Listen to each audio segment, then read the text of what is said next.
make public sexual harassment a specific offence. We also provided over £160,000 of funding last year to the National Stalking Helpline run by the Susie Lamplugh Trust, who I've met, and have responded to 7,440 calls and emails from or relating to victims of stalking between April last year and March this year.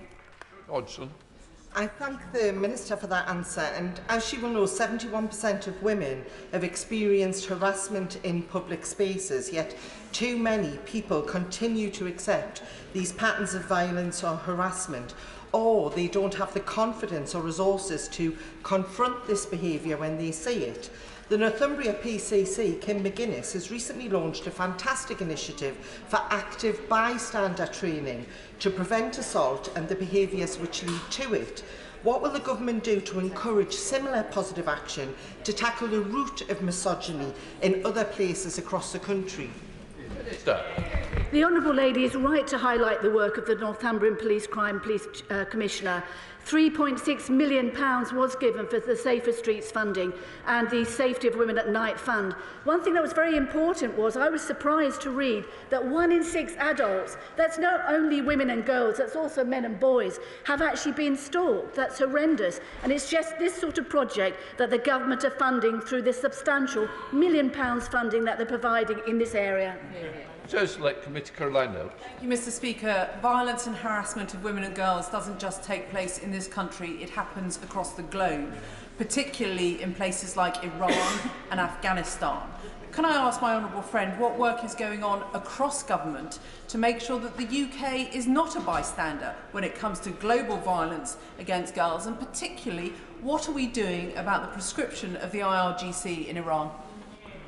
Minister. Of course, the Right Honourable Lady knows that this is the province of the Foreign Commonwealth Development Office. They lead the government support for human rights, but also particularly for matters pertaining to women.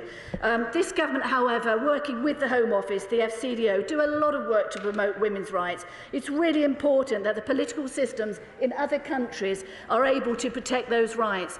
And the main thing we do is sanctions. Sanctions are very important to, in this area. They send a clear message to all sorts of political organisations across the world, including the Iranian authorities. They will be held to account for the repression of women abroad. Yeah. Minister Yasmin Qureshi. Yeah. Thank you, Mr. Speaker. Last year, nearly 5,000 cases of spiking incidents were reported to the police in England and Wales, but this figure is likely to be much higher. Spiking is endemic in our nighttime economy. Women and girls should be able to go about their business and enjoy nights out without fear.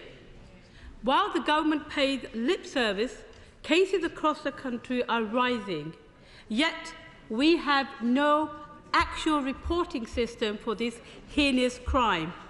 When will the Minister do the right thing by victims and make spiking a separate criminal offence?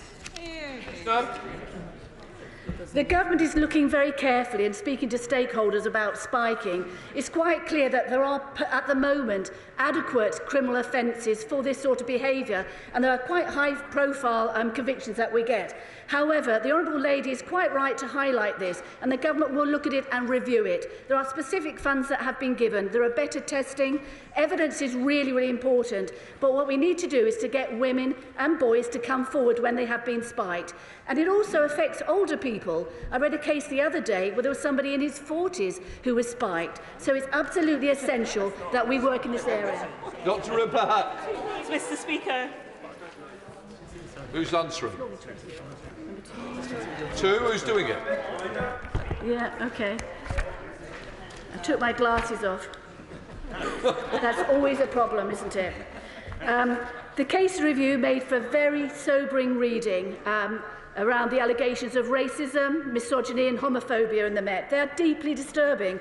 The Home Secretary and the Prime Minister have been very clear that urgent improvements must be delivered. We will have confidence, I have confidence that the Met Commissioner is leading in this area. I've also met Dame Lynn Owens, and she's doing great work in this area. We want to see improvement, and we must have it. Police Federation now accepting institutional racism plus the vile sexism detailed by Casey and damning fire brigade reports. Will the government now order an urgent inquiry into cultures among uniformed officers to keep both workplaces and the public safe? Minister. Workplaces and the public must be safe, but I do have confidence that work is now going on, particularly in the Met, but across the whole country. Racism will not be accepted, particularly in the Met. Unfortunately, the Mayor has got his eye off the ball in that. Under him, crime, including issues of racism, rose by 10%. Labour are actually weak on crime. It is this government that is holding the Met to account. Patricia Gibson. Mr. Speaker. You stay. With your permission, Mr. Speaker, I will answer questions 3 and 12 together. The gender pay gap has fallen by approximately a quarter in the last decade. The Conservative government introduced gender pay gap reporting, building on the pay protections we already have in the Equality Act, and this has motivated employers to look at their pay data and improve workplace gender equality. Patricia Gibson. Mr. Speaker, the gender pay gap feeds the pension gap, which impacts on a large proportion of the women in the UK. The government doesn't even have a suitable definition for the gender pension gap. As a campaigner on this issue for many years, does the Minister agree with me that delays in reducing the gender pension gap are simply unacceptable? And can she tell me what representations she has made to her colleagues in the DWP to urgently address this? Mr. Speaker, the gender pensions gap, as the Honourable Lady describes it, is a complex issue. It is tied to the labour market, the pension system and demographic differences. But what we've been doing means that by 2030, over 3 million women will have benefited from a higher state pension due to the new state pension reforms. On average, female pensioners will receive around £570 a year more than they would have received under the previous system, and that is the work that we're doing to address this issue. Adam Kaiser. Mr. Speaker, Boston Society evidence shows that over 1/3 of women want to work but are prevented by reasons including a lack of flexible working options and affordable childcare. The UK Government's proposed reforms to their consultation still requires employees to request flexible working. Will the Minister ensure that this is provided as a day-one right to support women to remain in work and to help tackle the gender pay gap? Mr. Speaker, the Honourable Lady will know that we are supporting the Employment Relations Flexible Working Private Members Bill, which will deliver changes including that employers will be required to consult with an employee as a means of exploring alternative options before rejecting a request for a flexible working, and employees will be enabled to make 2 flexible working requests a year, up from 1, and will receive faster decisions on their requests. Employees will no longer be required to explain the impact of their requested arrangement on the employer, and we think that that will go a long way to resolve the issues around flexible working. Joe Gideon. Thank you, Mr. Speaker. Campaigners are highlighting the twin impacts of the gender pay gap and the cost of living crisis on women. What support is my right honourable friend giving to women who are struggling financially? I thank the Honourable Lady for her question. She will know that the support we provide is based on need, not by protected characteristic. So the decisive action we have taken has been to support households across the UK whilst remaining fiscally responsible. We are delivering the largest ever increase in the national living wage, benefiting over 2 million people, and that is disproportionately women. And we're also prioritising support for the most vulnerable families, increasing benefits in line with inflation. And that means more than 10 million working age families will see an increase in their benefit payments. We now come to SNP spokesperson Kirsten Oswald. Mr. Speaker, according to the Fawcett Society, the UK Government lags behind other European countries in making companies act to close the gender pay gap, and it has failed to introduce mandatory reporting of pay differences based on ethnicity. So if the UK Government is serious about driving down pay inequality, why won't they require employers to set out action plans to improve gender equality? And why won't they mandate intersectional ethnicity pay gap reporting? And if they're not serious and they continue to refuse to act, will they devolve employment law to Scotland so that we can do it ourselves? Mr. Speaker, on the issue of mandatory ethnicity reporting, I have said it in almost every equalities rules. I'm prepared to say it again. It is not the appropriate tool. Ethnicity pay gap reporting cannot be compared to gender pay gap reporting. Gender pay gap reporting is binary. Ethnicity pay gap reporting goes across at least 19 groups. It is dependent on geography, among other things, as well as representation within the workforce. We we need to do what we can to make sure that employers do the right thing. But these sorts of interventionist policies that the Honourable Lady is raising are not helpful, and they actually make things worse, obscure the data, and do absolutely nothing, as she's describing, in order to address issues around ethnicity pay gap reporting. Angela Richardson. 4, please, sir. Minister. Thank you, Mr. Speaker. The Equality Act of 2010 covers a number of protected characteristics, including age, disability, gender reassignment, marriage and civil partnerships, race, religion and belief, sex and sexual orientation. And my right honourable friend has written to the EHRC to understand if the Act sufficiently is clear in the balance it strikes between the interests of people with those different characteristics. Richards. Thank the Minister for his answer. What assessment has he made on the importance of protecting single-sex spaces? Minister. I thank my honourable friend for her question, and we are committed to maintaining the safeguard that allows organisations to provide single-sex spaces. It is important that the principle of being able to operate spaces is reserved for women and girls. The Government is committed to tackling harassment and abusive behaviour by all individuals and ensuring that single-sex spaces are safe. EHRC has published guidance on the legislation and the clarity that is there to help those that are providing those spaces, and this does not change the legal position or the law. Christine Jardine. Thank you very much, Mr. Speaker. Just this week, the Government stated that it agreed with the Law Commission's recommendations in its review of hate crime laws that there should not be additional protected characteristics of sex and gender. Can the Minister explain what the implications are for this of moves towards making misogyny a hate crime, of violence towards women and girls, and can he assure us that there's not any intention to address protected characteristics in the Equality Act? Well, I Minister. think over the last few years there have been at least, I think, 15 calls for various extra characteristics to be added. There hasn't been sufficient evidence to do that. We will always keep those under review, but let me make it very clear that this government will absolutely do everything it can to tackle any issues around violence towards women and girls. We have been strong on our actions on those that seek to create harm, and will continue to do so. Richard Ford. 5, please, Mr. Speaker. Minister. Thank you, Mr. Speaker.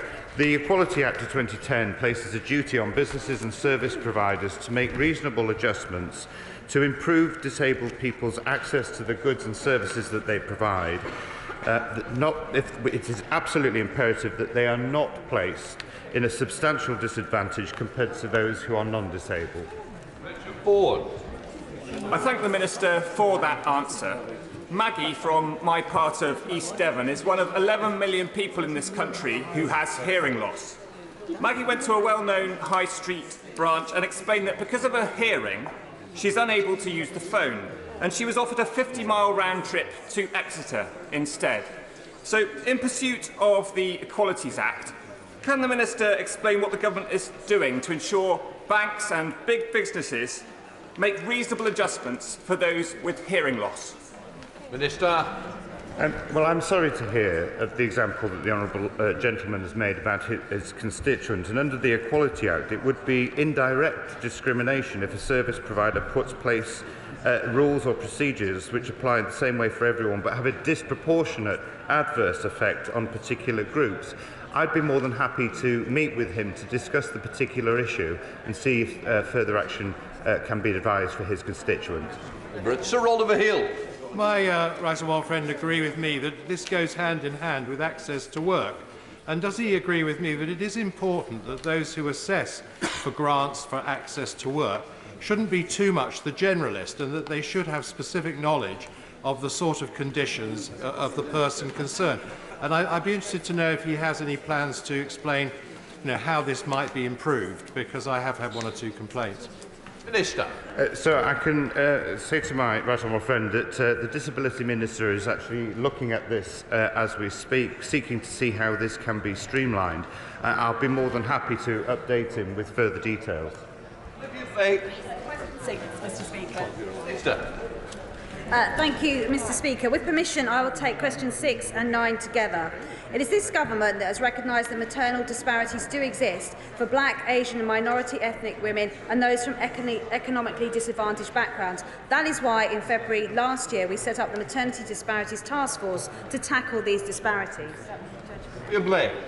Thank you, Mr Speaker. Will the Minister agree with me that we owe a huge thanks to the member for Streatham for her work as the chair of the APPG on black maternal health? And secondly, black women are 4 times more likely to die during pregnancy and childbirth and 43% more likely to miscarry.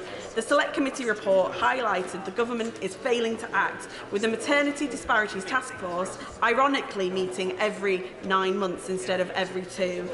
Will the Minister commit today to set binding targets and properly resource solutions to end this scandal and these disparities? Minister.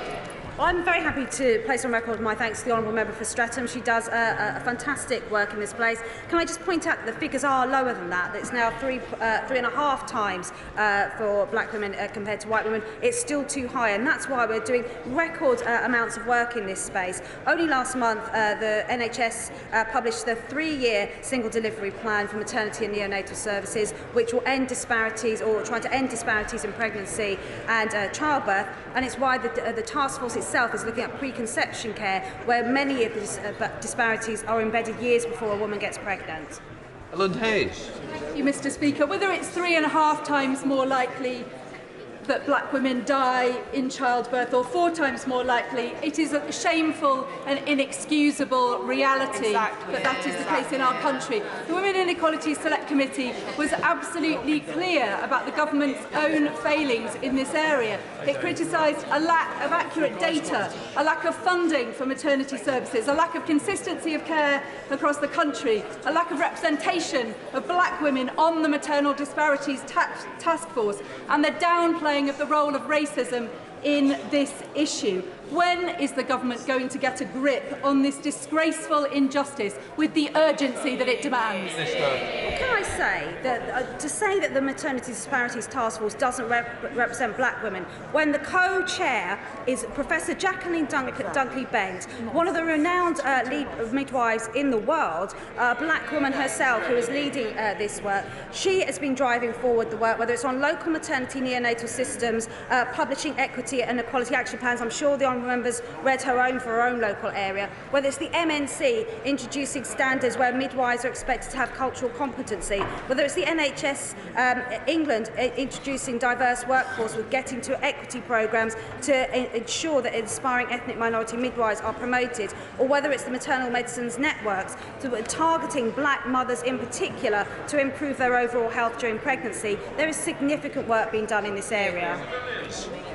It's really disturbing that there are these serious disparities in maternal health outcomes for black women. So will the Minister really reassure us that the government is looking at the causes of this? Because until we are clear on what's causing it, we're not going to solve this problem. Minister. Well, my right honourable friend is exactly right, and that is why the task force is focusing on preconception care, because before a woman gets pregnant, many of the disparities have been there for years before, and that is why we're working with stakeholders in this space to see how we can improve access to preconception care, which will make a huge difference to the outcomes of pregnancy and birth. Gentleman forward. Thank you, Mr Speaker. As chair of the All-Party Group on Baby Loss, I've heard evidence of how one of the ways we can get around this or help women in this situation is by having continuity of carer. It helps with exposing lifestyle choices and other experiences such as domestic violence that might happen with people who are from an ethnic diverse background or socially deprived background. Can the Minister let me know what the Department is doing to help expand a continuity of carer for people that need it? Minister. Well, absolutely, I can reassure my honourable friend, because we're spending £7 million to ensure that 75% of black, Asian and minority ethnic women are being cared for by the same midwife during their pregnancy, because we do know that continuity of carer improves outcomes for those women. We now come to Shadow Secretary Annalise Dodds. Thank you, Mr Speaker. My understanding is that the black maternal mortality gap is actually 3.7 times more likely. The Asian maternal mortality gap is twice as likely than white women. We also find now that women in deprived areas are 2.5 times more likely to die than those from the least deprived areas. And scandalously, even before the pandemic hit, maternal mortalities increased by 12% in the previous 6 years of Tory government. Now, as the Minister said, the Maternal Disparities Task Force was supposed to be tackling this. Can I ask, how many months elapsed between its last 2 meetings? Minister.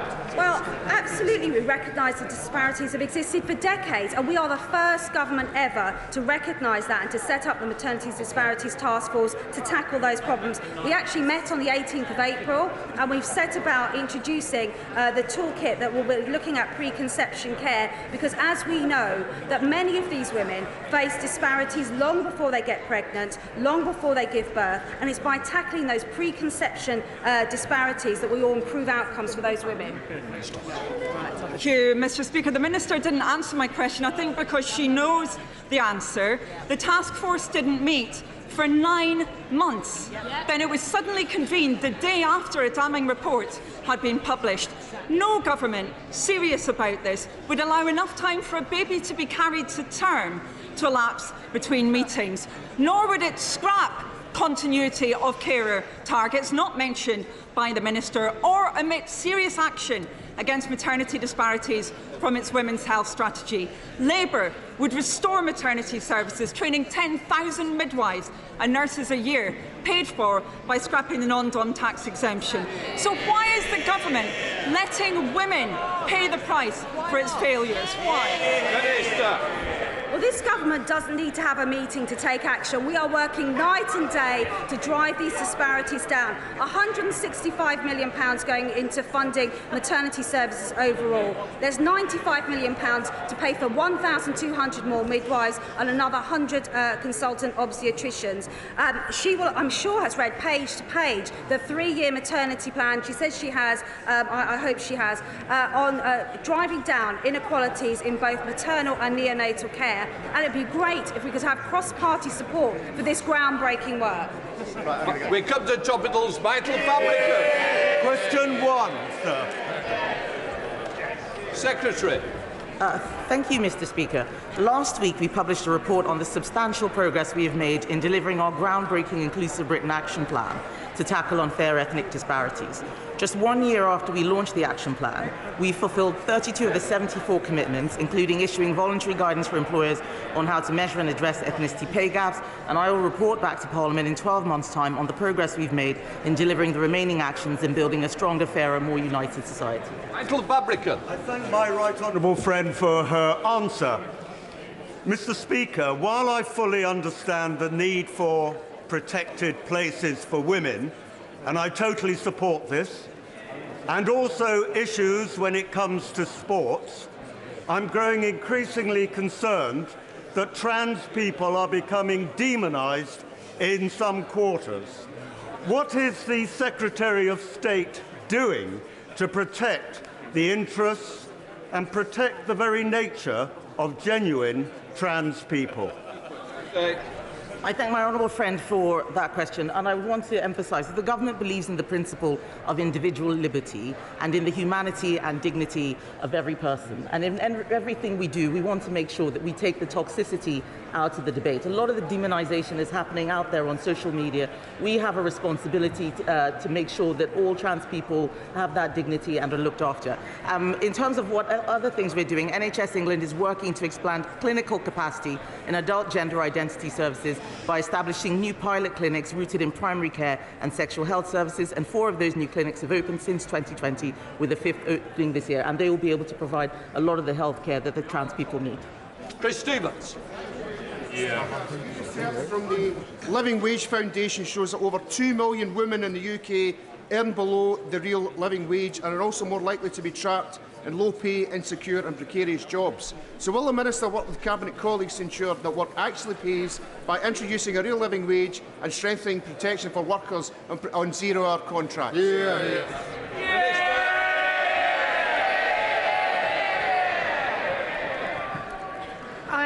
I I thank the honourable gentleman for raising this issue in terms of women being able to progress and do well in work, which is why at the DWP we have a focus on in-work progression, giving particularly women who perhaps had childcare or other needs or training needs the support they need to progress and thrive in work.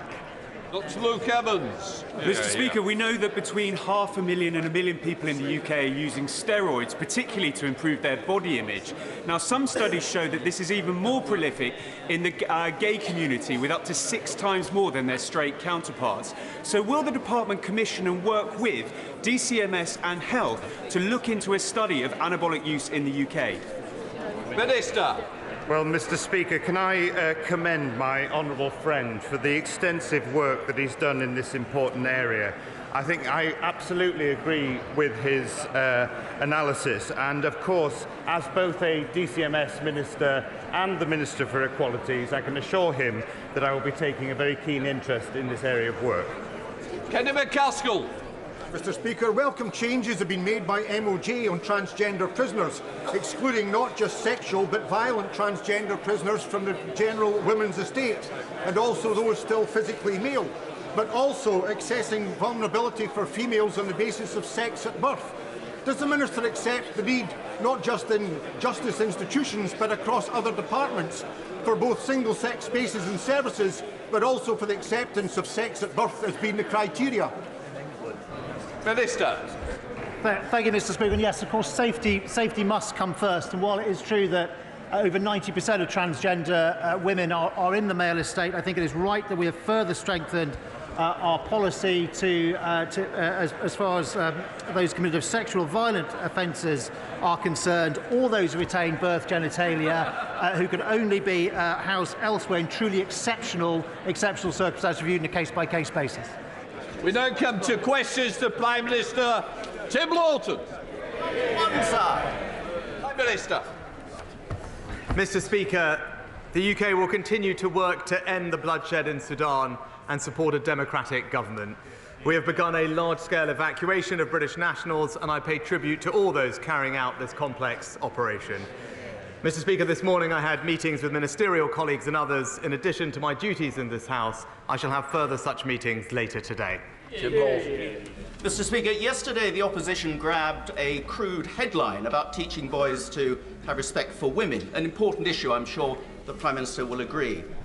But given that the Leader of the Opposition apparently doesn't know what a woman is, that he won't stand up to defend women in his own party, voicing views on women's rights, and according to his own front bench, failed to prosecute rapists when he was in charge as DPP. Does my right honourable friend think that the Labour Party are in any position to teach anyone about respect for women? And is the irony dead? I'm going to bring the place in, but in fairness, he's a responsibility for the answer to the opposition, but Prime Minister. Mr. Speaker, my honourable friend is absolutely right. The leader of the opposition's record on women is questionable at best, Mr. Speaker. And before Labour do start preaching about this issue, they should work out the answer to one very simple question. I'm certain what a woman is he? We now come to the Leader of the Opposition, Keir Starmer. Mr. Speaker, can I join the Prime Minister in paying tribute to the brave British personnel involved in the evacuation effort from Sudan? The government must do everything in its power to urgently evacuate UK nationals still trapped in Sudan. Mr. Speaker, yesterday George Osborne said that the Tory party's handling of the economy makes them vandals. He's right, isn't he? Prime Minister. Well, Mr. Speaker, while we're in the business of quoting former chancellors and shadow chancellors, I don't know if he saw the remarks from a former Labour shadow chancellor yesterday, who said our country had faced 4 once-in-a-century shocks, threats to our economy, and the fact that we've come through it is a triumph, Mr. Speaker. Well, that former Chancellor not only said there were a bunch of Tory vandals, he also said there was a self-induced financial crisis on the country. That's those vandals. And they like to pretend that it was all just 1 week of madness last autumn. But the truth is, it's been 13 years of failure. Real wages, the money in people's pockets, have fallen by £1,600 per household. £1,600. The Prime Minister's response? To impose 24 Tory tax rises in 3 years. 24. How on earth does he think his low-growth, high-tax economy is working for working people? Prime Minister. Mr. Speaker, because of the action that we've taken on the national living wage at record levels, on pension, on universal credit, and the generous cost of living payments, just yesterday, Mr. Speaker, almost 8 million households receiving direct support from this Conservative government. We are supporting working people. But just this week, Mr. Speaker, in the other place, we've seen his party side with protesters and with picketers. He should actually try backing working people. Lost £1,600 worse off. Mr. Speaker, I'm genuinely fascinated to know, does he really think that everything's fine, or is he just clueless about life outside of his bubble? Mr. Speaker, because of the actions that we have taken, well, let's just go over it. A single mother working full-time on the national living wage this year will get £1,300 more support from this government. A working couple on low income with 2 children will get £1,800, Mr. Speaker. That's what delivering for working Britain looks like. But if he has any actual ideas for the economy, he should say so, because all I hear from the party opposite, it's more spending, more borrowing, higher inflation, higher interest rates. It's the same old Labour Party. This is Mr. 24 tax rises. And I've never heard anything so out of touch as the answer that he has just given. And it's not just his refusal to take any responsibility for the damage they've done, the crashed economy, the hit to living standards. It's also he refuses to take the action that's needed. He could stop the handouts he's giving to oil and gas giants. He could scrap his beloved non-dom status. He could put that money back in the hands of working people and get the NHS back on its feet. That's what a Labour government would do. Why doesn't he? Mr. Speaker, the record was clear. Look at it right now. Record numbers of people in work, Mr. Speaker. Record numbers of people in work. Inequality lower. The number of people in poverty lower. Those in low pay, the lowest numbers on record, Mr. Speaker. He talks about this non-dom thing. I think he's already spent the money that he claims he'd raised on 5 different things, Mr. Speaker, because it's the same old Labour Party. They're always running out of other people's money. Mr. Speaker. Order. We had enough last week. I'm certainly not having this continuous noise. So just be aware that somebody will be going for that cup of tea today. Prime Minister. Mr. Speaker, he calls it this non-dom thing. Let's be honest about what his refusal to scrap the non-dom status means. Yeah. It means that at every possible opportunity, he has voted to put taxes up on working people, while at the same time taking every possible opportunity to protect a tax avoidance scheme that helped his own finances. Why is the Prime Minister telling people across the country that their taxes must go up so that his can stay low? Mr. Speaker, the facts are these. The very wealthiest pay more tax and the poorest pay less tax today than under any year of the last Labour government, Mr. Speaker. We've also boosted the national living wage, boosted universal credit and pensioners. But, Mr. Speaker, the rank hypocrisy of it, as we saw last week, when it comes to his own special pension scheme. I said it last week, but I'll say it again.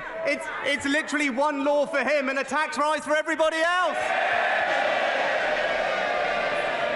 Mr. Speaker, here's the difference. I'd scrap his pension giveaway whether it affected me or not. He refuses to scrap the non-dom status that benefits him and his family. I can see why he's attracted to this non-dom thing. This Prime Minister is so removed from the country that he boasted that he didn't know a single working-class person. So insulated from reality that he proudly told a Tory garden party how he'd moved money from poorer areas and handed it to rich ones. So out of touch that he looks at a petrol pump and a debit card like they've just arrived from Mars. Is it any wonder that he smiles his way through the cost of living crisis while putting other people's taxes up? Is it any wonder he doesn't have a clue how food prices are hammering families across the country? And is it any wonder that under him people are paying more and more and getting less and less? Mr. Speaker, we'll just look at what's happened just in this week, Mr. Speaker, where the Labour Party have put themselves. On Monday, in the other place, they decided to side with extremist protesters. Just yesterday, they sided with polluters, Mr. Speaker.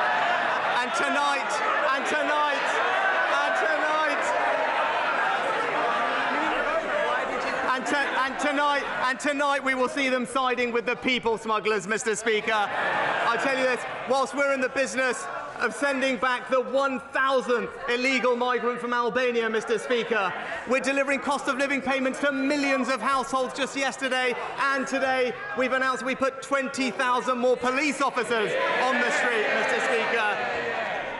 We're siding with the British people, Mr. Speaker. That's what the Conservative government does. Thank you, Mr. Speaker. 60 years ago, Goulburn Urban District Council wrote to the government about the urgent need for a bypass for my constituency of Lee. 40 years ago, the central section of that bypass, the Atherley Way, was constructed. But to this day, the bypass remains unfinished, leading to daily gridlock in some areas of the community. Will the Prime Minister support my proposals to complete the Atherley Way, and will he meet with me to discuss this further so we can get Lee moving again? Mr. Speaker, I commend my honourable friends campaigning on this issue, and I know there have been a number of proposals for road improvements in his area. He will know that it's for the local highways authority to develop those plans, but I know a meeting is planned in June to move proposals forward, and I know he will take his energy and enthusiasm for his campaign to that meeting, and I wish him well. We come to SNP spokesperson Stephen Leader. Thank you, Mr. Speaker. Can I ask the Prime Minister to outline the safe and legal route available to a child refugee seeking to flee Sudan and come to the United Kingdom? Well, Mr. Speaker, as I outlined earlier, our priority in Sudan, first and foremost, was to evacuate our diplomats and their families, which I'm very pleased we were one of the first countries to be able to do, Mr. Speaker. And since yesterday, we've been conducting a large-scale evacuation of British nationals.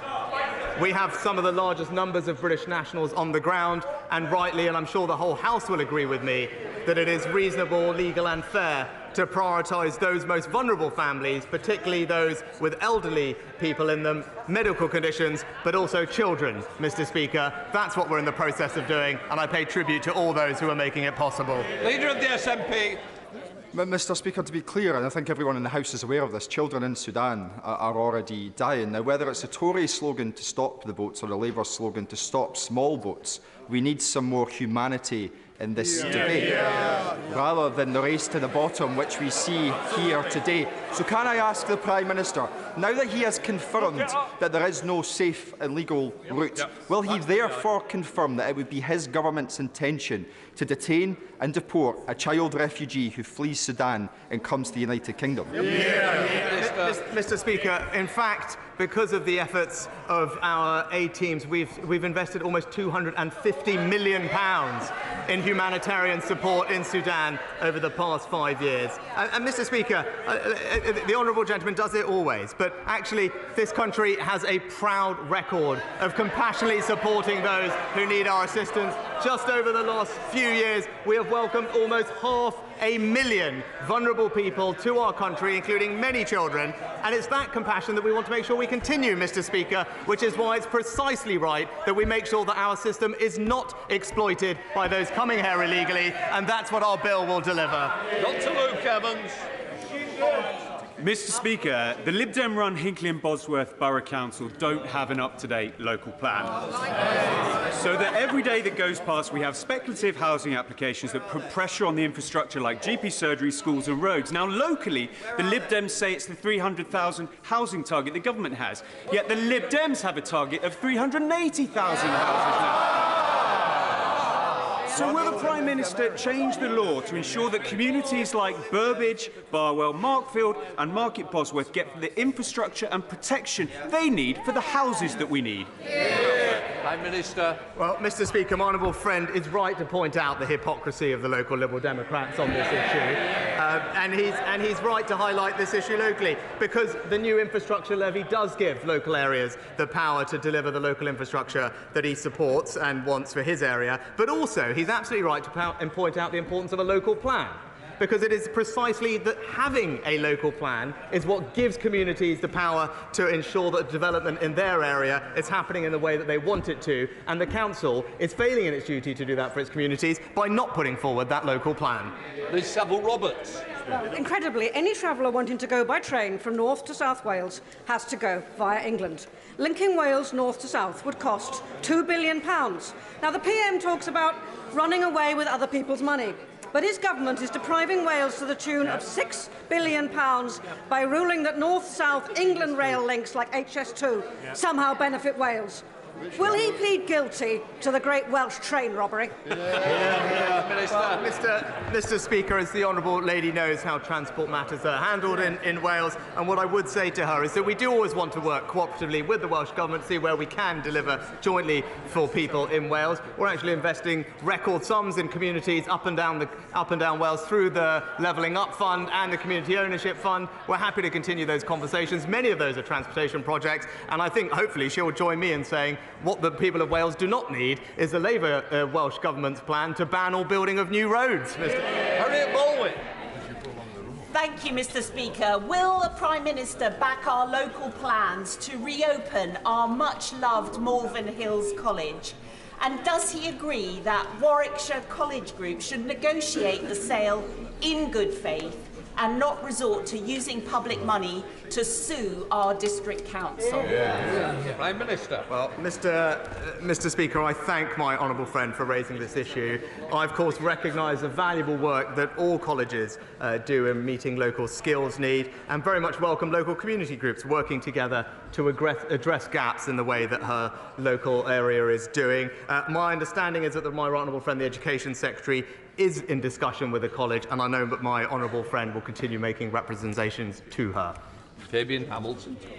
Thank you, Mr. Speaker. My constituent, Ian Greenwood, tragically lost his 12-year-old daughter in a road traffic collision that should never have happened. Ian's now campaigning for Leeds Vision Zero, which aims to end road deaths and serious injuries by 2040. We really have to make our roads much safer. So will the Prime Minister commit to giving local authorities sufficient funding in order to ensure that these vehicle collisions can never take a young life again?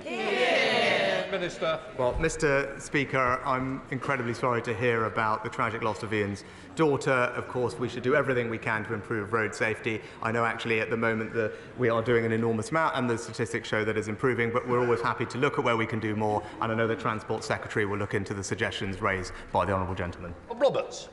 Mr. Speaker, the village of Northup Hall in my constituency has about 1,000 residents. Last year, Northup Hall Hotel on the edge of the village was bought, and there are now proposals to house 400 single male migrants in the building and in shipping containers stacked around the grounds. The village has one small shop, no transport links, and a health board in complete meltdown. Can the Prime Minister facilitate a meeting for myself and some local residents with the Home Secretary to hear the concerns of the local residents who are worried that the government just isn't listening to them? Minister.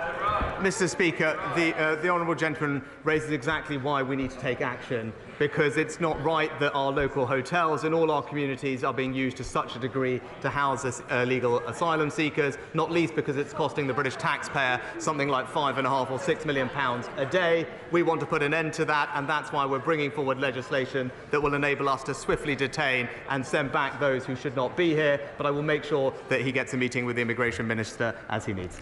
Kerry McCarthy. Trussell Trust figures out today show that their food banks gave out a record number of meals over the past year. It's nearly 3 million meals, 1 million of which went to children. Now, the Prime Minister's fortunate, he's a wealthy man, but all these families want to be able to do is to put food on their table, to be able to feed their own children without having to resort to food banks. Does he think that's too much to ask?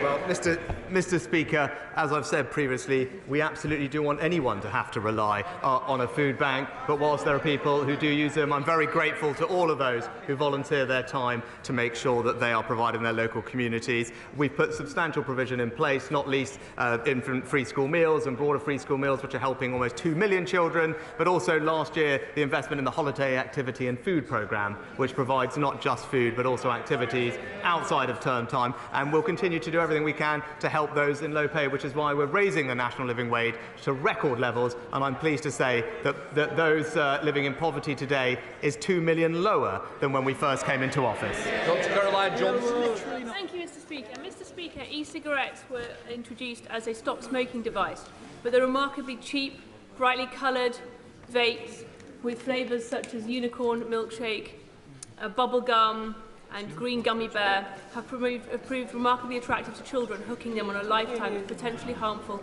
nicotine addiction. Will my honourable friend meet with me to talk about how work across government departments can help to stop our children becoming hooked on vapes? And will he back my 10-minute rule bill to ban disposable vapes? Yeah. Prime Minister. Can I commend my honourable friend for her work in this area? I absolutely recognise the concern that she raises, both on the environmental impact of disposable vapes, but also their appeal to children. DHSE have announced a call for evidence to look at reducing youth vaping, including vape appearance, flavours and marketing. We've also been clear that all electrical waste should be disposed of properly, and DEFRA are looking actively at what changes in legislation might be needed to ensure that the vaping sector foots the bill for the collection and treatment of their used products. Vicky Foxcroft. Thank you, Mr. Speaker. As we celebrate the lives of Lily Savage and Dame Edna Everidge, Turning Point UK are planning to protest at a drag storytime event in my constituency on Saturday for the 3rd time this year. These events are friendly, inclusive opportunities for children to hear a story and learn about equality. Turning Point UK members, by contrast, seek to intimidate our young people. They share misleading images on social media, implying the events are inappropriate. So will the Prime Minister condemn Turning Point UK's attempts to spread hatred and division in my constituency and across the country? Minister. Well, Mr. Speaker, I'm not aware of the specific allegations the Honourable Lady brings to light, but in general, we should treat everybody with respect and understanding and compassion, Mr. Speaker, and people should be allowed to gather and associate freely within the bounds of the law and ensued. But when it comes to children, as we've said, it's important that the material that children are exposed to in classrooms is sensitive and age-appropriate, and that's why we're reviewing the RHSE guidance currently. James Boris. Thank you, Mr. Speaker.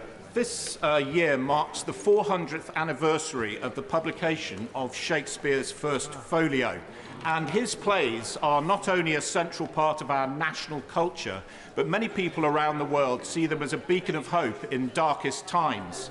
I recently met with Professor Natalia Tokrut, the director of the Shakespeare Institute in Ukraine, who told stories of actors, directors and scholars putting on Shakespeare plays in air raid shelters in Ukraine as an act of defiance against Russian aggression and bombs. So would the Prime Minister agree with me that, notwithstanding the sound and fury of domestic politics, that in Shakespeare's works we have a force for freedom in a world often dominated by the brutality and tyranny of oppressive regimes?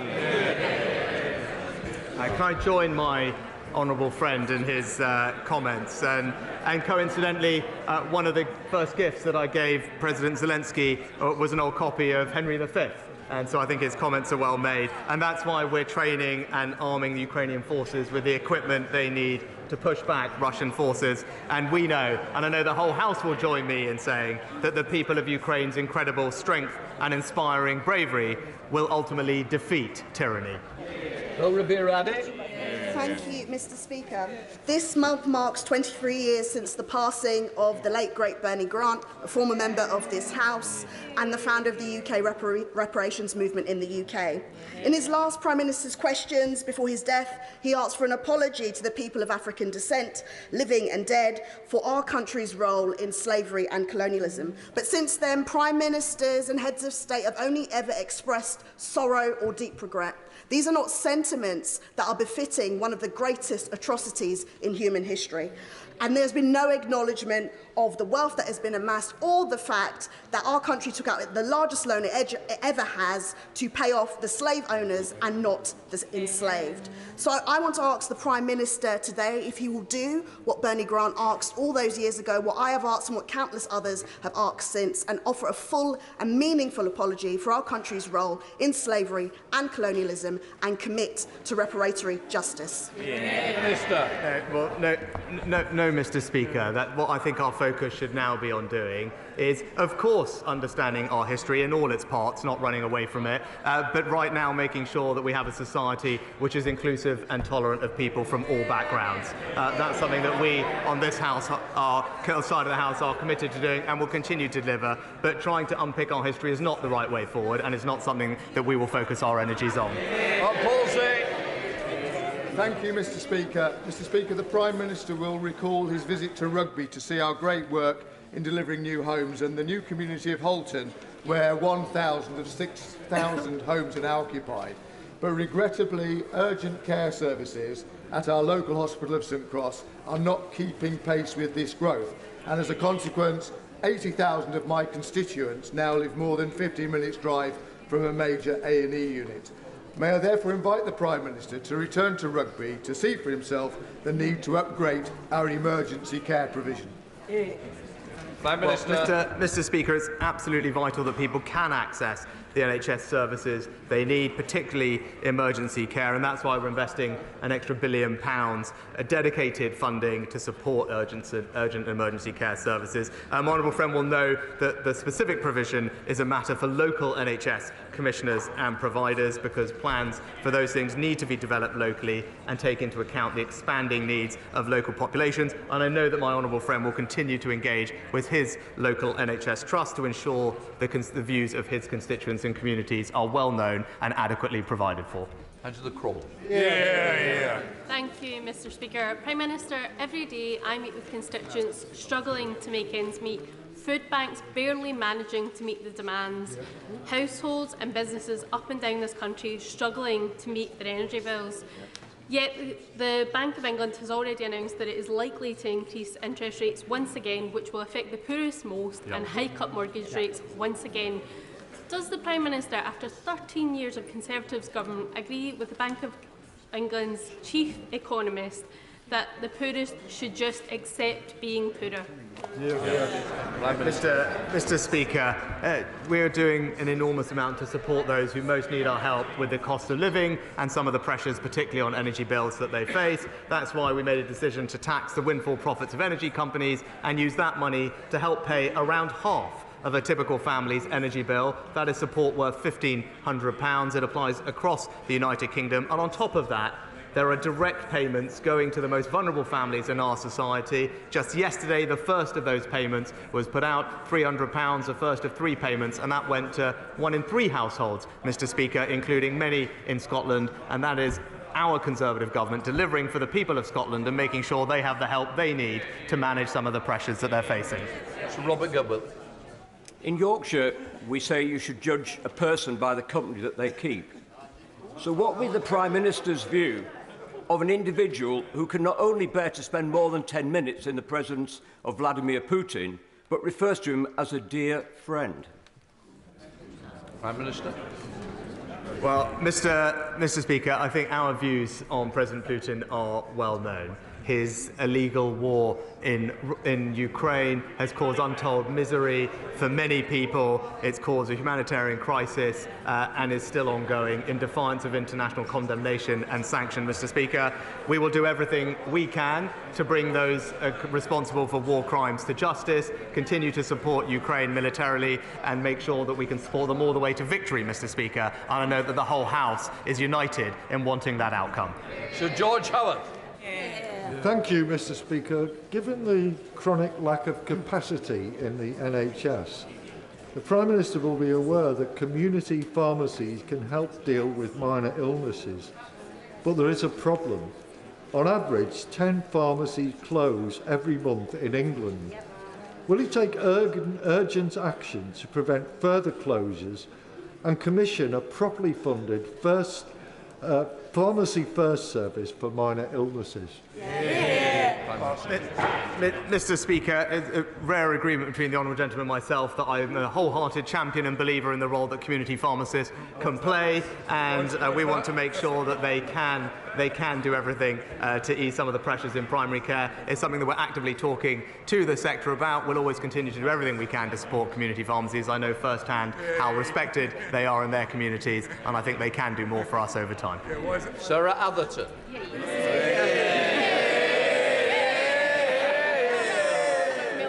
Okay, Mr. Speaker, after a 15-year break, Wrexham Association Football Club is back in the English football. Will the Prime Minister join me in congratulating everyone at the club, including the loyal supporters and the owners, Ryan Reynolds and Rob McElhenney? And does he agree that Wrexham is no longer a neglected place, but quickly becoming a jewel in the crown of the United Kingdom?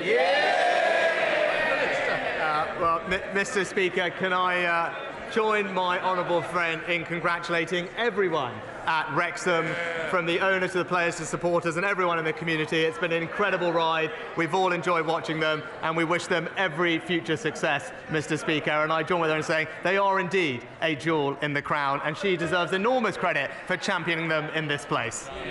Peter Grant. Thank you, Mr. Speaker. After an investigation ordered by the Prime Minister himself, a senior Conservative MP was found guilty of bullying, found guilty of behaviour that was persistently aggressive and intimidating.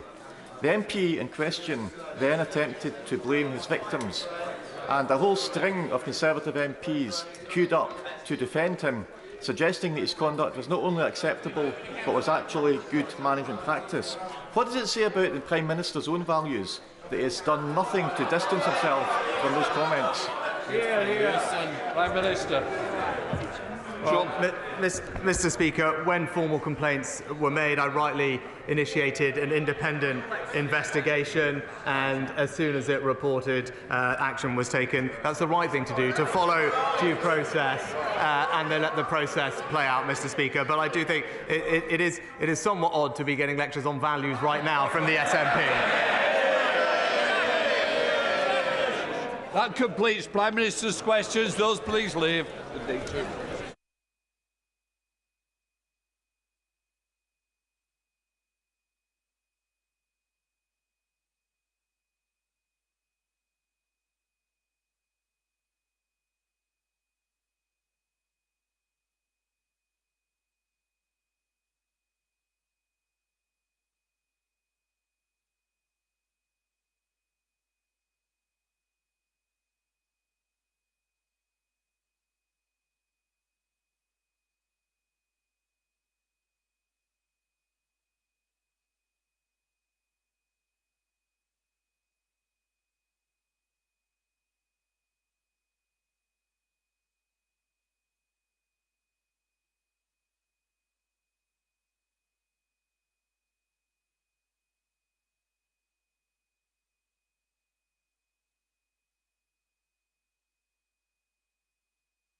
Right, we now start with the statements.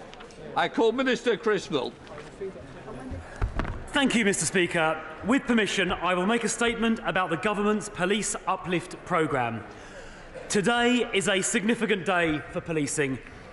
we can officially announce that our unprecedented officer recruitment campaign has met its target. We said we would recruit an extra 20,000 officers since 2019, and we have. We have, in fact, recruited an extra 20,951 additional officers. And what that means, Mr. Speaker, is we now have a record number of officers, 149,572 officers across England and Wales. That is 3,542 more than the previous peak. I'm sure colleagues want to join me in celebrating these record police numbers. This is the culmination of a colossal amount of work from police forces, the National Police Chiefs Council, the College of Policing, the Home Office and beyond. They have my heartfelt gratitude and admiration. I'd like to pay tribute to the officials and the police officers who made this possible. I feel honoured and privileged to have been able to take this programme to its successful conclusion. But I would like to especially express my thanks to my right honourable friends, the members for Uxbridge and South Ruislip, Whittam and North West Hampshire for their work, as well as to the Prime Minister for his work as Chancellor financing this programme. Their vision and leadership were instrumental in helping us reach this point, and I know they will share my delight today. I also pay tribute to my right honourable friend, the Home Secretary, who has energetically steered this campaign to its successful conclusion, and to my right honourable friend, the Prime Minister, for his continued support and encouragement. Mr. Speaker, this was not a simple task. There have been challenges along the way, and people doubted our prospects of success. But by sticking the course and by believing unequivocally in the cause, we have done it. To every single new recruit who has joined up and helped us reach our goal, I say thank you. There is no greater or more noble example of public service, and they have chosen a career like no other. Not everyone, of course, will be as happy as we are today.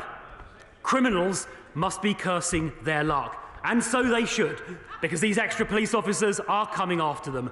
Not only are there more police officers than there have ever been at any point before, but this workforce is now more diverse than it has been before as well. There are now a record 53,083 police officers in post, compared to 39,135 female police officers in 2010.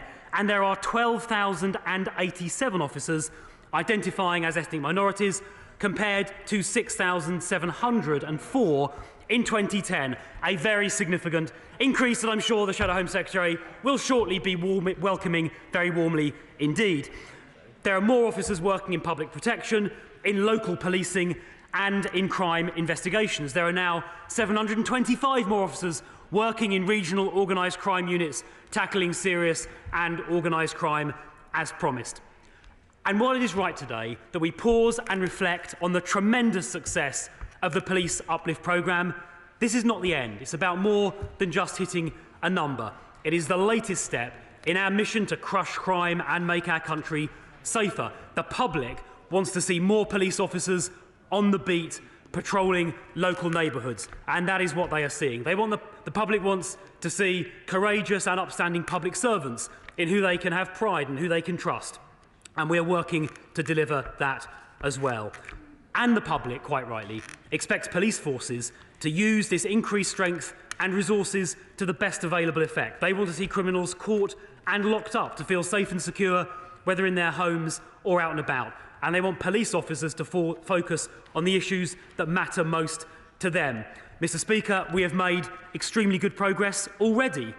Since 2010, crime in England and Wales, excluding fraud and computer misuse, has fallen 50%. It was double under the last Labour government, and I still haven't received the apology from the Shadow Home Secretary for having served in a government that presided over crime levels twice they are now. But Crime Survey of England and Wales, approved by the Office for National Statistics, which also shows burglary down 56% since the last Labour government left office, robbery down by 57%, criminal damage down by 65%, they don't like to hear it, but I'm going to keep telling them, violence down by 38%, and if you're into riding bicycles, even bicycle theft is down by 49% under this government. Figures also show reductions in homicide, serious violence and neighbourhood crime since December 2019. But, Mr. Speaker, crime is a broad and ever-evolving menace, which is why we're addressing it from all angles, acting to turn the tide on drug misuse through our 10-year strategy and crack down on county lines that has closed down thousands of county lines in the last 3 years. We're stepping up our efforts to tackle domestic abuse, violence against women and girls, and child sexual abuse. And I can see my colleague, the Safeguarding Minister, who's leading that work, is in her place. We're supporting law enforcement in the ongoing fight against serious and organised crime, terrorism, cybercrime, and fraud. And we have shown that where our constituents raise concerns about an issue, we listen and we act, as demonstrated by the recent antisocial behaviour plan. Mr. Speaker, we're going to keep up the momentum in this area. We will challenge the police, of course, but also support them as well. We expect police forces to maintain these officer numbers going forward, and we expect to see these police on the streets protecting the public, preventing crime and prosecuting criminals. It's vital that police forces up and down the country seize the opportunity created by these record-ever numbers of police officers. As the Home Secretary has made clear, common sense policing is the way forward. The government is holding up its side of the bargain. We introduced measures recently to cut the amount of red tape that has been wasting police time. We're introducing new measures to improve issues concerning ethics and integrity in police conduct, which have rightly been of recent concern. Mr. Speaker, if any colleague wants to come and discuss these issues with me in more detail, I'll be in the large ministerial conference room under this chamber at 3 o'clock for half an hour, and I'm very happy to meet colleagues to discuss these issues in more detail. Mr. Speaker, we said we would recruit an extra 20,000 officers since 2019, and we have delivered that. We said we would have record-ever numbers of police officers, and we have delivered that. We said we would cut crime since 2010, and according to the Crime Survey of England and Wales, we've delivered that as well. Mr. Speaker, I commend this statement to the House. We now come to the Shadow Home Secretary, Yvette Cooper. Thank you, Mr. Speaker. Well, the Home Secretary has been out on the airwaves this morning, but she's scared to defend her record in this House. And little wonder, because that statement was a joke. Where are the Tories pretending to have been for the last 13 years? They cut 20,000 police officers. Belatedly, they set a target to patch up their own cuts, and now they want us all to be grateful. They want the country to applaud them for their attempts to patch up some of the criminal damage this party of Tory vandals has done to policing and the criminal justice system over the last 13 years. They were warned about the damage their cuts would do. Arrests have halved, prosecutions near halved, community penalties halved, crimes solved halved, more crimes reported and recorded, but hundreds of thousands fewer crimes are being solved, hundreds of thousands fewer victims getting justice every year. The Home Secretary claimed on the television this morning, oh, it's irrelevant what happened over the last 10 years, not to the millions fewer victims who have had justice in the last decade as a result of what this Tory government has done. And as for the Policing Minister's claim, he says criminals must be cursing their luck because we are coming after them. Who is he kidding? The charge rate hit a record low last year. 95% of criminals not charged. For rape, it is over 98%. The charge rate has dropped by 2/3 since 2015 alone. That is record levels of criminals getting off under the Tories. They are not cursing their luck, they are thanking their lucky stars. Under the Tories, the criminals have never had it so good. They are pathetically weak on crime and weak on the causes of crime. And as for meeting records, well, yes, they are meeting some records. A record numbers of crimes not being solved, record number of people saying they never see the police on the street, record numbers of police officers leaving policing last year, record low charge rates last year for rape and sexual offences. And then we've got serious violence rising, knife crime up, gun crime up, and of course the fraud and online crime that they never want to talk about, that's also at a record high. What's the Home Secretary got to say for that this morning?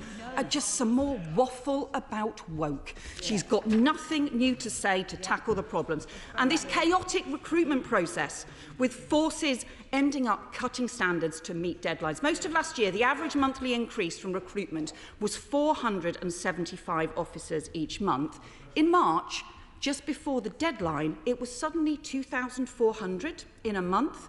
Well, no one believes this is a properly managed and sustainable recruitment plan. We've had reports of people who were initially turned down being asked to reapply at the last minute to meet targets.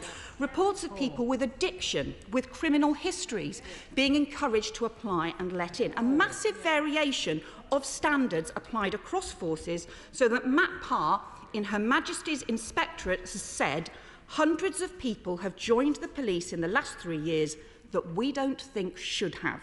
And then he said, certainly in the hundreds, if not low thousands. Has the Tories learnt nothing from Wayne Couzens and David Carrick? We've still not got proper national standards, mandatory standards in place. Have they learnt nothing for the need to raise standards? So is the Minister confident that all these new recruits meet the standards that we should expect from policing? And look at the numbers that the government has announced. This is not an uplift programme, it is a damage mitigation programme, and they haven't even achieved that. In Hampshire, the Home Secretary's own force, in Cleveland, in Durham, Northumbria, Merseyside, they've all still got fewer police than they had in 2010.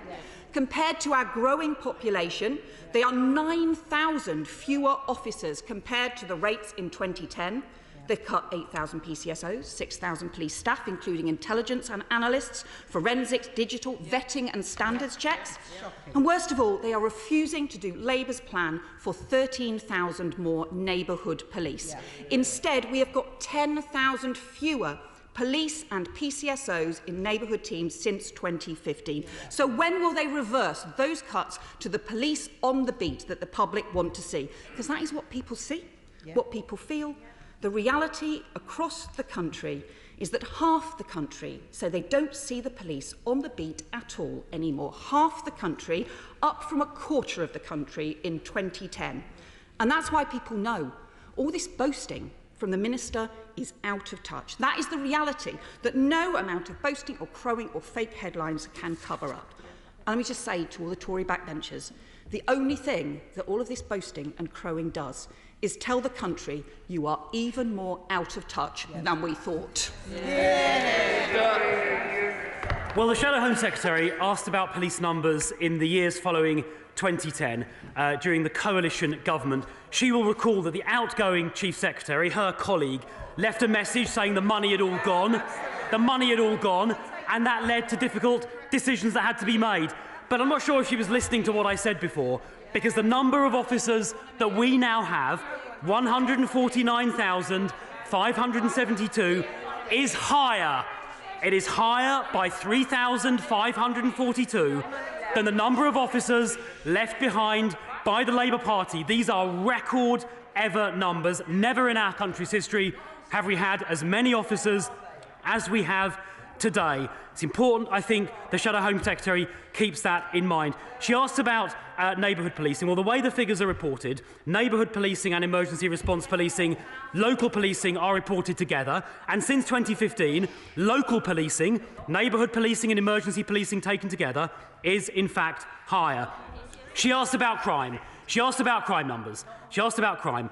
The only source of crime data endorsed by the Office for National Statistics is the Crime Survey of England and Wales. I've got the figures here. If she's unfamiliar with them, I can hand them to her afterwards.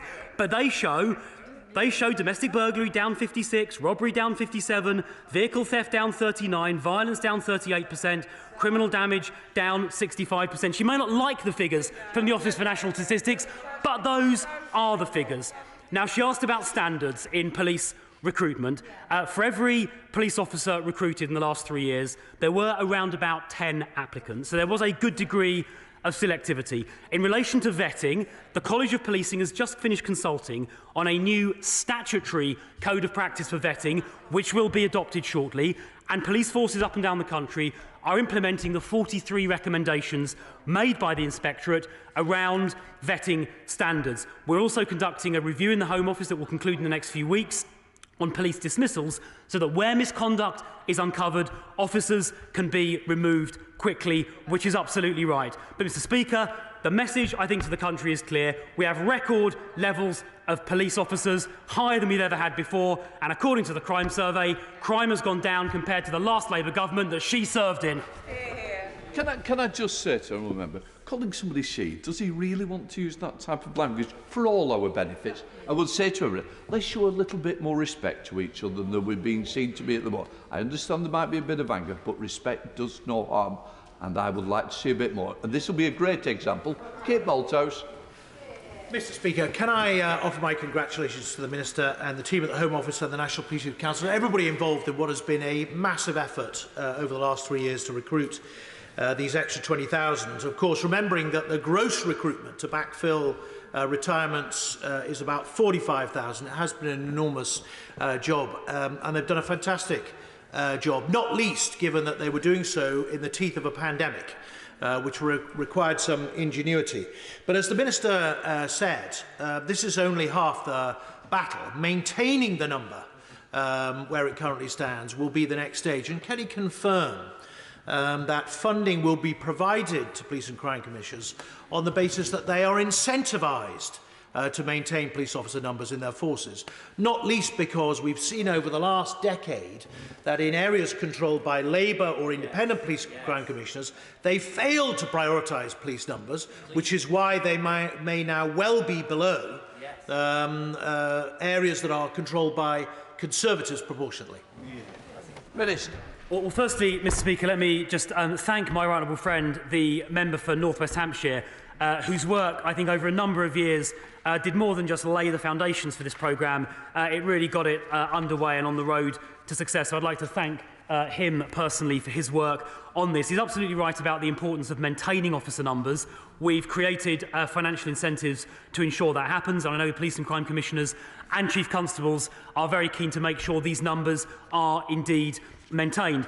In relation to individual police and crime commissioners, he's right. In some parts of the country, they did not, in the years when we were repairing the damage, financial damage of the last Labour government, some police and crime commissioners did not protect frontline numbers, meaning they were coming up from a much lower base. In areas, however, I know when our former colleague, the former Prime Minister, the right member for Ruislip and Uxbridge, and indeed when the right gentleman himself was Deputy Mayor for policing. In London, they protected police numbers, which is why London, in common with 27 other police forces, have record numbers. We now come to the Chair of the Select Committee, Dame Diana Jones. Sir Mark Rowley gave evidence to the Home Affairs Select Committee this morning.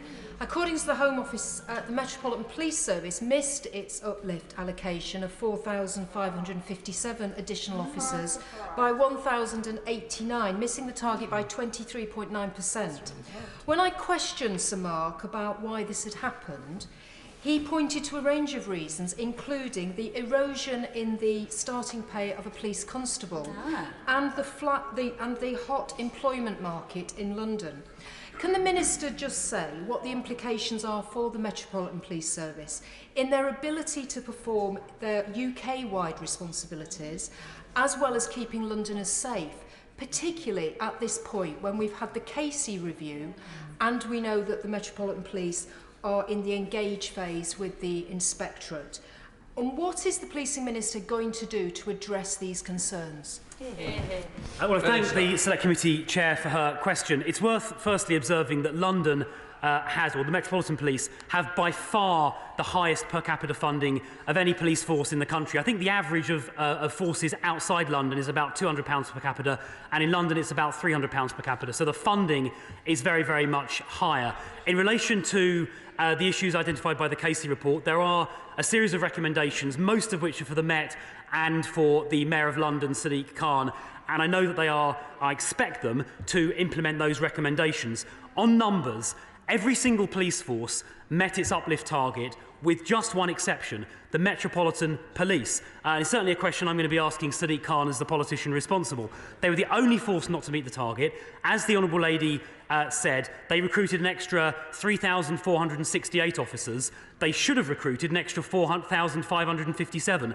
The funding was there to do that. I will certainly be asking Sadiq Khan why he failed. But I am pleased to be able to reassure the House that despite that shortfall, the Metropolitan Police do still have a record ever number. They've got 35,411 officers, which is a record.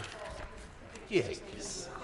From the thousands of responses I received from my local crime survey in Westminster, the people's priority was clear. They want to see more police on the street.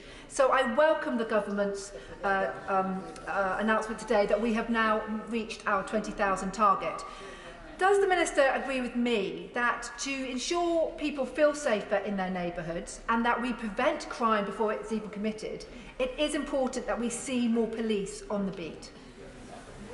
Yes, I entirely agree with my honourable friend. It is important we see more police on the beat, more criminals getting prosecuted. So in addition to hiring all of these police officers to deliver a record-ever number, we're also trying to remove some of the burdens which have prevented police spending their time fighting crime. For example, we changed the Home Office counting rules just recently in order to reduce the amount of time spent on unnecessary administration. We're looking at the moment with the Department of Health and Social Care on the way we can make sure police don't spend time essentially with mental health patients who would better be treated by the health service. So we're absolutely focused on getting those police on the street where our constituents can see them. Ellie Reid. Mr. Speaker, confidence in the police from women is at an all-time low. And there's nothing in the Minister's statement today that's likely to do anything to change that. Still nothing on having domestic abuse call handlers in every 999 control room. Still nothing on having specialist rape and sexual assaults units in every police force across the country. And still nothing on national standards on training and vetting to make sure the scandal of Wayne Couzens and David Carrick never happens again. When will the Minister finally get a grip and address these issues? Well, of course, we do have now, I'm delighted to say, more female police officers than at any time in history, by a very large margin. Of the most recent recruitment over the last 3 years, 43% of the new recruits were female, which is a very big step. We'd like it to be 50%, but 43% is a very big step forward. In relation to the prosecution of rape and serious sexual assault, by the end of June this year, we will have Operation Soteria Bluestone, which is an academically endorsed method for investigating rape cases rolled out across the country. In the early adopting forces like Avon and Somerset, we have seen material increases in the number of charges and prosecutions. In relation to specialist officers, every force does, of course, have specialist officers. Some are organised into units, some aren't. That is something which I'm going to have a look at in the coming months. Of course, the government conducted a rate review. We've got a VORG strategy. The safeguarding minister here is leading work in this area. But I fully acknowledge there is more work to do around prosecutions and confidence, and it is an area that the government is working on extremely actively. Sir John Hayes. Thank you, Mr. Speaker. Our diligent policing minister deserves great credit for what he's achieved and for his statement today. He serves under an outstanding Home Secretary, of course. But will he recognise that in rural areas like Lincolnshire, there are profound problems with the police funding formula? He will know that Lincolnshire is one of the lowest funded police authorities in the country, and indeed, sadly, the force has had to cut the number of PCSOs just this year. He's previously agreed to look at this. Will he now agree to an urgent meeting with me so that Lincolnshire can benefit in the way that so many other areas have? And yes, of course, I'd be delighted to meet with my right honourable friend to discuss police funding in Lincolnshire as soon as possible. It's a topic I discuss with the excellent Police and Crime Commissioner Mark Jones on a regular basis. The funding formula, the current police funding formula, has been around quite a long time. It does need refreshing, and it is something we do intend to consult on to start the process of getting that formula updated. So areas like Lincolnshire, which the police funding formula doesn't treat as generously as some other areas, can be addressed. John Trickett. Very much, and of course we all thank police officers who work diligently when within the rules, but I came to Parliament this week from Northfield Primary School in South Kirby, where there's an urgent problem of antisocial behaviour. The 2 points were made to me. One is, where are the police? We don't see them in the villages in our area. And secondly, the 20,000 police officers that were lost had many, many, many years of service each, being replaced by people who were new to this job. And in the vacuum which was left during the years when they cut the police service, that is where criminality, antisocial behaviour went rife. And of course, they then cut £1 billion from the youth services and from mental health services too. The record of this government's a disgrace. They left the communities ill-defended, and we're now seeing the consequences. Well, I don't accept that. I've read out, I'm not going to repeat them, but I've read out twice now the Crime Survey of England and Wales figures, the Office for National Statistics figures, showing reductions in crime since 2010. On antisocial behaviour, the government agrees that more needs to be done. That's why just a week or two ago, the Prime Minister personally launched an antisocial behaviour action plan designed to rid our streets of the scourge of ASB. And in relation to police officers being visible, I agree with the honourable gentleman, my honourable friend, the member for the Cities of London and Westminster, that we do want to see visible police, and we expect to see that with all of these extra officers that have been recruited.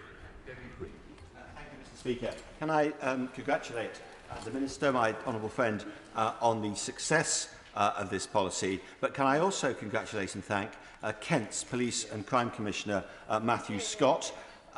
Since 2010, we now have 400 extra police officers in Kent, and even more importantly, measurably, it's working. In the last 4 years, overall crime is down 12%, residential burglary is down 44%, vehicle crime is down 25%, and violent crime is down 5.2%. So does my honourable friend agree with me that clearly and measurably Kent's streets are safer now than they were 15 years ago?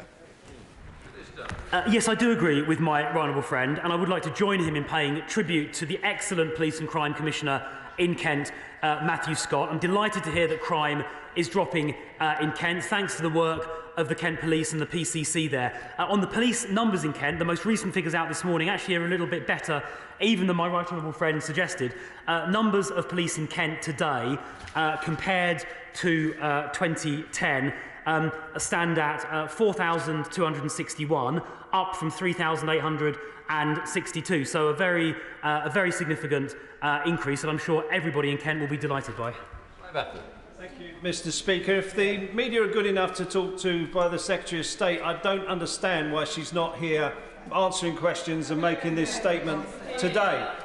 The government didn't just let 20,000 police officers wither. It was a stated intention by the Conservatives to cut 20,000 posts from the police. And they were warned that it would have that we would be losing experienced officers, and that would have a knock-on effect on charges and criminal conviction rates. And recorded knife crime is now up 70%. 90% of crimes go unsolved. Sexual crimes are at a record high. And since 2015, we've seen 10,000 officers cut from our neighbourhood policing. So this is all on the Tories' watch for 13 years of mismanagement of our police and criminal justice system. So isn't it time they started to listen to our communities and put the police back in local neighbourhood policing and then adopt Labour's policy and put in 13,000 officers onto our streets? I've already explained that local policing, which is the emergency response teams and neighbourhood teams together, is higher now than it was in 2015. So members opposite should really stop saying that again and again, because it's not accurate, it is misleading. We do have now more, it's not just about backfilling what may have happened in the past, we have more officers now, 3,542 more officers than we've ever had at any time in this country's history. In relation to experience, yes, quite a few of the officers recently hired obviously are less experienced. That's why we're keen for experienced officers to stay on beyond their 30 years. There are mechanisms in place to do that, and we want to see mentors, experienced officers helping to train and induct the newer officers to make sure they become effective. But I think we are seeing the benefits of this already, and this is something that people across the House should be welcoming. Martin Vickers. Thank you, Mr. Speaker. I welcome the Minister's statement. He will be aware that my Cleethorpes constituency falls within the Humberside Force area, and I think it's an opportunity to congratulate them on what is now announced their outstanding rating. The Minister mentioned police on the beat, and as we all know, that's what our constituents want to see. Serious crime, of course, must take priority, but it is low-level antisocial behaviour that blinds the lives of so many of our constituents. Can the Minister give an assurance that he will continue to ensure that the police focus on antisocial behaviour? Well, the Humberside Force is doing a very good job. It's had a good inspection recently, and I'd like to thank the Chief Constable Lee Freeman for the work that he is doing.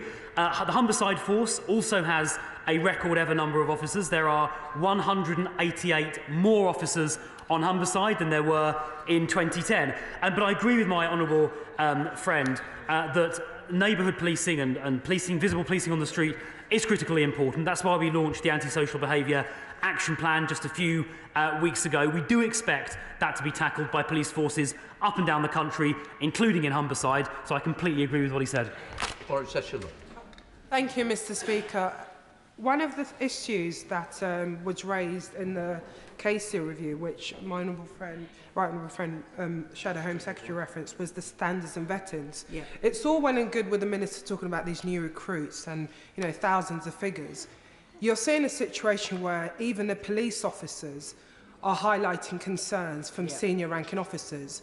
So why is it taking the Minister so long for this government to introduce mandatory national standards on vetting, misconduct and training for all new recruits? This would help address some of the issues that we are seeing, not just in the Met Police, but right across other police forces, those same very police forces that we are seeing in special measures. So it's all well and good saying we have new recruits, but if they have no confidence in that, if they raise an issue with their superiors that will be dealt with, this can be addressed by having a national vetting procedure for all new recruits. Well, the College of Policing has just finished consulting on an updated statutory code of practice for vetting standards, and that'll come into force in the very near future. We're also, as I said earlier, looking at the rules around dismissing police officers, because it has in the past been actually quite difficult for chief officers and chief constables to dismiss police officers for misconduct. We'd like to give chief officers and chief constables more power to do that where they uncover misconduct, to address some of the issues that Baroness Casey and others have raised.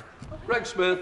Thank you, Mr. Speaker. I warmly welcome today's statement and congratulate my right honourable friend on this momentous achievement of beating our manifesto commitment 3.5 years into the Parliament. But will he confirm for me that proportionally it is even better news for Thames Valley Police, whose headcount now stands at 5,034? That's 518 more officers than in 2010, an 11% uplift. Yes, well, my honourable friend is quite right to point to the fantastic figures for police officer numbers in Thames Valley. He's right, they have gone up by around about, they are about 500 higher than they were in 2010. I think that's good news for people across the whole Thames Valley force area, who will see more police on their streets now than they did under the last Labour government. They'll see more criminals getting caught, and they'll see neighbourhoods being protected. Thank you, Mr. Speaker. Of the Thames Valley.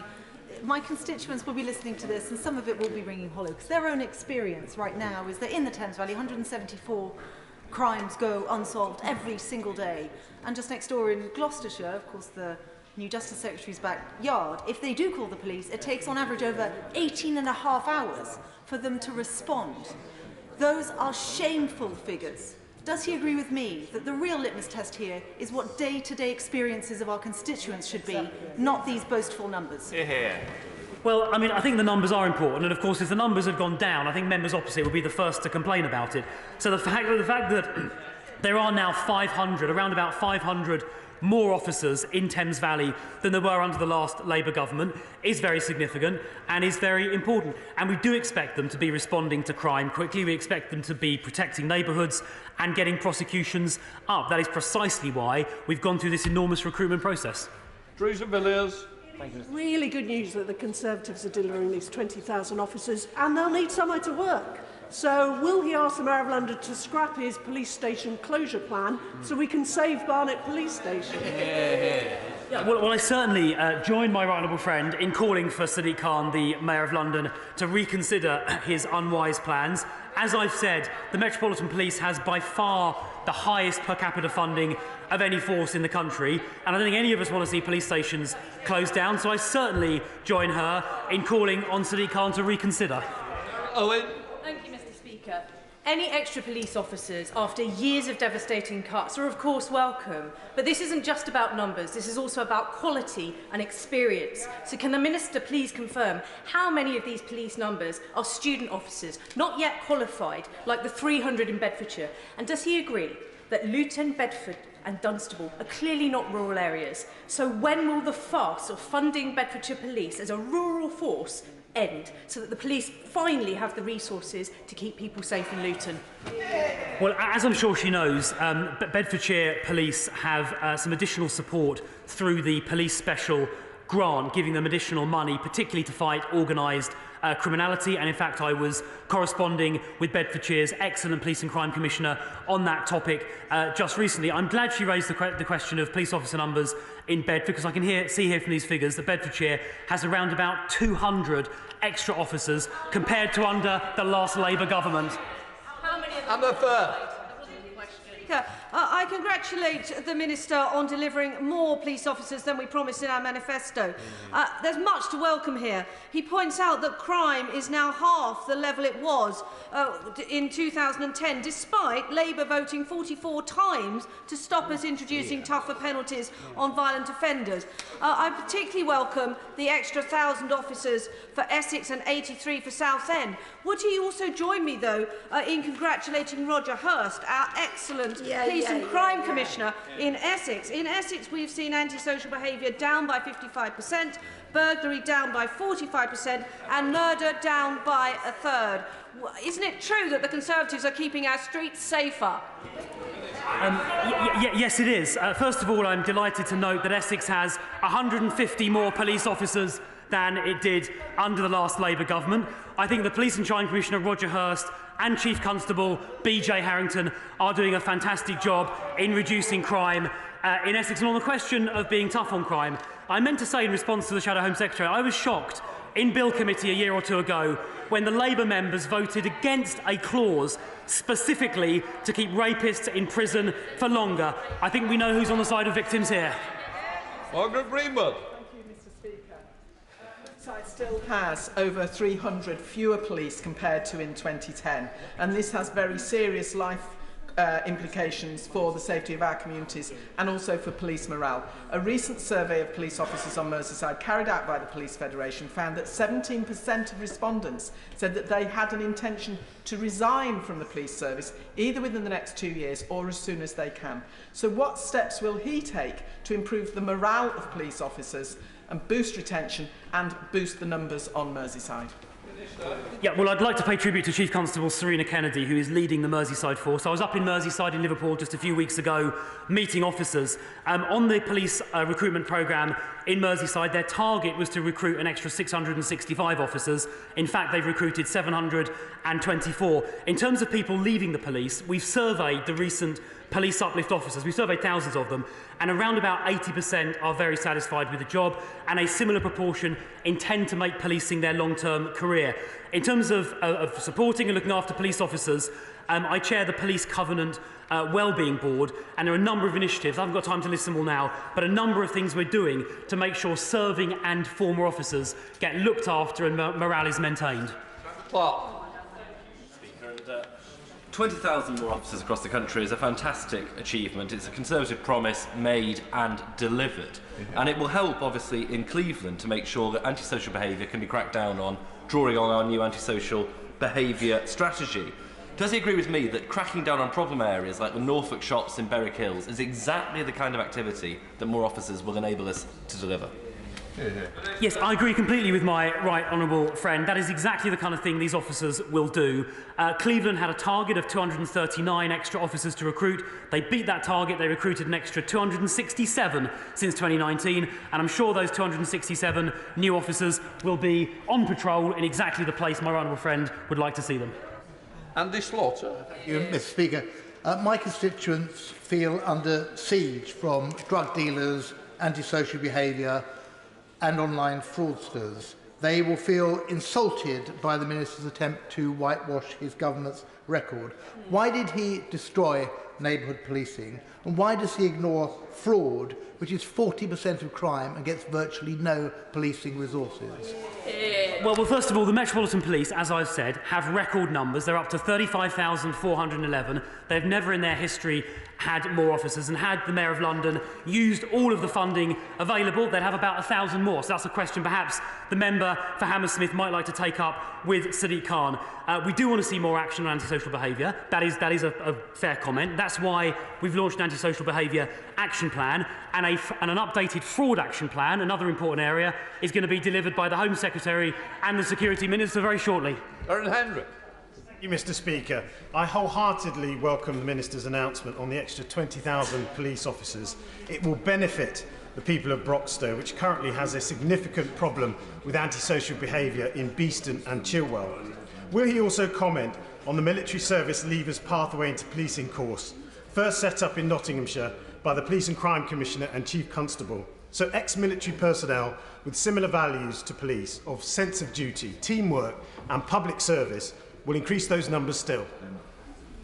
Well, let me firstly congratulate the excellent Police and Crime Commissioner in Nottinghamshire, Caroline Henry, who beat their police uplift target, delivering 418 officers extra instead of the target of 557. If only Sadiq Khan had done the same in London. But I would like to strongly commend the programme that's been pioneered in Nottinghamshire to get people leaving the military to come into policing. I was having a discussion just yesterday evening with colleagues at the NPCC and the Home Office about getting that model rolled out across the whole country, which I think is something we should urgently work on doing. Thank you, Mr. Speaker. This announcement rings hollow for our constituents and for serving police officers alike. I met with police recently at the Honiton police station, and it was plain that they receive way more priority calls than they have officers to deal with them. Earlier this month, we discovered that over 45,000 burglaries reported last year went unattended in England and Wales. Will the Minister get behind a Liberal Democrat bill which would create a statutory duty on police officers and police forces to attend and properly investigate every domestic burglary?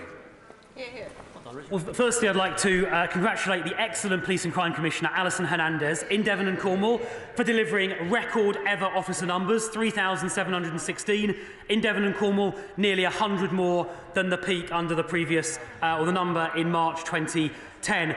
In relation to domestic burglaries, I'm afraid the Liberal Democrats are a little bit behind the curve here, because the Home Secretary last autumn announced an initiative to make sure that every residential burglary got a visit. I'm sure something everyone in this House would support. Thank you, Mr. Speaker. And as the Minister just said, I welcome, and my constituents also welcome, the uplift to over 3,500 officers in the Devon and Cornwall police area. I welcome also what the Minister said earlier about on vetting between police forces, and I would like to draw the House's attention to the fact that in the South West we have 5 hard-working Conservative PCCs who already have a voluntary vetting service between those 5 forces, so it is something that is starting to work. But can I ask the Minister, will he meet with me and our excellent Police and Crime Commissioner, Alison Hernandez, to talk about the summer funding that Cornwall and Devon so desperately needs? We welcome more visitors to our area outside of London than any other part of the country, and we really do need to see some extra funding to help with that excess in antisocial behaviour that we see every year. Thank you.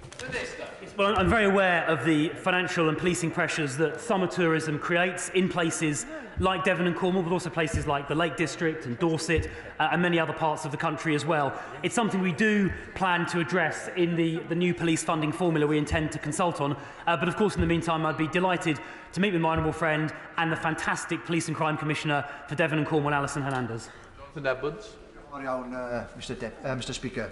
One of the unintended consequences of the programme is that police forces have to reduce backroom police staff due to the financial penalties they receive if they don't increase officer numbers, leaving police officers undertaking non-public facing roles. Considering that in the case of Dyfed Powys Police, Mr. Speaker, 50% of funding now comes from the police precept, shouldn't the Police and Crime Commissioner and the Chief Constable have a greater role in determining their optimal workforce, and for how long the mix of the workforce, and for how long will the Home Office maintain the threat of financial penalties? Well, of course, Chief Constables and Police and Crime Commissioners are able to decide how to spend their budget, whether they spend it on physical equipment, buildings, police staff, PCSOs. They have operational independence, so they can make those decisions. I'm pleased to say that every single one of Wales's 4 police forces, North Wales, South Wales, Daffod Powys and Gwent. All 4 of them have record officer numbers, more than they had in 2010 under the last Labour government. Simon Baines. Mr Speaker, I'd like to congratulate the Minister on the recruitment of 207 extra police officers in North Wales. And would he agree with me that this is vitally important for combating antisocial behaviour in parts of my constituency of Clwyd South? And could he also comment on the work that he is doing to streamline paperwork, which takes up far too much police time? Yes, I certainly can agree with him. North Wales Police have, it looks like, about 105 extra officers compared to March 2010. We expect them to be catching criminals. And I certainly agree with him. We want to minimise the bureaucratic burdens on policing. That's why we changed the Home Office counting rules recently to reduce some of those bureaucratic burdens. And we're doing some more work with the Department of Health and Social Care to ensure that where there are people suffering mental health episodes that don't pose a threat to themselves or the public, and where no criminality is involved, those people are dealt with properly by the health service rather than by the police. So I completely agree with the point that he made. Jim Sharp. Thank you, Mr Speaker. Can I thank the Minister very much for his statement and the positivity in relation to recruitment. It is to be welcomed. It's great to hear of England and Wales hitting their pledge of 20,000 new police officers. We in Northern Ireland have a different situation whereby our terrorist level has been increased and our police officers are at risk of violence, with Detective John Caldwell being brutally shot. What discussions has the Minister had with the PSNI back home on meeting the United Kingdom of Great Britain and Northern Ireland national pledge to keep our police officers safe whilst on duty? Well, I think my honourable friend raises an important point about police officer safety. Of course, it concerns all of us across the whole of the United Kingdom, but officers in Northern Ireland, of course, do face unusually elevated risks, as we saw with the tragic shooting just a few weeks ago, and I'm sure the whole House wish a speedy recovery to the victim of that terrible attack. We do have dialogue with the PSNI on a number of issues, including officer safety. I can confirm to my honourable friend that those discussions continue, and I know that he'll be working closely with the Northern Ireland office to make sure that PSNI has the resources it needs to keep his constituents and the people of Northern Ireland safe. Thank you very much, Mr Speaker. I must refer to my register of interests. Prior to coming to this House, I was a criminal defence solicitor for 17 years. Many of the inefficiencies in the criminal justice system are related to Labour's disastrous decision to move charging from the police to the Crown Prosecution Service, which has led to endless paper filling, endless inefficiencies. And therefore, to assist the new recruits in tackling crime and cutting bureaucracy and doing the best job they can on behalf of all of our constituents, would my honourable friend return full charging powers to the police? Well, we have regular discussions with the Attorney General's office and with the Director of Public Prosecutions, Max Hill, on this kind of topic. It is something we discuss regularly. I know some police officers do feel they'd benefit from taking more charging decisions. Some feel that DG6 could be improved, and some are concerned about the burdens that redaction places on police officers. These are all things that we're discussing actively with the Crown Prosecution Service, and I'd welcome actually meeting with him to just discuss in more detail how we can remove and reduce some of those bureaucratic burdens. Henry Smith. Thank you very much, Mr Speaker. I really welcome the remarkable achievement of this government in there being a record number of police officers across England and Wales.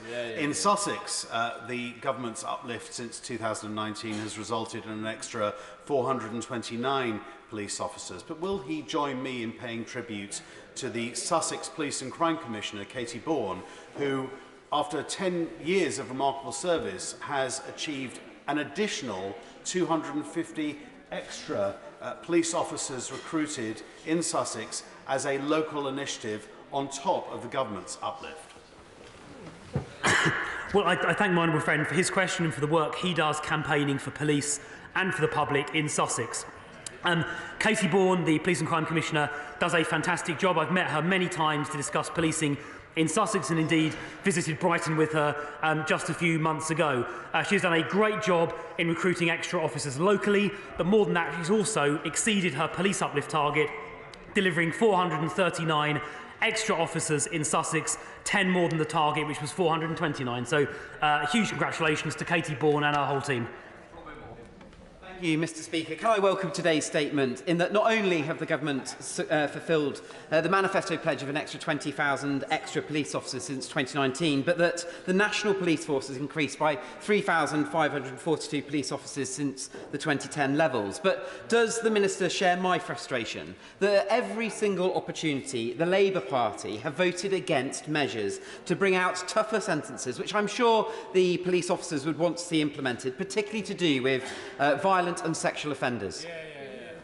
Well, I entirely concur with my honourable friend's remarks about police officer numbers. It is striking that the Labour Party have consistently voted against measures to toughen up sentencing, and the vote that I was most shocked by was the vote in Bill Committee, where Labour members of that Bill Committee voted against the specific clause which would have kept rapists and child sex offenders in prison for more of their sentence. I was frankly horrified by that.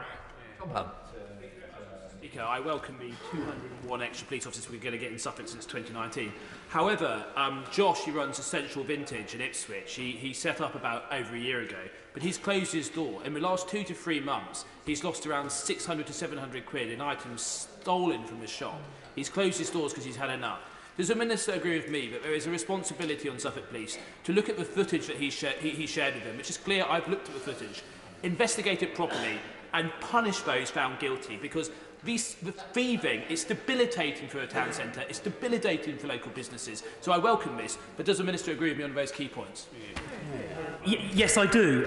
Suffolk has about 150 more officers than it did in March 2010 under the last Labour government, and it is important those officers are used to investigate crime like shoplifting. So I completely agree with my honourable friend, the member for Ipswich. Where crimes are reported and where there is a reasonable line of inquiry or actionable evidence to be pursued, I do expect the police to follow that up and investigate it in all cases in exactly the way my honourable friend just set out.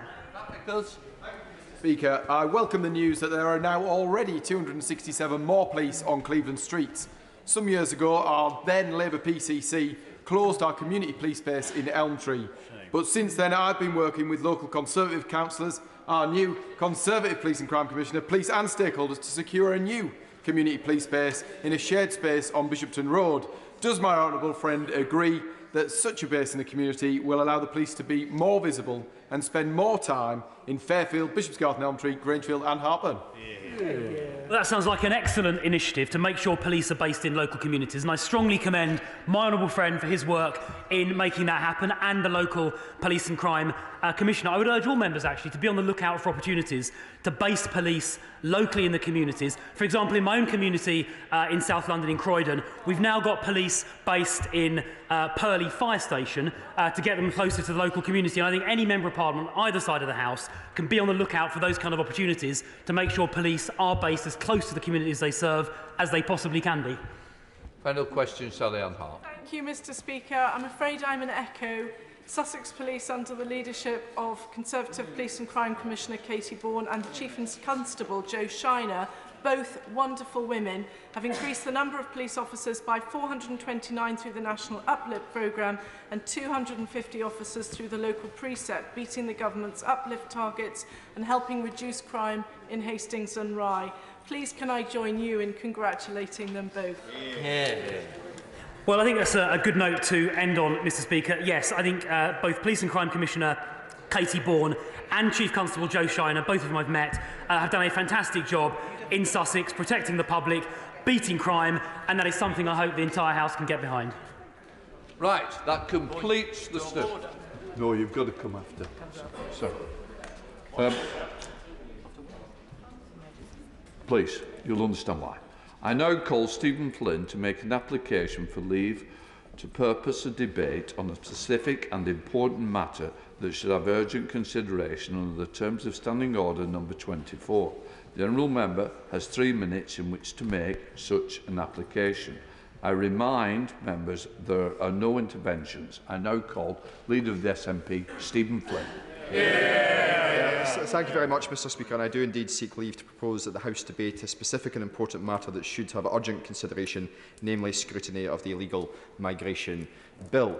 Mr Speaker, isn't it astonishing when this House voted to inflict Brexit upon and the economic damage of Brexit upon this United Kingdom, they did so on the premise of taking back control.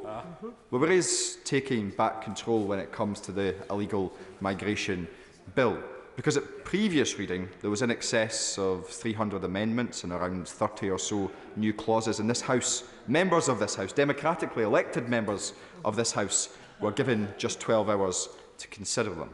Now, today, there's around 189 amendments and in excess of 20 new clauses, and there's going to be less than 6 hours for democratically elected members of this House to scrutinise the legislation that's in front of them. But it gets worse, Mr Speaker, because in relation to the Home Affairs Committee, there was no pre-legislative scrutiny whatsoever. The Joint Committee on Human Rights, the report's not going to be published in time for the sitting this afternoon. And of course, the Home Secretary herself opted not to give evidence to that committee. What was she running scared of? So, Mr Speaker, right across the board, this government has sought to railroad this deplorable, disgusting bill through the House of Commons. And why is that? Why is that important? It is important because this doesn't just affect adults and children.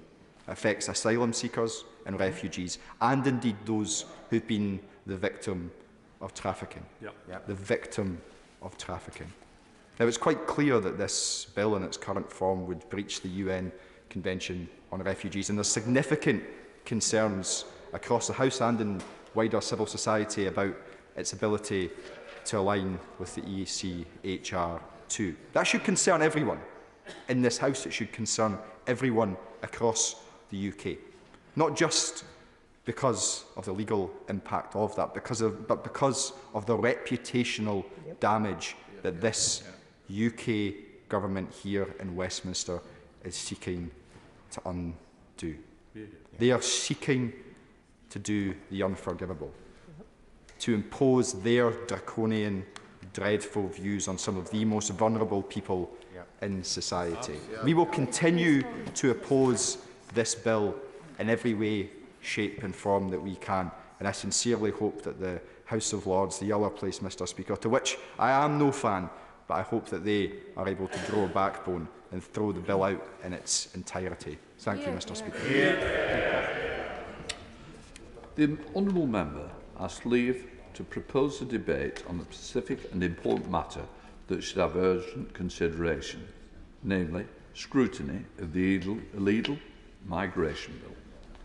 I have listened carefully to the application from the honourable member. I am not persuaded that this matter is proper to be discussed under Standing Order number 24. The Standing Order precludes me from giving reasons for my decision to the House. However, I do wish to make clear that I found the merits in this application. I sympathise with members trying to scrutinise a very large number of amendments to an already densely drafted bill. I wish to make clear to the Government and to the House that my decision on any future such applications regarding how the Government invites the House to legislate might well be different. Point of order. Point of order, Chris Bryan. Thank you very much, Mr Speaker. I have notified the Minister that, and in fact we've just had a conversation about it as well, so he knows very well that what I'm about to raise, Madam Deputy Speaker. You've changed.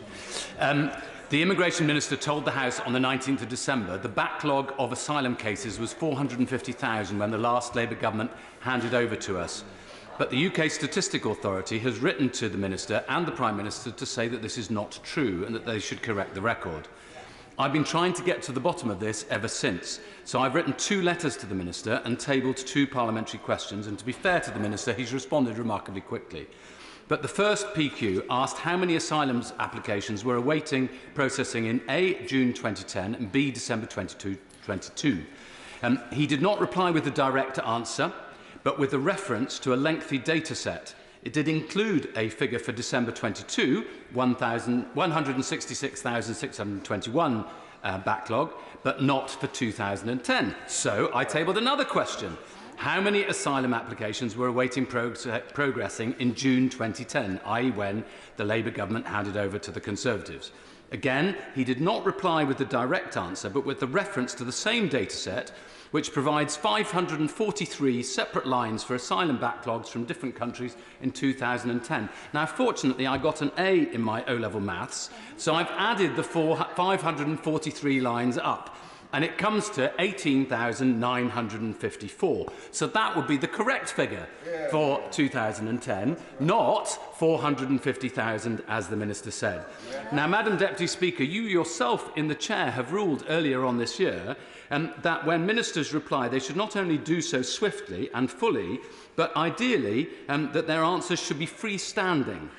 Now, the Minister's answers were not freestanding in this case, and I had to do my own maths on his behalf.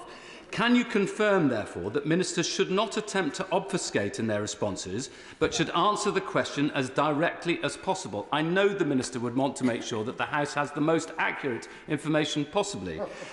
And can you explain to the Minister and to any other ministers who might be interested that there is a formal process whereby ministers, not backbench MPs, only ministers can correct the record, which means that the original statement in Hansard is corrected. Could you explain what that process is? And could the Minister finally now admit that the figure for June 2010 was not 450,000, as he said, but 18,954? Well, I am grateful to the honourable member for giving notice of his point of order. He's given me a lot of tasks to undertake. He will know that ministers are responsible for answers rather than the chair. However, I would, of course, always expect ministers to provide answers which are as informative and helpful as possible. And I know Mr. Speaker would also expect ministers to correct the record if an error is made in an answer. Now, the Minister is here. He will have heard what the honourable gentleman has said. He may wish to take that away or may wish to respond immediately. If not, I should just add that the Procedure Committee reviews the performance, of departments in providing answers, and so the honourable gentleman might wish to make his views clear to that committee. But as I say, the point I believe the Minister wishes to respond. Minister. Madam Deputy Speaker, and I'm grateful to the right honourable gentleman for his point of order. I always take my responsibilities to the House seriously and continue to do so. He and I have had correspondence on this issue, and he may not have seen the letter that I wrote to him yesterday. He indicates that he has, but I'm happy for you, Madam Deputy Speaker, and for the House just to read out a portion of that, and perhaps with his consent put a copy of this in the library of the House, as I did my previous letter to him. I clarified my remarks on the floor of the House in the debate on illegal migration bill on the 27th of March, and in the letter that I sent to the right honourable gentleman and put in the library of the House, I expanded on that clarification in writing. The point that I was trying to make in the debate, which I appreciate was different from the one which he believes, was regarding the backlog of 450,000 asylum cases. This is the assessment of the then independent Chief Inspector of Borders and Immigration, as reported by the BBC and The Guardian. I therefore believe it is perfectly legitimate to quote this figure, as the then Home Secretary, John Reid, did in the House of Commons on the 19th of July 2006. I hope that satisfies the matter and corrects the record to your satisfaction, Madam Deputy Speaker. Well, I thank the Minister for responding at the dispatch box. It's obviously not for me to rule on different interpretations of statistics. Go on. But no, I won't. No. but I'm sure that this debate will perhaps continue in other. I'm sure the honourable gentleman may well wish to respond to the letter, and I think at this point we should leave it at that. Point of order. Dame Diana Johnson. Thank you, Madam Deputy Speaker. On the 27th of March, the Home Affairs Select Committee invited Andrew Patrick, the UK's Migration and Modern Slavery Envoy, to give oral evidence on Wednesday the 26th of April to our inquiry into human trafficking. The Foreign Office told us on the 18th of April that ministers had declined permission for Mr Patrick to give evidence, given the focus of the inquiry and his remit. We then wrote to the Foreign Secretary immediately pointing out that civil servants should be made available to committees as requested. Whilst we were told yesterday that his role complements the work of the Home Office and is focused on global and regional mechanisms to tackle modern slavery, the Secretary of State for the Foreign, Commonwealth and Development Office again declined our request. What action would you advise we can take in relation to this discourtesy to the committee in carrying out our duties to properly scrutinise the work of the Home Office and the Modern Slavery Envoy? Well, I'm grateful to the Right Honourable Lady for giving me notice of her point of order. Mr Speaker has repeatedly said that it is important that committees are able to take evidence from the witnesses that they believe to be essential for their inquiries. Ministers will have heard, and the Treasury bench, the whip, I'm sure, must be making a note of it right now. Yes. Will have heard the remarks of the Right Honourable Lady, who is chair of the committee, and I'm sure Mr Speaker would encourage the ministers to reconsider their position on this issue. Thank you. Point of order, Jamie Stone. Thank you very much, Madam Deputy Speaker. In recent days, a Russian vessel, the Admiral Vladimirsky, has been cruising off the coast of my constituency. It's not a trawler, it's not a pleasure boat, it's a spy ship, complete with armed guards. It has been snooping around the Beatrice oil field and examining the interconnector to my constituency. It's been snooping around the oil installations in the North Sea and the oil pipelines. Now, Madam Deputy Speaker, we all know what happened in recent times in the Baltic with the gas pipeline. I do not take kindly to this happening. I regard this as a very important security issue. Madam Deputy Speaker, it affects the United Kingdom and our security in terms of energy. What advice can you give me, Madam Deputy Speaker, in getting the Secretary of State to come to this place, the Secretary of State for Defence to come to this place and make a statement in view of this urgent situation?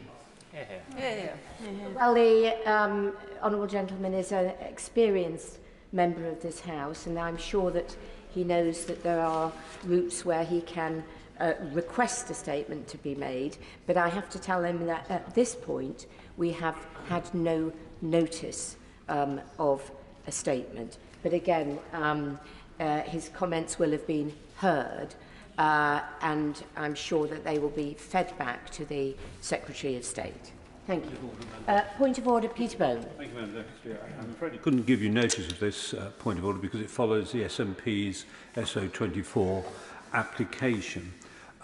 It seems to me that the reason we are debating today the bill and finishes at the moment of introduction the illegal migration bill is because there was a programme motion.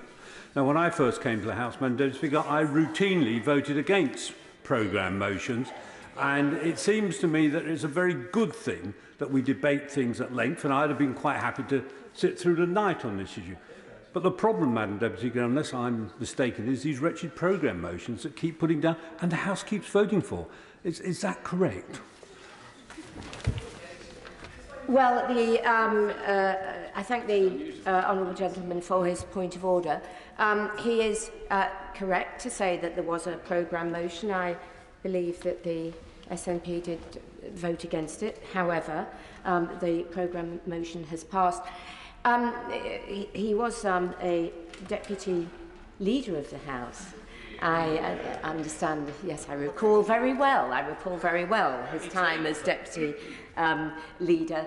And perhaps he might, I wonder, make his points to the Procedure Committee, who may well look at the points, especially in light of his time as Deputy Leader, when he might have tabled some himself. I'm not sure. Oh, absolutely. The honourable gentleman assures me he didn't do that, so even more reason perhaps for him to make his representations to the Procedure Committee. Thank you. Oh, another point of order. Minister Robert Dean. I am indeed going to correct the record in one respect, that my officials have helpfully told me that in regard to the written parliamentary question tabled by the right honourable gentleman, the Home Offices did indeed provide the data requested. It's included in the table, the link to which was provided, and I'm told that there are instructions in the Notes tab on how to use the filters appropriately. I appreciate that the right honourable gentleman got an A in his O-levels for maths, but perhaps he didn't take ICT at that time. Well, I thank the Minister for that further point of order, which I think does indicate why it's very important for me to not get involved in interpreting statistics. And I think that we probably shouldn't prolong the debate any further at this point, but move on to the 10-minute rule motion from Helen Morgan. Thank you. To move that leave be given to introduce a bill to require the Secretary of State to publish and implement a care workers employment strategy with the aim of improving the recruitment and retention of care workers, to establish an independent National Care Workers Council with responsibility for setting professional standards for care workers, for establishing a system of professional qualifications and accreditation for care workers, and for advising the Government on those matters, to require the Secretary of State to commission an independent assessment of the support available to unpaid carers, including financial support and employment rights, and for connected purposes. All of us will have had experience of the importance of care, whether we've had to care for a loved one ourselves or whether outside care has been provided to a relative or friend. I'm sure colleagues on both sides of the House will agree that caring is not only a skilled job, but one in which compassion, respect, friendship and companionship is also hugely important. Before I dive into the detail of this bill, I want to provide a small example of how important that element can be. Recently, I was speaking to residents in North Shropshire, and I came to a bungalow whose door was answered to by a care worker. She explained that the lady who lived there was still having her lunch, but she would help her fill in my survey about local issues. A few minutes later, I turned to see the care worker running up the street. "Joan would love to see you herself," she said. I gladly went back to talk to Joan, who did not get many visitors and was grateful for the interaction. Now, there was no need for this care worker to have literally gone the extra mile, when doubtless she was under time pressure to get to the next resident, but it made all the difference to Joan's day. Care is hugely important in this way to the most vulnerable individuals in our society. And yet there's a consensus that the care sector is in need of urgent attention. The government has promised to sort out social care on numerous occasions, but we've seen little in the way of a coherent strategy to tackle the multiple issues faced by the sector. And at the top of this list of issues is the workforce shortage. In only the last few years, the number of vacancies has skyrocketed to 165,000. Not only is this a vast number, but the situation is getting worse. Over 1 in 10 posts are now empty, with the vacancy rate having risen from 7% to 10.7% between 2021 and 2022. Furthermore, the Health and Social Care Committee anticipates a further 490,000 care workers will be needed by the early part of the next decade. To make matters worse, the Care Quality Commission reported that over 87% of care providers responding to them for their latest State of Care report in 2022 said they were experiencing recruitment challenges. This workforce shortage is one of the factors driving the crisis engulfing A&E departments and ambulance services. The inability of hospitals to discharge patients into care, whether that's at home or into a care home, is preventing the critically ill from being admitted to hospital or handed over from their ambulance, with truly disastrous consequences for those in immediate and urgent need. But the government still hasn't brought forward their NHS workforce plan, and there's little chance that it will include details for the care workforce, despite the sector being critical to the healthy functioning of the NHS. And on 3 occasions during the passage of the Health and Care Act 2022, the government voted against amendments which would have required the Secretary of State to publish independently verified assessments of current and future workforce numbers every 2 years.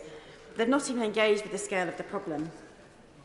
A care workers' employment strategy should be the top priority of the government, and not just any strategy, but a workable one, fit for the future and to be appropriately adapted as circumstances change, not just press released and shelved with little impact. That means it has to identify where and why shortages exist, as well as the areas of greatest need, and how to resolve those shortages. It needs to identify the causes of poor retention and slow recruitment. And it needs to be brave enough to tackle the importance of pay in a sector that is currently fishing in the same pool as retail and hospitality for new recruits. Caring is a skilled job and it should be paid appropriately. That's why Liberal Democrats have suggested the introduction of a carer's minimum wage. By increasing the minimum wage by £2 for care workers and introducing a care workers' employment strategy, we can take a bold and realistic step to deal with the chronic staffing shortages that we face. My bill goes on to recommend the implementation of an independent National Care Workers Council, free from political interference, which would establish not only minimum professional standards of care throughout the country, but a system for the professional qualification and accreditation for care workers. This would provide public recognition of the importance of the care worker's role and provide career development as skill and experience increases. I hope that by advising on minimum professional standards and the training needed to achieve them, such a council will provide the leadership needed to improve the varying standards of care we see across the country. Back in autumn 2022, I observed a 12-hour ambulance shift with a crew in Shropshire, and I was struck by the variation in the circumstances of the patients that we visited. One elderly gentleman was able to remain at home despite having been struck by COVID. The ambulance crew were confident that his needs would be taken care of and that the carer would ring back if his condition deteriorated. However, a second gentleman's carers, while having done everything required of them and taken the time to call an ambulance because he was poorly, were so short of time they were unable to stay. This immense time pressure on care workers and the fact that they are often not paid for driving between their clients means that some residents are living poorer quality lives than they otherwise might. Minimum professional standards would help alleviate the time pressures on carers.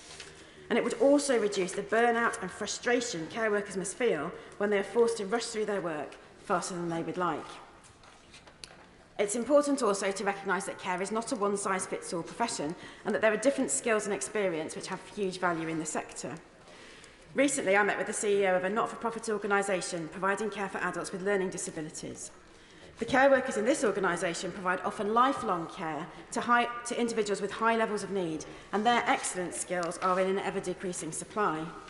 Reward and recognition for the people who provide this care are absolutely critical to ensure that organisations like this can continue to provide their unique service. Madam Deputy Speaker, I can't express the importance of dealing with the crisis in the care sector enough. In the Care Quality Commission's report, over a quarter of care homes that reported workforce pressures said that they are no longer actively admitting any new residents. Local care providers in my constituency have indicated that cost and retention pressures could force them to hand back care packages to the council, who would then have to find alternatives in an emergency. This would be costly, inefficient, and have the potential to compromise the quality of care being provided.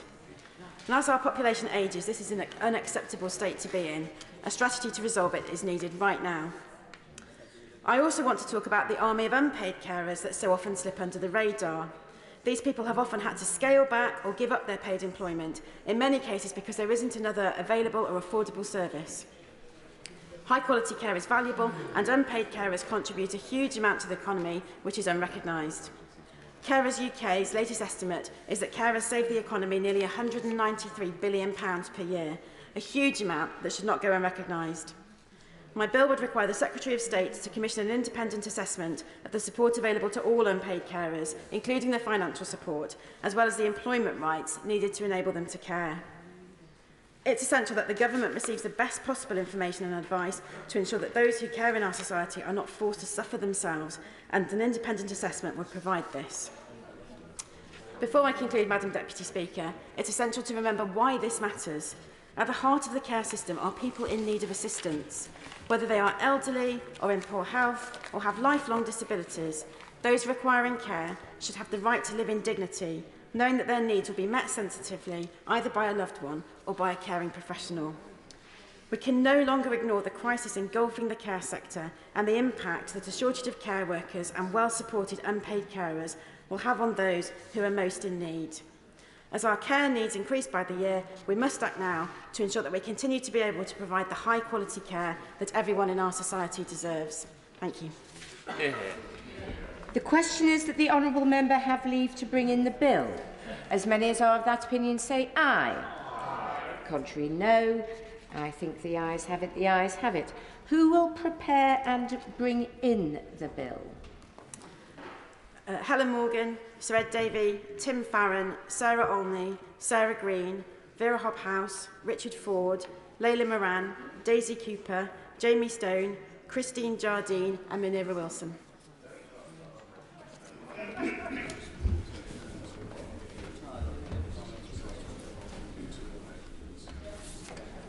Helen Morgan.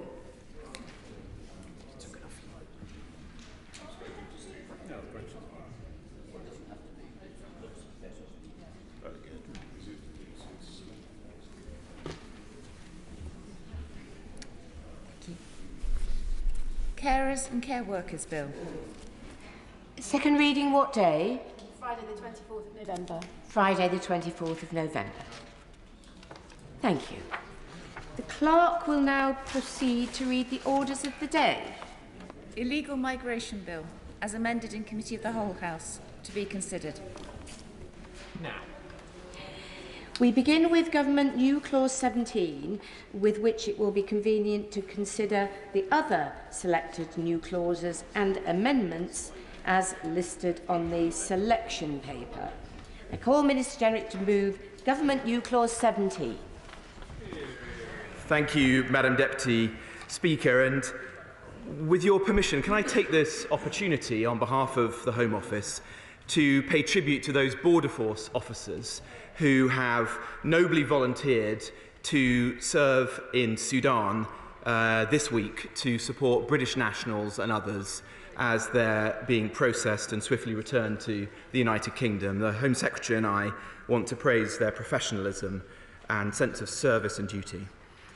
Madam Deputy Speaker, before I set out the key government amendments that we've tabled for report, it's worth reminding the House of why the government has brought forward this vital bill. A sovereign state must have control of its own borders. We quite properly have an immigration system that determines who can come to the UK lawfully, whether it's to visit, to study, to work, or for other legitimate reasons. Our immigration and asylum system also makes generous provision to provide sanctuary for people seeking protection. Indeed, we've offered such protection in different ways to nearly 500,000 people since 2015. But the people of this country are rightly frustrated if a self-selected group of individuals can circumvent those controls by paying people smugglers to ferry them across the Channel on a small boat. Why apply to come to this country for employment if you can instead arrive on a small boat, claim asylum, and then, as one of the amendments to the bill today suggests, acquire the right to work here after 12 months? Illegal migration, I will in a moment, but if I can make this opening point. Illegal migration undermines the integrity of our immigration system. It puts an unsustainable pressure on our housing, health, education, and welfare services. And it undermines public confidence in our democratic processes and the rule of law. That's why we want to stop the boats and secure our borders. And this bill is dedicated to that goal. It will send a clear message that if you enter the United Kingdom illegally, you will not be able to build a life here. Instead, you're liable to be detained, and you will be removed either back to your home country, if it's safe to do so, or a safe third country, such as Rwanda. I'll happily give way to the right honourable gentleman.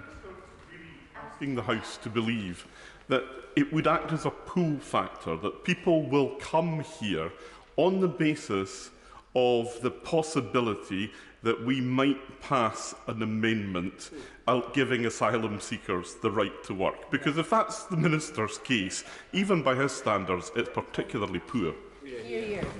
It is a pull factor to the UK that individuals can work in the grey economy here. That is a cause of serious concern. And if we were to add an additional pull factor to the UK by enabling people to work more quickly, then I think it would be yet another reason why individuals would choose to come to the country. And it's a point that I'll return to in answer to other questions before us today.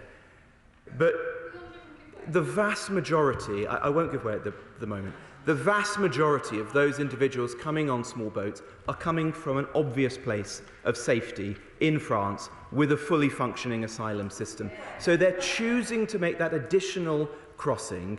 They are essentially asylum shoppers, even if they ultimately came from a place of danger. And they're doing that because they believe the United Kingdom is a better place for them to make their claim and to build a future. And so their ability to work is obviously a part of that calculation. And it's something that our Northern European counterparts say frequently. Let me make some progress, and then I'll return to those members who want to intervene. It's important that we get this bill right. I do understand the complexity of the legal and operational challenges that we face. In enacting this legislation, we must be alert to those who will seek to use every possible tactic to thwart and frustrate the operation of the Act. We've seen that with our groundbreaking partnership with Rwanda, and we'll see it again with this bill. So since introduction, we've continued to examine how to make the bill as robust as possible, as well as reflecting on the debates in committee last month. And the government amendments before the House today are a reflection of that further work and consideration. We've repeatedly been clear that as we reduce illegal immigrants coming in small boats and through other forms of clandestine entry, we will free up capacity for more people to come to this country through safe and legal routes.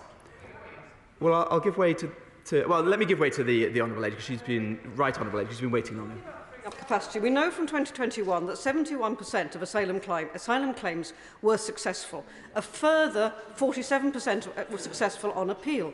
These are not illegal migration. So why, if these are successful claims, why therefore are we not allowing people to work? Or is he trying to make the whole system illegal when people come in, and thereby reducing our standing and the rule of law? There's a number of points there. On the question of work, there is a legitimate point of view, as I've said on a number of occasions, that those seeking a determination should have the right to work. We disagree, because we want to reduce the pull factors to the United Kingdom, not add to them. And deterrence, as I've said throughout my time in this role, has to be suffused to every aspect of our approach, and creating a situation where individuals could quickly access the UK labour market is not sensible if we want to reduce those people coming here in the first place. Let me return to safe and legal routes, which I know is an issue. Well, let me make my remarks, then I'll come to the Honourable Gentleman. But this is an issue clearly of interest to many members on both sides of the House. And in particular, I'd like to note and pay tribute to my honourable friend, the member for East Worthing and Shoreham, with whom I've been having a number of significant conversations in recent weeks. He is keen to see early progress on this front. The government accepts the need for greater clarity about the safe and legal routes available to those seeking refuge in the United Kingdom, whilst reiterating the point that it's simply not feasible for this country to accept all those who may seek to come here. That's why I'm happy to commend to the House my honourable friends' new Clause 8 and Amendment 11. These would first require the Home Secretary to lay before Parliament within 6 months of royal assent a report detailing existing and proposed additional safe and legal routes for those in need of protection. We will aim to implement the proposed new routes as soon as practicable, and in any event by the end of 2024. Secondly, the amendments would require the Home Secretary to commence the consultation on the annual number of people to be admitted through safe and legal routes within 3 months of royal assent. I'll give way to the honourable gentleman. Couldn't answer this earlier, so perhaps the Immigration Minister can. What is the safe and legal route available today to a young person in Sudan who wants to flee the violence there and come to the United Kingdom? Well, happy to answer the question. We've consistently said that those seeking sanctuary should do so in the first safe country. And with respect to the developing situation in Sudan, the United Nations is operating in most, if not all, of the countries surrounding Sudan. I met last week with the Assistant Commissioner of the UNHCR, in which we discussed exactly this point. And so the best advice clearly would be for individuals to present to the UNHCR. The United Kingdom, like many countries, works closely with the UNHCR, and we already operate safe and legal routes in partnership with them. That safe and legal route is available today, and in fact, to answer directly the honourable gentleman, I will give way to the honourable lady in a moment. The UK is the 4th largest recipient of any country in the world of individuals through those routes operated by the UNHCR. So his central contention that the UK is somehow not a generous and compassionate country, that we are not working with organisations like the UNHCR in this regard, is factually incorrect. We are working with them closely. In addition to that, we have a family reunion scheme which has enabled more than 50,000 refugees to come to the United Kingdom in recent years and to meet up with their family members who have also sought refuge in the United Kingdom as refugees. And that scheme is available all over the world. And so if the honourable gentleman's example was a young person with family in the United Kingdom, that individual could, through the family reunion scheme, come here. In addition to that, the point made in the bill is that we will expand those safe and legal routes over the course of the next 12 months or so, so that even more individuals can make use of them. I'll give way to the honourable lady. For giving way, and I think he's in danger of taking the UNHCR's name in vain, because they've issued a statement which says the UNHCR wishes to clarify that there is no mechanism through which refugees can approach UNHCR with the intention of seeking asylum in the UK. There is no asylum, visa or queue for the United Kingdom. Would you like to correct the record? No, the honourable lady may not. Well, with all due respect to the honourable lady, I met the Assistant Commissioner of the UNHCR last week and had this conversation directly with her. So whatever she may be quoting on her iPhone, I would prefer to take at face value that I've had the discussion with the Assistant Commissioner. But the point is that the UNHCR selects individuals who have registered with them and who they have given refugee status to go to other countries on existing safe and legal routes. And it is currently their discretion as to who they put in the direction of the United Kingdom. That was a choice when the UK established that scheme, because the then Conservative government took the view, and it's a perfectly legitimate one, that we would offer complete discretion to the United Nations to select those people who they felt were the most vulnerable in the world and help them to come to the UK. We've already opened the conversation with the UN as to how we will establish a new safe and legal route, and there's a range of options as to how we might configure that. Be pleased to give way to my right honourable friend. I'm grateful to my right honourable friend for giving way. I wonder if I might assist him in this issue on the UNHCR, because I've also seen the quote from the UNHCR. What the UNHCR is saying, as far as I can see, is that somebody cannot just turn up at the UNHCR and say, I want to go have asylum in the United Kingdom. But what the United Kingdom has as an arrangement with UNHCR is that we say to them, we will take a certain number of refugees or asylum seekers, and will they please identify those who are most vulnerable and therefore those who should be coming under our scheme. There's not that incompatibility that's being suggested. Correct. My right honourable friend is absolutely right.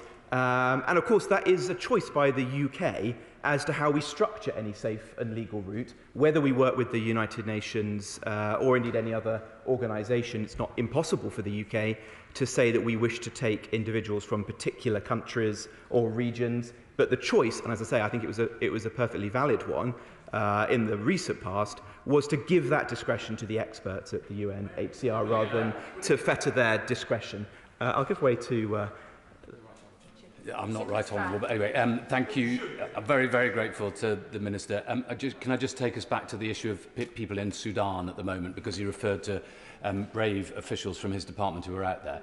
What is the advice being given if a family member has children under the age of 18 who may not be properly documented for all sorts of complicated reasons at the moment, given the situation in Sudan? What will they be able to get on an aeroplane? Will they end up having to make some kind of determination when they get to Cyprus? What's going to be the situation? We've so far been calling individuals and families forwards in order of priority, and those in Sudan should check the Foreign and Commonwealth Office's published advice to see that. There is discretion for Border Force officers where they where British passport holders or those who have leave to enter the United Kingdom present with minors where there is credible evidence that they are their own children, so as to ensure that the family unit, wherever possible, stays together. I think that's the right approach, and we've worked closely with Border Force to ensure that the group of officers that we have in Sudan have the correct guidelines to operate that policy. And to the best of my knowledge today, we've not encountered any issues, but of course we're getting regular updates to ensure that that's functioning properly. I'll give way to the honourable gentleman. Very grateful to him for giving way. I just wanted to call the attention of the House to another safe and legal route which exists at the moment, which is the community sponsorship arrangement, which was introduced by my right honourable friend, the member for Maidenhead, as Home Secretary, and this enables communities to welcome refugees from around the world. Does he not agree that this is a really good model that we should expand in future? I do, and I commend that wholeheartedly. I took part in one sense, a successor to that scheme, the Homes for Ukraine scheme, and it was an incredibly rewarding experience for me and my family. And the principle at the heart of that is that it's not purely a matter for the state to provide support, but there are individuals or groups, churches, synagogues, mosques, who might want to come forward to gather support and funding to meet the state halfway and assist those people to come to the UK. That scheme is available. We would like more people to take part in it, and it's exactly the sort of scheme that could be considered alongside the further expansion of safe and legal routes. If I may, I'll make some more progress, but I'd be pleased to revert to the Honourable Lady in a moment. If I can turn to the other issue that my honourable friend, the member for East Worthing and Shoreham, raised in committee, the issue of unaccompanied children. Again, we've listened to the points that he and honourable and right honourable members on both sides of the House have raised. As I've repeatedly said, this is a morally complex issue. There are no simple answers. Each have trade-offs, but our primary concern must be the welfare of children, both here and abroad. We need to ensure that the UK does not become a destination that is specifically targeted by people smugglers specialising in children and families. I'll make a little bit of progress. I'm also acutely concerned that we balance that with the very real safeguarding risks posed by young adults pretending to be children. This is not a theoretical issue, it's one that we see every day, unfortunately. Today, a very large number of young adults do pose as children. In fact, even with our current method of age assessment, around 50% of those people who are assessed are ultimately determined to be adults. And of course, we've seen some very serious and concerning incidents in recent months, few more so than that raised in this House by my honourable friend, the member for Bournemouth West, when one of his constituents, Thomas Roberts, was murdered by an individual who'd entered the UK posing as a minor, and during his time in the UK had both been in education, in the loving care of foster parents, and in other settings in which he was in close proximity to genuine children. I'd happily give way to the honourable lady. He's The awful case of Thomas Roberts. I have asked him repeatedly why it was not known that the murderer was wanted for murder in Serbia, and why it also wasn't known that he had already been turned down for asylum in another European country. Why did the Border Force, why did the authorities not know that information? Well, as I said in answer in the adjournment debate that we had in the House on this issue, I have commissioned a review of all of the circumstances surrounding that most serious case so that we can understand the multiple failures that may have happened whilst that individual has been in the United Kingdom and what lessons we need to learn. Separate to that, I have taken further steps to enhance the security checks that are conducted when individuals arrive at the Western Jetfoil and at Manston, aided by the change in the law that I made earlier in the year, so that we have, in extremis, up to 96 hours in which to hold individuals in that setting whilst we're conducting those security checks. I'm working closely with the security services, police and the National Crime Agency in that regard. And if there are other things that we need to do, we will do them. And if there are other databases that we should be arguing for access to, then we will certainly do so, because it's critical that we secure our borders in this regard. Let me make some progress, if I may. We've been clear that the power to remove unaccompanied children would only be exercised in very limited circumstances, principally for the purposes of effecting a family reunion or to return someone to their safe country of origin. Will you give way on that point? If I may just finish the paragraph, then I'll come to the Honourable Gentleman. Government Amendment 174 makes this clear on the face of the bill, whilst future-proofing the bill against the risk that the people smugglers will seek to endanger more young lives and break up more families by loading yet more unaccompanied children onto the small boats. I'll give way to the Right Honourable Gentleman. I'm very grateful to my right honourable friend, and on the face of it, I very much also welcome the Government Amendment 174 on the limitations to the removal of children and the prescription that's put within it.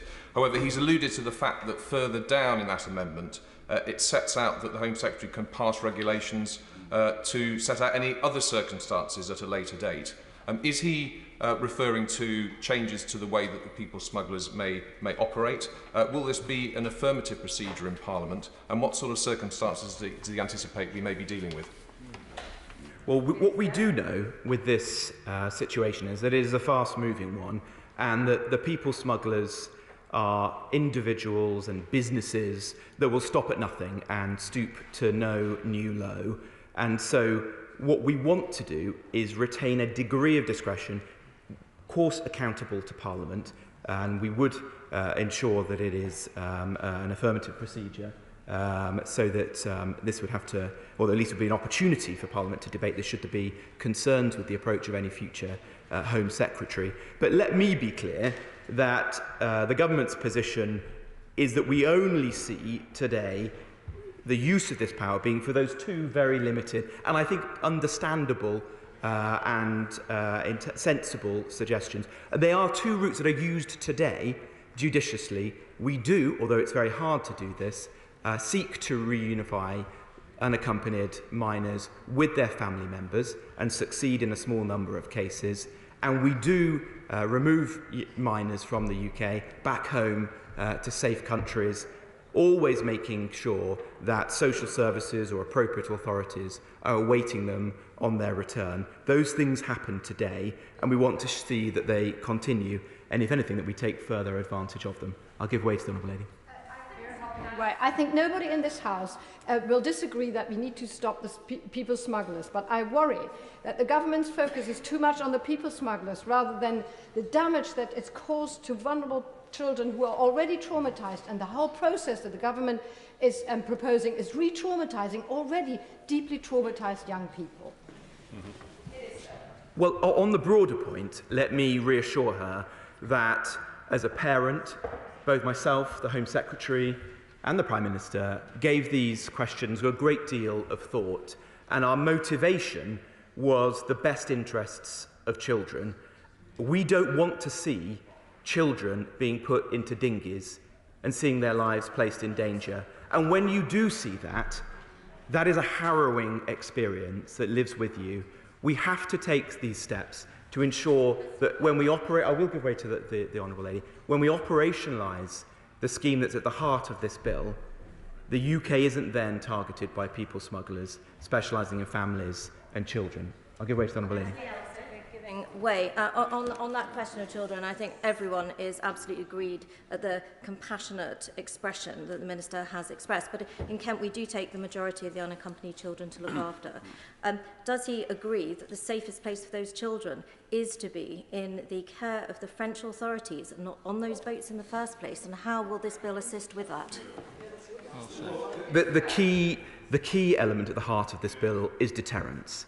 We want to deter individuals, families or adults from going into these dinghies, putting themselves at the behest of people smugglers. That is the way that we ultimately protect children. If we allow this issue to escalate, as is not the intention, but is the logical conclusion of those who oppose this bill, it will simply see more children placed into these boats, and we have to stop that. That is what we're setting out to do here. I would, as the Honourable Lady raises the point, I would praise the authorities in Kent who have gone above and beyond to support young people. I've recently visited the facilities there. I'll give way to the Honourable Lady, and then I should make more progress. Does the Minister agree that it's equally harrowing to learn of pregnant women on these boats arriving to the UK? And does he agree that perhaps they should be exempt from the provisions around removals in this bill? I don't want to see pregnant women placed in a difficult or compromising position. The scheme is structured in such a way that there is a suspensive claim that can be brought where there is serious or irreversible harm, which is in most cases physical harm, which would prevent an individual being placed on a flight either back home to their own country, if it's a safe place to do so, or to a safe third country like Rwanda, and the usual fitness to fly procedures will apply, and so a pregnant woman would not be placed on a flight to Rwanda or elsewhere unless it was safe to do so, and there's long-standing conventions of practice on how we would make that judgment. Let me make some progress, if I may. On the issue of detention of unaccompanied children, I understand the concerns that a number of honourable and right honourable members have raised about the prolonged detention of children without the authority of a court. And I thank those members, including the member for East Worthing and Shoreham, for very constructive engagement with us on this and other matters. As a result of those discussions, we've introduced Government Amendments 134 and 136 to enable a time limit to be placed on the detention of an unaccompanied child where the detention is for the purposes of removal. I acknowledge his and other members' concerns, indeed I share them, and can commit to work with my honourable friend and others, including the Right Honourable Lady for Chelmsford, with whom I've had a number of conversations, to set out the new timescale under which genuine children may be detained for the purposes of removal without the authority of the court, and what appropriate support should be provided within detention, recognising the obligations under the Children's Act, which is an important piece of legislation. I can also confirm to the honourable gentleman and others that it's our intention that children, where there is no age dispute, are not detained for any longer than is absolutely necessary, with particular regard to the risk of absconding and suffering significant harm. I trust these amendments and these commitments will assuage the concerns that were raised at the committee stage by my honourable friend, and he won't feel the need to press his own amendment 138 on this issue. Happily give way. Thank the Minister for giving away. As he said, the amendments 134 and 136 bring in the opportunity to introduce regulations to setting time limits. In past practice, when there's been a contentious issue like this across the House, It's often been the case that the government will bring forward draft regulations before the end of the passage of the bill in both houses. Could he give that assurance so that we can see the detail of what the government is thinking? Minister. I'm not able to give that assurance today, but I will give that careful consideration and revert to the right honourable gentleman. We need to make sure that we get these careful considerations and, as I said earlier, difficult judgments right, that we learn the lessons from when children have been detained in the recent past. And I know that he is very aware of that, and indeed in his constituency is an immigration removal centre that he's been very involved with in his constituency duties. And we want to make sure that we are only detaining children in the most limited circumstances and in the right forms of accommodation with the correct scrutiny and accountability. And in the further policy development that we intend to do, I have recently spoken with the Children's Commissioner and asked her to assist us and to give us her expert opinion. And I'm very open and keen to work with any member across the House who has expertise to bring to bear to this issue.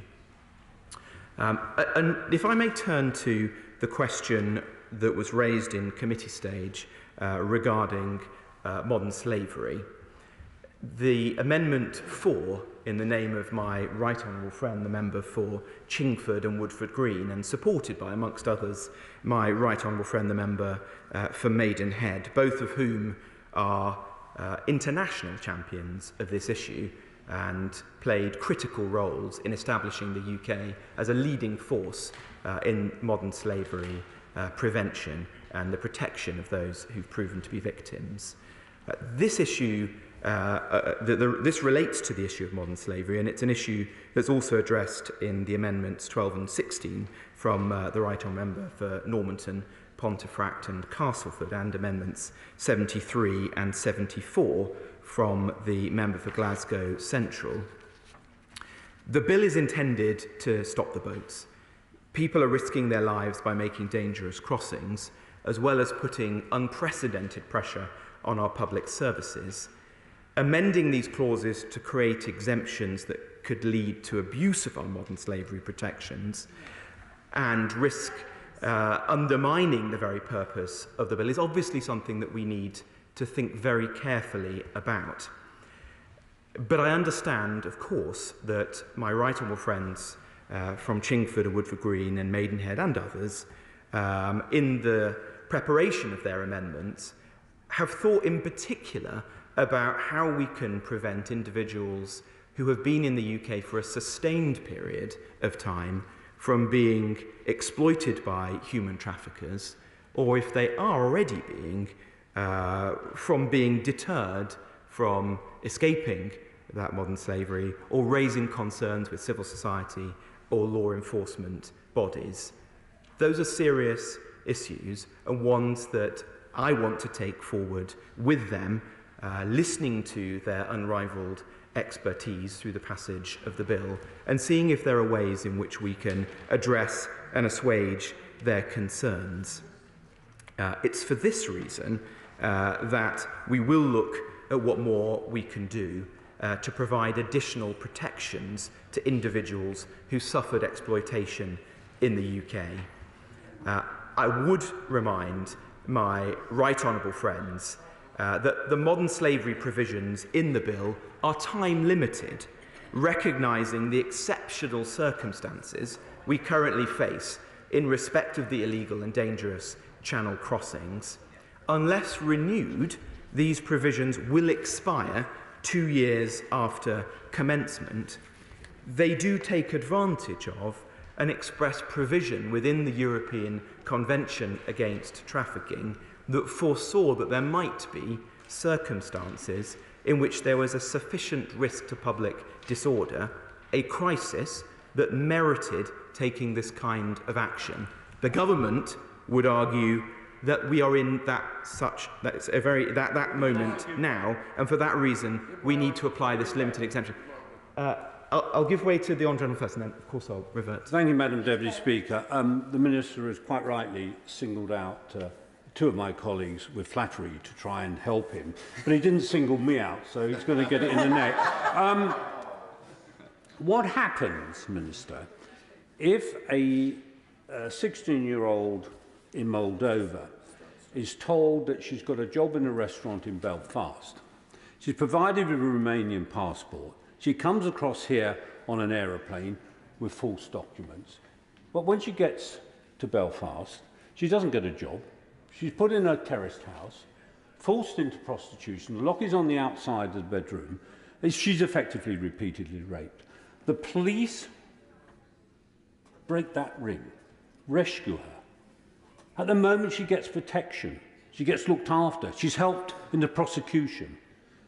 This bill changes that. And please tell me why.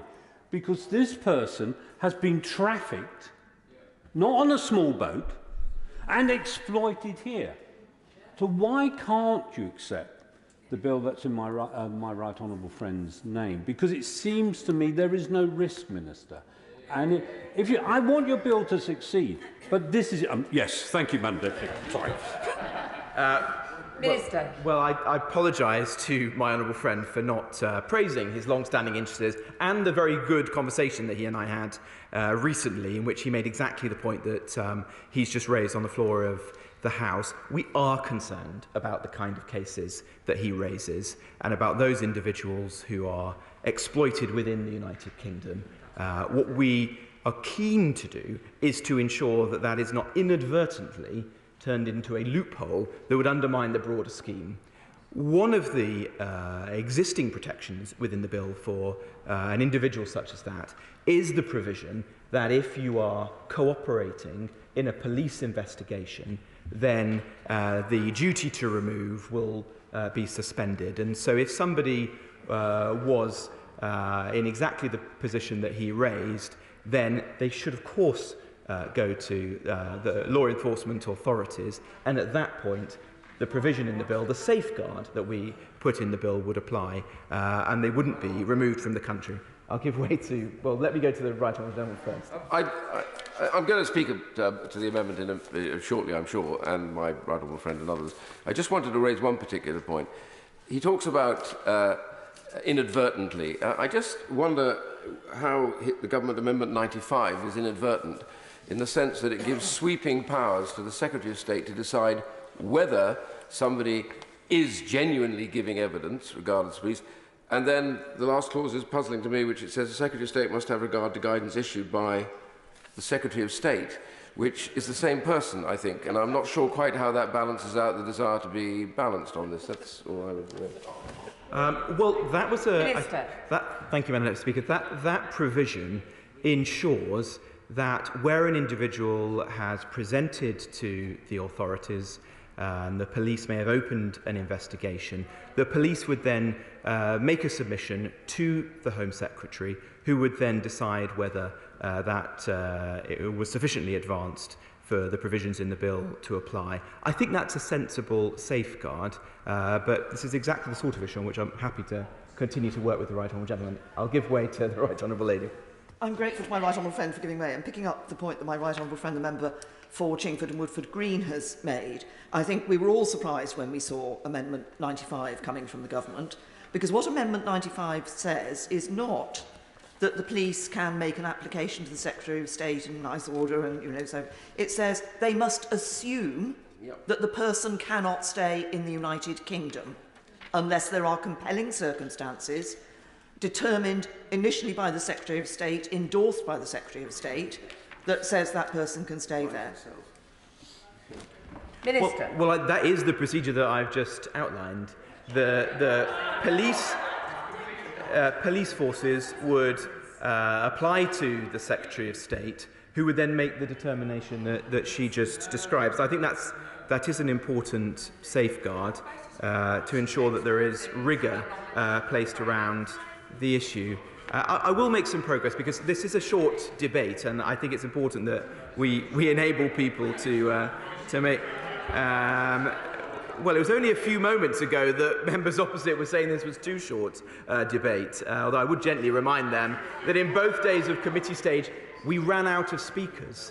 including on the SNP side. I really should make progress, actually, because I worry that we're going to run out of time. If I can turn next to the question around the removal of individuals, it's always been our intention that the only claims that would... sorry, apologies. I was going to say a few words in response to the new clause 15 and to speak to the issue about suspected terrorists. Of course, I welcome the Shadow Home Secretary's belated, albeit limited, endorsement of the duty on the Home Secretary to make arrangements for the removal of persons who enter the UK unlawfully, presumably including removal to Rwanda. That duty applies across the board, save in the case of unaccompanied children. So again, new clause 15 is, in our opinion, unnecessary. Protecting the public is the government's first priority, and the bill includes powers to detain illegal entrants and, where it is necessary, to release a person on immigration bail. There are existing powers to apply terrorism prevention and investigation measures, TPIMs, where appropriate. They give the security service and the police powerful measures to help manage the risk of terrorism. And they're considered, of course, on a case-by-case basis and used as a last resort if prosecution or deportation isn't possible. We therefore judge that new clause 15 doesn't add anything to the provisions of the bill or existing counter-terrorism powers. I have more sympathy for the Amendment 184, which is tabled by my honourable friend, the member for Dover, in that it is seeking to be a constructive contribution to the debate on how we manage the clear risk posed by terrorism. It's already the case that all asylum claims must be declared inadmissible under the bill. This is the case in respect of any human rights claim in respect of a person's home country. Where we're seeking to remove someone to a safe third country, it is right that they should be able to challenge that removal where they face a real risk of serious and irreversible harm, albeit that that is a very limited ground, and the bill provides for that. But we will always seek to effect removal as soon as possible, particularly where somebody poses a real risk of harm to the British public. Should removal be delayed, I can assure my honourable friend that appropriate steps will be taken to ensure that the public is properly protected. But as she is one of the foremost members in this House in tackling issues related to small boat arrivals, of course due to the particular concerns of her constituents in Dover, I'm grateful to her for tabling this amendment and look forward to continuing to work with her as we work through these challenges.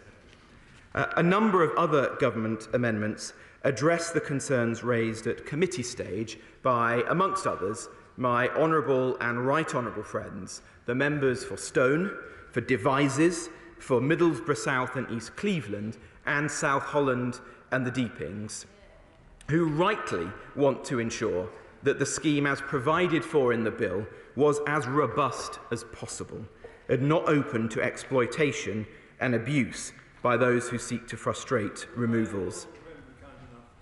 Please take it away. I'd just also like to reciprocate, if I may. In my 39 years in the House, I have to say I haven't had an opportunity of the kind that's been offered by the government on this occasion for a really good, proper, robust but nonetheless effective dialogue on these incredibly important matters, and I wanted to put on record my thanks to the government for that.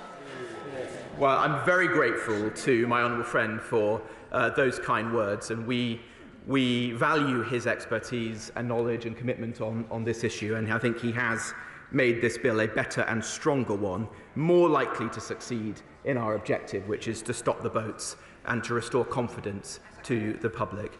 It's always been our intention that the only claims that would delay removal are the factual suspensive claims and serious harm suspensive claims provided for in the bill.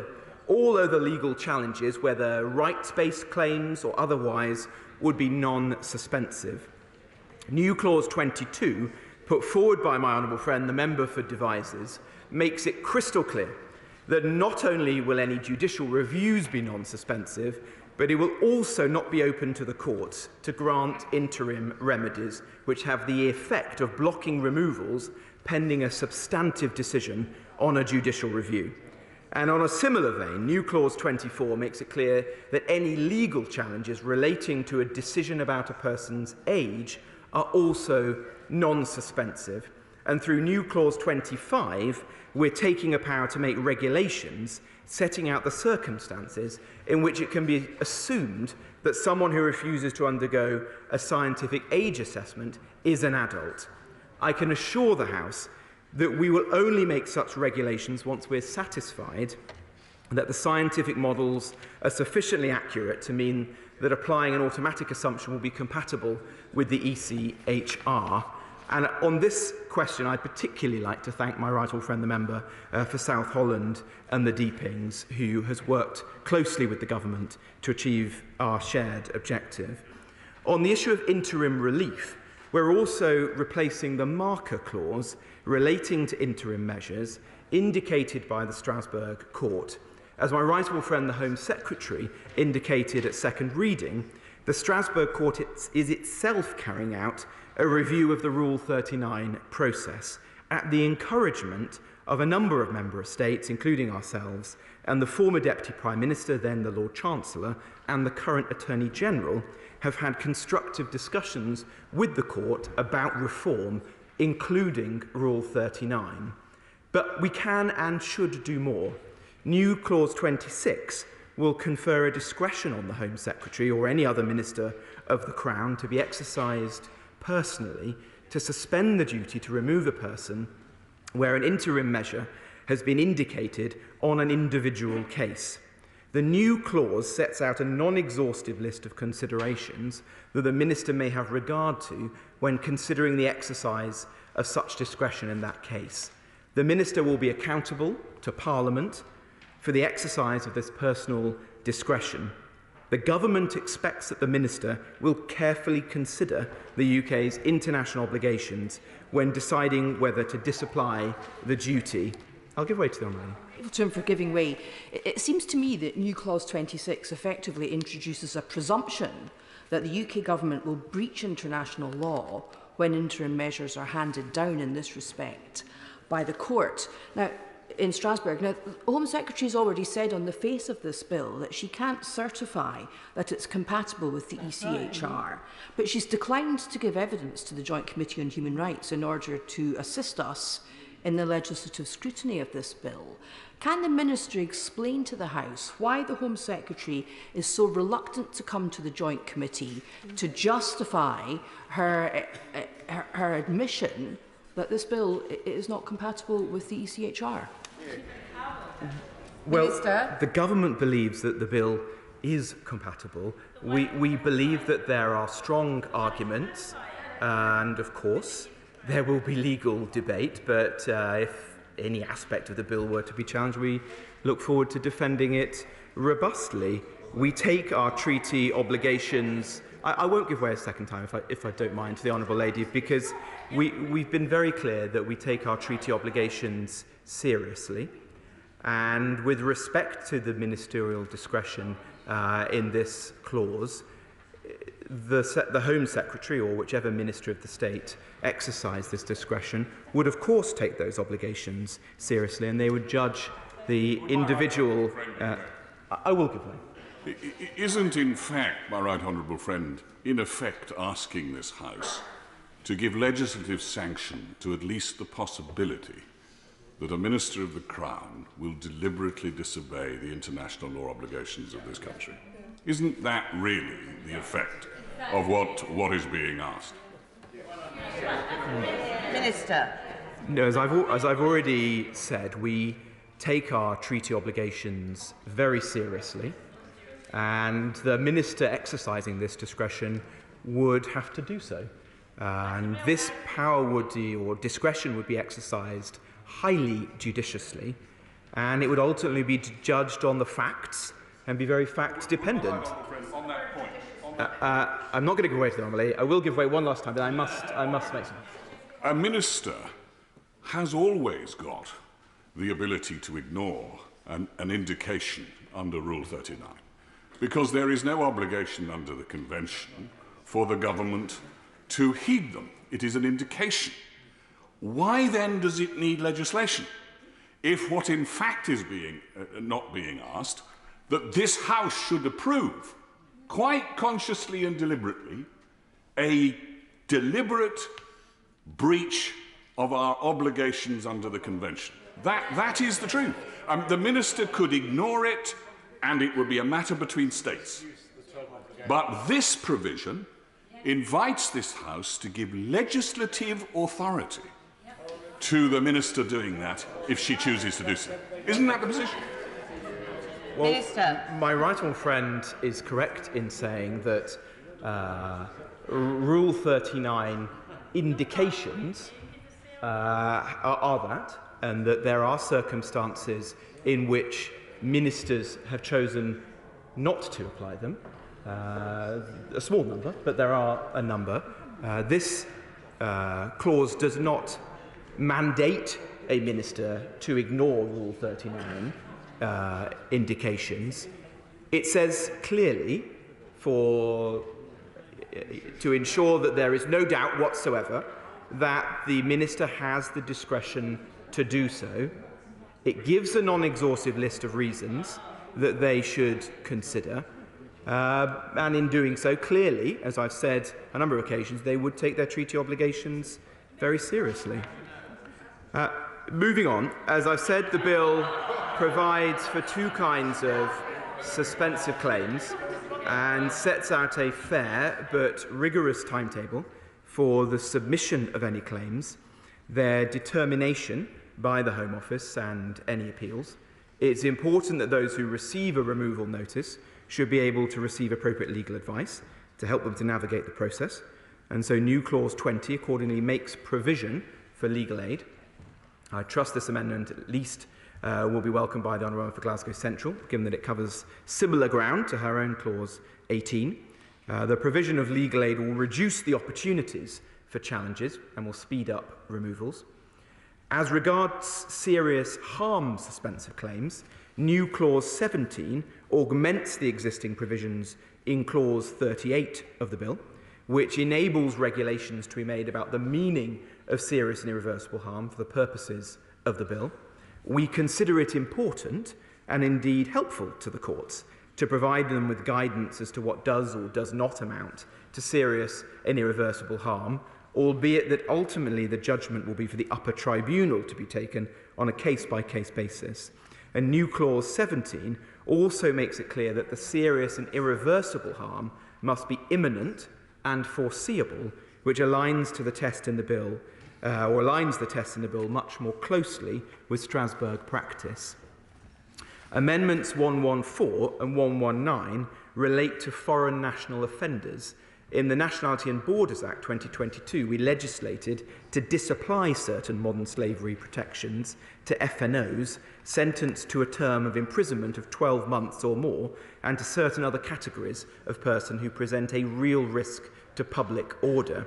These amendments now introduce a statutory presumption that the public order disqualification applies to FNOs given an immediate custodial sentence of any length.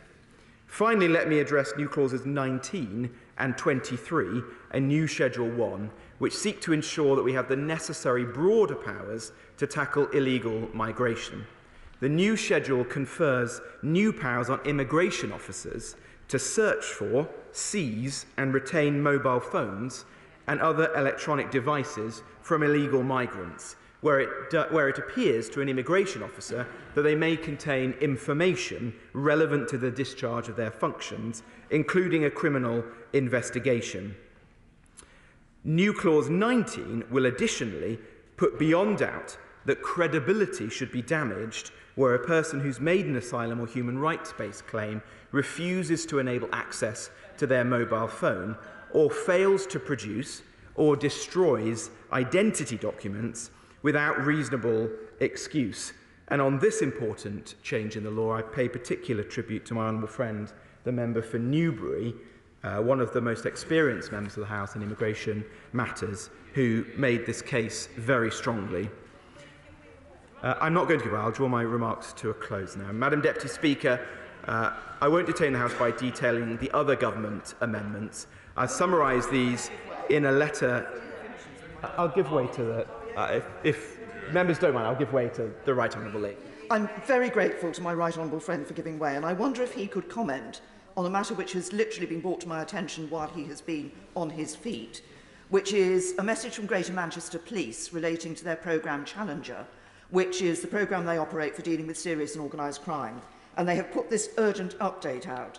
As a result of the Nationality and Borders Act 2022, changes came into effect in February 23, which have had an immediate impact on potential victims. This has seen positive first-stage decisions drop from around 95% of all submissions to 18% of submissions between February 20th and March the 31st. This means that 4 in 5 potential victims are not able to access immediate support from the National Modern Slavery and Human Trafficking Victim Care Providers. Is my right honourable friend as worried about that as I am? And if he is not worried, is it because he feels that the impact of the Nationality and Borders Act is already working? In which case, why does he need modern slavery provisions in this bill? Well, it's difficult for me to comment on remarks that are read out, which I haven't seen sight of, as frankly she would not have done when she was a Home Office Minister either. But it is, she and I have a disagreement on the impact that modern slavery is currently having on our system. But the evidence to me is very clear that unfortunately, and this was never the intention of the framework that's been created, unfortunately there is significant abuse. And we see that in particular in the number of individuals who are coming forward with modern slavery claims in the detained estate when we're seeking to remove them from the country. These last-minute claims currently at 70% of individuals. That, I'm afraid, amongst other evidence, does show that we've got a serious problem and we have to take action. I'm going to draw my remarks to a close now because I think all members want to see an opportunity for others to speak. I'm not going to give way. Madam Deputy, I'm not giving way because there's very limited amount of time. Madam Deputy Speaker, I've summarised the other government amendments, which are of more detailed technical nature, in a letter to the Honourable Member for Aberavon and placed a copy in the library of the House and stand ready to address any particular points in the winding up to debate if necessary. For now, Madam Deputy Speaker, I commend all of the government amendments to the House and look forward to the contributions from other honourable members and will respond to as many as I can at the end of the debate. Serious harm suspensive claims interpretation. The question is that new clause 17 be read a second time. Shadow Minister Stephen Kinnock. Well, thank you very much, Madam Deputy Speaker. I'd like to start by associating myself with the comments by the Immigration Minister about the outstanding work that our armed forces have done in Sudan, and I wish all who are there a speedy return home. I want to start by making one thing absolutely clear, Madam Deputy Speaker, and it's a point with which I am sure every member of this House agrees. The dangerous channel crossings must be stopped. These extremely perilous journeys have tragically led to lives being lost, and the only people who benefit from this trade in human misery are the criminal smuggler gangs and people traffickers, who are laughing all the way to the bank at this government's failure to arrest and prosecute them. Labour has a comprehensive and workable 5-point plan which will defeat the people smugglers and fix our broken asylum system. Our plan is expressed through the amendments and new clauses that we have tabled to this bill, and I will speak to these in due course. But, Madam Deputy Speaker, members opposite repeatedly state that they wish to stop the dangerous channel crossings, but the fact is that they are completely and utterly failing to do so. Every single measure that ministers announce turns out to either be an expensive and unworkable headline-chasing gimmick or a policy that succeeds only in making things worse. or indeed both. And in the case of this legislative sham that we're debating today, this bigger backlog bill, it is definitely both. Madam Deputy Speaker, under the Conservatives, the channel crossings have skyrocketed from 299 in 2018 to 46,000 in 2022. And throughout this period, ministers have subjected the country to a seemingly endless stream of nonsensical proposals, which have all been given pride of place on the front pages of the Daily Mail and the Daily Telegraph, only to be swiftly consigned to the dustbin of history where they belong. Madam Deputy Speaker, in order for a deterrent to be effective, it has to be credible. And of course, your credibility is severely diminished every time you fail to follow through on a commitment that you've made. So let's take a quick canter through some of the posturing and empty threats that this shambles of a government has made over the last few years. They told us that the British Coast Guard would be instructed to push back dinghies in the Channel, which would have breached the law of the sea and potentially led to further deaths of refugees and innocent children. Then they said they were going to build a giant wave machine in the English Channel. I mean, I don't know where you'd find a wave machine round here, given that the Conservatives have closed down most of England's swimming pools, although I suppose it's possible the Prime Minister might have a spare one back at his place. And then they said they were going to fly asylum seekers to Ascension Island, 4,000 miles away, and they even fantasized about sending them to Papua New Guinea, which is literally on the other side of the planet. And that brings us to their latest cunning plan. They went to Kigali and they paid £140 million for a press release. And 12 months later, they have managed to send more Home Secretaries to Rwanda than they have asylum seekers. Madam Deputy Speaker, you could be forgiven for finding all of this quite comical. But the fact is that it's deadly serious, because a vast amount of taxpayers' money is being squandered on a profoundly unethical policy that is designed to fail on its own terms. Because even if the Rwanda scheme does get up and running, which the government admits is unlikely to happen until at least March 2024, the Rwandan government has refused to commit to taking more than around 1 or 2% of those who arrive here on small boats. We're talking hundreds of removals rather than the thousands per year that might have a chance of deterring asylum seekers from crossing the Channel. So it will fail to stop the small boat channel crossings, because if you've experienced personal tragedy, fought your way across continents and handed your life savings to a people smuggler so that you can endanger your own life crossing the Channel, then a 1% chance of being sent to Rwanda is simply not going to represent a level of risk that you might be averse to. I will give way. On the point of the Rwanda scheme, apart from paying £150 million for maybe deporting 200 people, we also, under the agreement, have to take people back from Rwanda as well. Well, my honourable friend has made a very important point, which I would also use as a prompt to talk about the Israel scheme. So, of course, Israel and Rwanda did a deal. What happened with that scheme? Every single one of the people that were sent from Israel to Rwanda had left Rwanda within a matter of weeks and were on their way back to Europe. So it's a very expensive way of giving people a round trip, and I would not recommend it as a deterrent. And then, just to add to the general sense that the government has lost the plot, we had the bizarre and frankly appalling spectacle of the Home Secretary jetting down to Rwanda with a carefully vetted gaggle of journalists in order to indulge in a photo shoot that was akin to a Visit Rwanda tourist promo. Now, I may have missed something, Madam Deputy Speaker, but I thought the idea was to deter the Channel crossings by using Rwanda as a threat. I'm not quite sure how that tallies with the Home Secretary likening Kigali to the Garden of Eden. 1 minute, Rwanda is the perfect place imaginable to rebuild your life. The next, the threat of getting sent there is being deployed as a deterrent. It's a truly farcical state of affairs. But it's also of central importance to what we're debating today, because the entire bill is predicated on the government being able to remove those who arrive here on small boats to a safe third country. And right now, Rwanda is the only safe third country they've got. So the fact that the Rwanda plan is unworkable, unaffordable and unethical renders this entire bill unworkable, unaffordable and unethical. I will.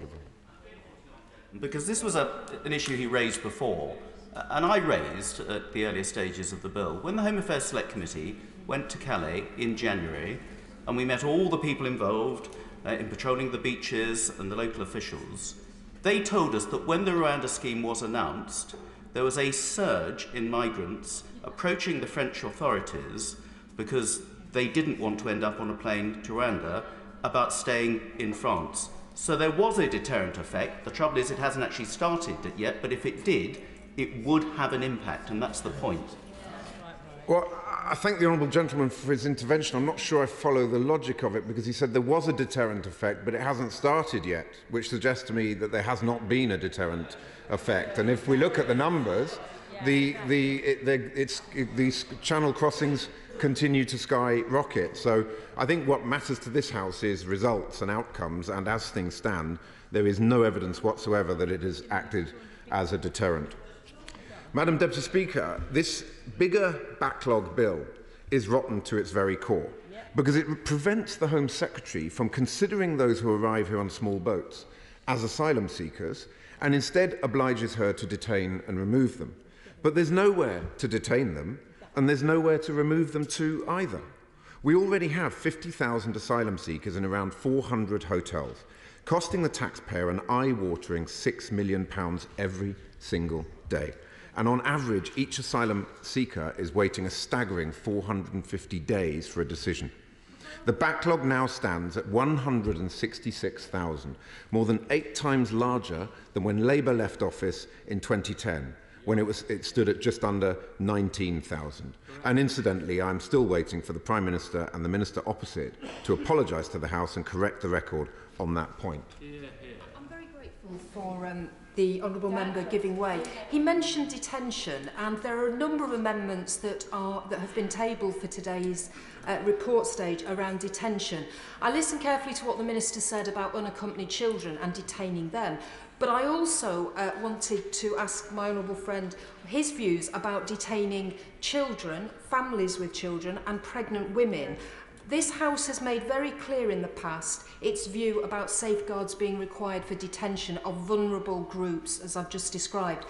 Does my honourable friend think that we need to think again now about pregnant women and children with families and detention?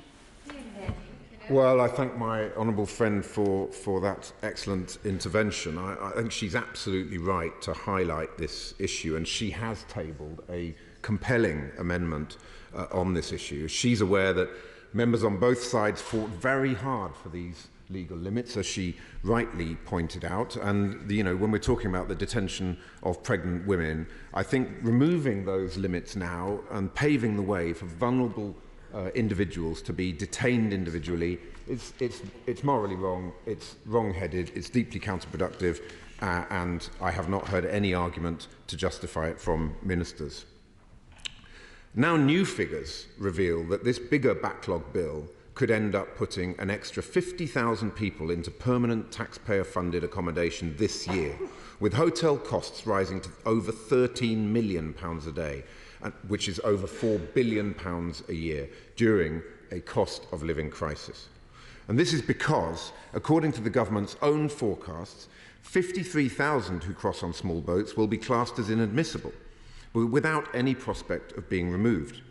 And what's particularly astonishing is that they made this same mistake last year by including similar inadmissibility provisions in the Nationality and Borders Act. The result: a cost of £400 million to the taxpayer in just 6 months, with only 21 people returned to their country of origin. Madam Deputy Speaker, this bungling government just keeps doubling down on its own incompetence. The more posturing they do, the more small boats we see. The longer they govern, the longer the asylum backlog grows. And the more our constituents will ask themselves, with record-high immigration figures and a record-high asylum backlog, are our borders more or less secure under the Tories? I thank my friend for giving way. I completely understand why the Minister did not want to give way despite saying that he would do on this particular issue, but he raises the question of people being in hotels. Does he also agree with me that this government needs to be honest with its own backbenchers about the statutory instrument it tried to slip out at the end of the last session that will remove the licensing laws from places for houses of multiple occupancy for asylum seekers, that will presumably prevent their local authorities from refusing to license those places? It will also have the consequence of meaning that we no longer require places where we're expecting families and pregnant women and small children to live to have fire alarms or smoke alarms or indeed running water. Does he agree with me this government needs to be honest about how awful it wishes to treat asylum seekers and how it's going to avoid local authorities being part of that conversation? Well, I thank my honourable friend for that powerful intervention, and she's absolutely right. We're talking here about basic standards of decency and humanity, and houses of multiple occupancy need to be properly regulated. They need a basic floor in terms of certification, registration, safety, health and safety, and particularly when we're talking here about families. So she's absolutely right, and I do think that the government would really should consider being more transparent and straightforward on that point. Fortunately, we on these benches do care about secure borders, and we will clear up the mess by delivering a firm, fair and well-managed system that will stop the dangerous channel crossings. Because we know that good government is not about chasing headlines, Madam Deputy Speaker. It's about common sense, hard graft and quiet diplomacy. And these are the qualities that underpin our new clauses and amendments to this bill. Shadow Minister for giving way. I interviewed with Shadow Minister at committee stage, and I found out that apparently there's a cap, or the Labour Party support a cap for safe and legal routes, which was news to me at the time. Has the Shadow Minister had any time to think about what that cap level would be? But also, bearing in mind how many people would like to try and get to our country, what the approach would be to those who had failed in their application but had still travelled here illegally and got here. Would the any future potential Labour government be open to deporting those individuals? Well, the cap has to be determined in consultation with local authorities and with Parliament. That is absolutely right. In terms of removals, of course, what you need is a processing system that actually works so that you can get to a decision, and people who are from safe countries that should be removed, they need to be swiftly removed from our country, and those that are genuine asylum seekers should be granted leave to remain so that they can get on with their lives, and we can start to clear up the abject mess that this government has made of our asylum system. The first part of our 5-point plan is to repurpose the funds that are currently being wasted on the money-for-nothing Rwanda plan, and to redirect those funds into a new elite cross-border 100-strong police force that will relentlessly pursue the ruthless criminal smuggling gangs upstream. The latest £500 million payment that the British government has made to the French government will be having some effect on reducing the crossings, but the reality is that we will not succeed if we're focusing all our efforts on the hundreds of kilometres of French coastline where resources are bound to be spread very thin. We also need sophisticated operations with the British authorities working with EU member states, Europol, Interpol and Frontex to tackle the gangs upstream. Our new Clause 16 therefore instructs the government to lay before Parliament a framework for a 12-month pilot cooperation agreement with those governments and agencies that can do just that in order to secure the prosecution and conviction of persons involved in facilitating illegal entry to the United Kingdom from neighbouring countries. Turning to new Clause 16, this also incorporates the, new Clause 16, which I was talking to, also incorporates the second part of our plan, securing a returns agreement with the European Union. This is essential.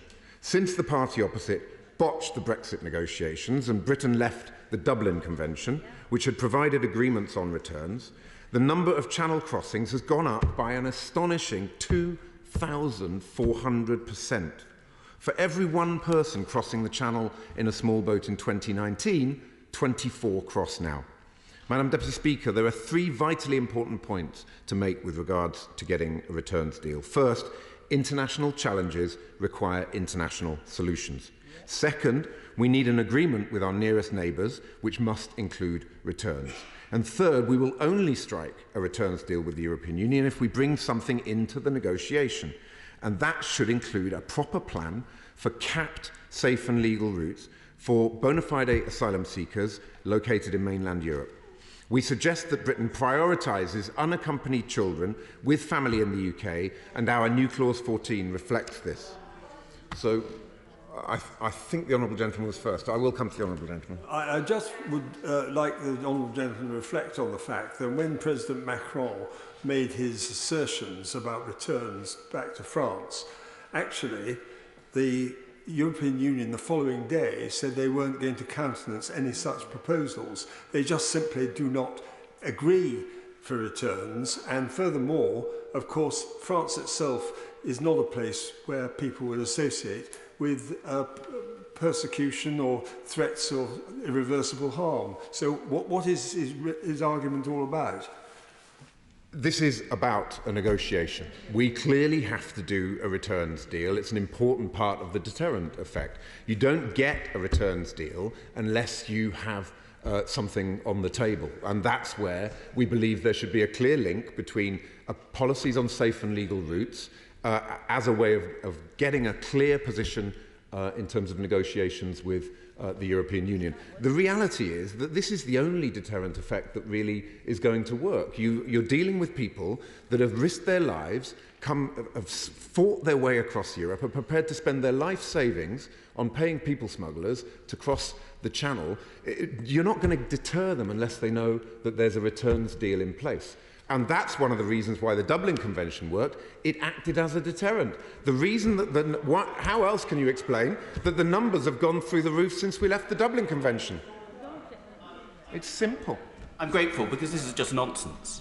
In the last year that we were covered by the Dublin Convention before the pandemic struck, we applied to the EU for 8,500 returns under that returns agreement.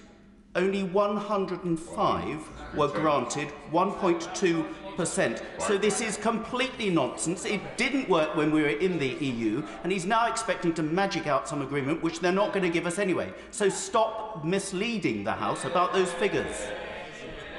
I find this response bizarre because there's some very simple facts, which are we left the Dublin Convention, and since we left the Dublin Convention, the number of small boat crossings have gone through the roof. It's not rocket science, Madam Deputy Speaker. It's a simple fact of mathematics. And the point is that you cannot solve an international problem without international cooperation. You have to recognise that there is a flow of asylum seekers coming across the European Union. The idea that we just say to the EU, you can take them all and we're not going to take any, is for the birds. It is fantasy politics. And I'm just quite stunned that members opposite don't seem to understand that very simple political fact. I will. Actually, I remember, if the Right Honourable Member from Maidenhead doesn't mind me mentioning her, when she was Prime Minister, the first letter that she wrote in trying to trigger Article 50 to the European Union said that we wanted to have a security treaty with the European Union. That's what I would dearly love us to have. I think it's one of the great flaws out of how we've left the European Union that we haven't ended up with that. Surely this should be part of that security treaty so that we have better relations with Interpol, with Europol, with Frontex, with all that, and we have proper sharing of information so that anybody who is arriving in the UK, we know all their details. Isn't that where we need to go? The Honourable Gentleman is absolutely right. We know from our long period of being in the European Union that in order to get a deal with the European Union, it has to be a quid pro quo. There has to be a negotiation based on a grown-up conversation about the challenge that you need to tackle and how to tackle it. And a security, an all-encompassing security agreement could be a very good way to open that door because, of course, the European Union knows that the United Kingdom is a very important security partner for all sorts of reasons. So I agree with him entirely on that very strategic point that he's made. So while we support Government New Clause 8 on safe and legal routes, we believe that it should be linked to securing a returns deal with the European Union. And as I said, our approach is based on hard graft, common sense and quiet diplomacy. and we would urge the government to start thinking and acting in the same vein. Our third commitment is that Labour will fix the problems with current resettlement programmes. This includes the broken Afghan schemes, and our new Clause 21 instructs the government to report every 3 months on progress or lack of in meeting its own targets in terms of supporting those loyal to Britain Afghans who sacrifice so much to protect our service people and to stand up for our liberal values in Afghanistan. All resettlement routes need to, of course, be properly controlled and managed, and they therefore cannot be unlimited, but they do also need to work. Fourthly, Labour's long-term international development strategy will include tackling the root causes of migration upstream through increased humanitarian assistance and greater emphasis on conflict prevention and resolution programmes. This is slightly beyond the focus of this bill, but an important aspect of migration policy and a lesson that needs to be learned from Afghanistan in relation to Sudan, of course, which was mentioned earlier on. If you cut aid and you cut the right kind of aid, you will end up increasing the challenges around the dangerous channel crossings, and you hurt British values and interests. Excuse me. Our comprehensive plan will also fix what is perhaps the Conservatives' most astonishing failure of basic governance, the failure to clear the backlog. It's truly staggering that just 13% of small boat asylum claims are being processed within 5 years. And it's deeply troubling that while around half of the huge 166,000 backlog is down to small boat crossings, another 80,000 has built up organically under the Conservatives since 2010. This is no coincidence. Home Office decision-making has collapsed. In 2013, the Conservatives downgraded asylum decision-makers to junior staff, hired, literally going from a Saturday job 1 minute to making life-or-death decisions the next. No wonder this resulted in worse decisions, often overturned on appeal, and it's deeply troubling that the staff attrition rate in 2022 in these teams stood at an astonishing 46%. And there is little prospect of improvement, Madam Deputy Speaker, given that Home Office statistics published on Monday show that this year the number of decision makers has actually decreased. So let's be clear. The incompetence and indifference of consecutive Home Secretaries since 2010 that have brought the basic functions of government to a grinding halt. And during this cost of living crisis, the British taxpayer is paying the price. Our new Clause 10 therefore sets out how the government should get on with expediting asylum processing for the countries that are listed in the schedule of this bill.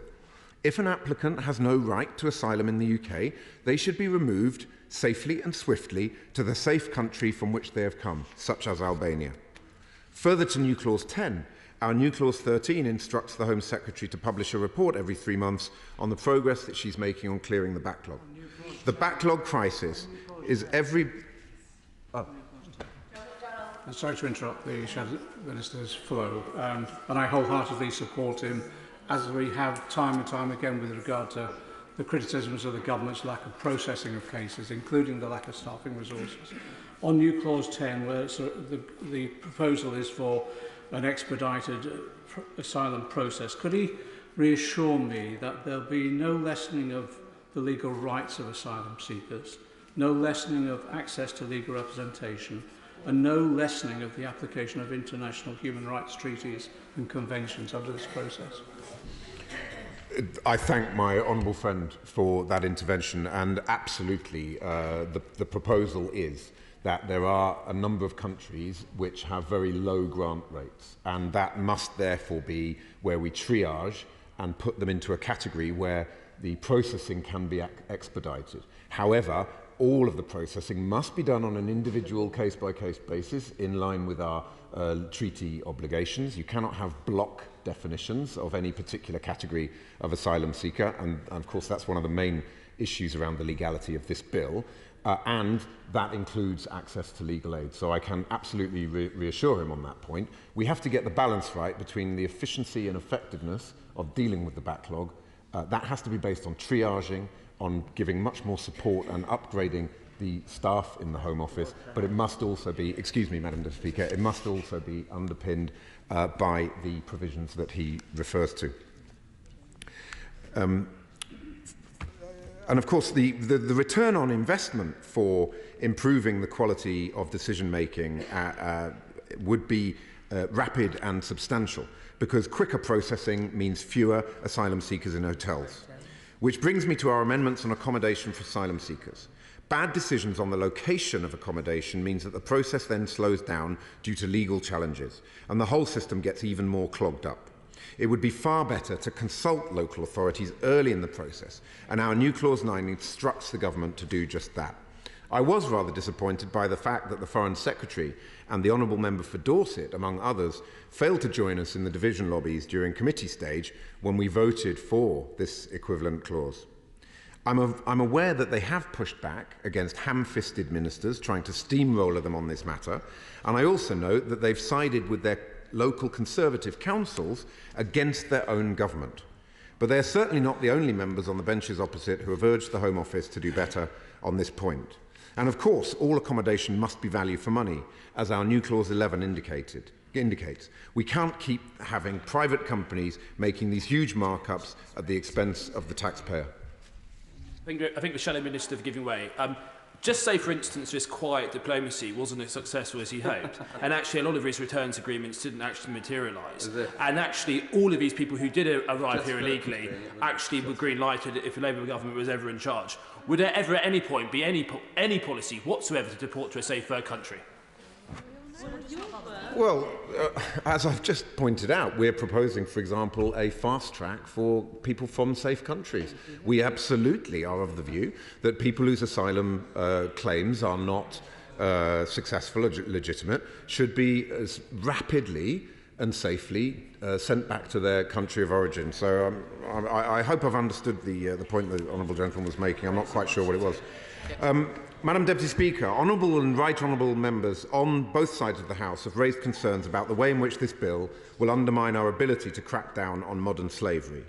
And we do have to ask why it is that the Prime Minister has taken the attitude towards trafficked women and young girls being sold as sex slaves, and so accommodating to terrorists and criminals on the other hand. You just need to look at his tweet of the 7th of March, threatening victims of modern slavery with deportation. It was disgraceful. And now his government's amendments 114 to 116 have made it even harder for victims to come forward. It will be held up by, I'm afraid, the pimps and the traffickers to threaten their victims. Two former independent anti-slavery commissioners, Sarah Thornton and Kevin Hyland, recently warned that this bill will devastate modern slavery protections and it's a gift to criminals. All of us in this House know that this bill is a trafficker's charter. And then just look at the Prime Minister's shocking record on deporting foreign criminals. Astonishingly, 19 terror suspects are living in taxpayer-funded British hotels because the government has failed to remove them. Labour's new Clause 15 places a duty on the Secretary of State to remove suspected terrorists who've entered the country illegally or consider the imposition of terrorism prevention and investigation measures upon them. Deportations of criminals have fallen off a cliff since the Conservatives came to power in 2010. They plummeted by 66% to 5,000 a year before the pandemic and to just 2,100 in 2021.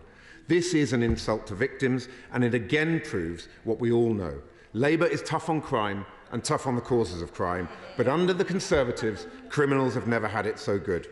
Madam Deputy Speaker, the Minister for Immigration was appointed to his position as the moderate voice who would curb the more fanatical tendencies of his boss. But that simply has not happened. Instead, it appears that he's either been kidnapped by the hard right of his party, or he's willingly hitched his wagon to them because he thinks that's the way the wind is blowing. But the Minister is not alone, because his friend the Prime Minister also appears to have caved in to the Home Secretary and the Trumpian faction that she leads. He's caved into her by adding government new clauses 22 and 26 to this bill, thereby completely torpedoing his own negotiations with the European Court of Human Rights. It really is quite extraordinary that Conservative Prime Ministers never seem to learn from the fate of their predecessors. The more you appease the extremists, the more they demand. Yeah. The Prime Minister is weak and he's been played. This weakness did for his predecessors, and ultimately it will also do for him. But arguably the most shocking of this whole sorry tale, Madam Deputy Speaker, is this Conservative government's contempt for cash-payer tax. Aside from losing billions to fraudsters during the pandemic, dishing out overpriced contracts to their mates for unusable PPE and crashing the economy to the tune of £30 billion, the government's asylum policies stand out as a prime example of ministers scattering taxpayer money to the four winds and receiving absolutely nothing in return, chasing headlines whilst buying failure. There are so many vitally important questions to be answered. Why, for instance, has the government failed to publish an impact assessment? For example, do ministers have any idea of the increase in detention capacity that will be required because of this bill? The Home Secretary was completely unable to answer this simple question during her car crash of an interview on the radio this morning. And how much will these additional detention places cost? How much will the government pay Rwanda per asylum seeker? And how much will each flight cost? We still don't know the answer to that question 1 year after the £140 million was given. Our constituents deserve to know, as these decisions impact directly on their communities and on the state of our public finances. It's outrageous the government's not providing an iota of information about the impact of a bill with such huge financial and community impact implications. So we're bound to ask, Madam Deputy Speaker, what are they afraid of? If they truly believe that this bill will succeed in achieving its objectives, then surely they would happily have published the impact assessment well before second reading, and they would have been delighted to stand at that dispatch box to defend it. But of course there is another possibility, Madam Deputy Speaker, which is that ministers have not even attempted to assess the impact of this bigger backlog bill because they're utterly terrified of what they would reveal if they did. They're terrified of seeing the cost of their own incompetence. They're horrified by the thought of being transparent because transparency reveals the truth. And the truth is that this bill will just make everything worse. It will boost the profits of the people smugglers. It will add tens of thousands to the backlog. It will add hundreds of millions to the hotel bills. It will tarnish Britain's reputation as a country that upholds the international rules-based order. It will further inflame community frustration and tension, and it will add to the desperate misery of those who are seeking sanctuary from persecution and violence. Now, many honourable members on the benches opposite agree with every word of what I've just said, and I would urge them to support our new clauses and to join us in the no lobby when we vote against this deeply damaging and counterproductive bill this evening. Thank you, Madam Deputy Speaker. So, we've had some very long opening speeches, and I've got over 20 people wishing to contribute to the debate. That means that if everybody was to get in, everybody would need to be about 6 minutes, if not less. We will prioritise those who have amendments down, but that is just my guidance for the minute, because we've also got the SNP spokesperson to come in. Sir Ian Duncan-Smith. Madam Deputy Speaker, I'm grateful. And I speak to the amendment in my name and that of my honourable right honourable friends, Amendment 4, which essentially is about Clause 21. However, since then I've realised that the government has got a new amendment in, which is 95, and I'm afraid that makes quite a lot of what we're trying to achieve with our amendment almost impossible to deliver. But I will go through the purpose of our amendment and then deal with the new amendment by the government.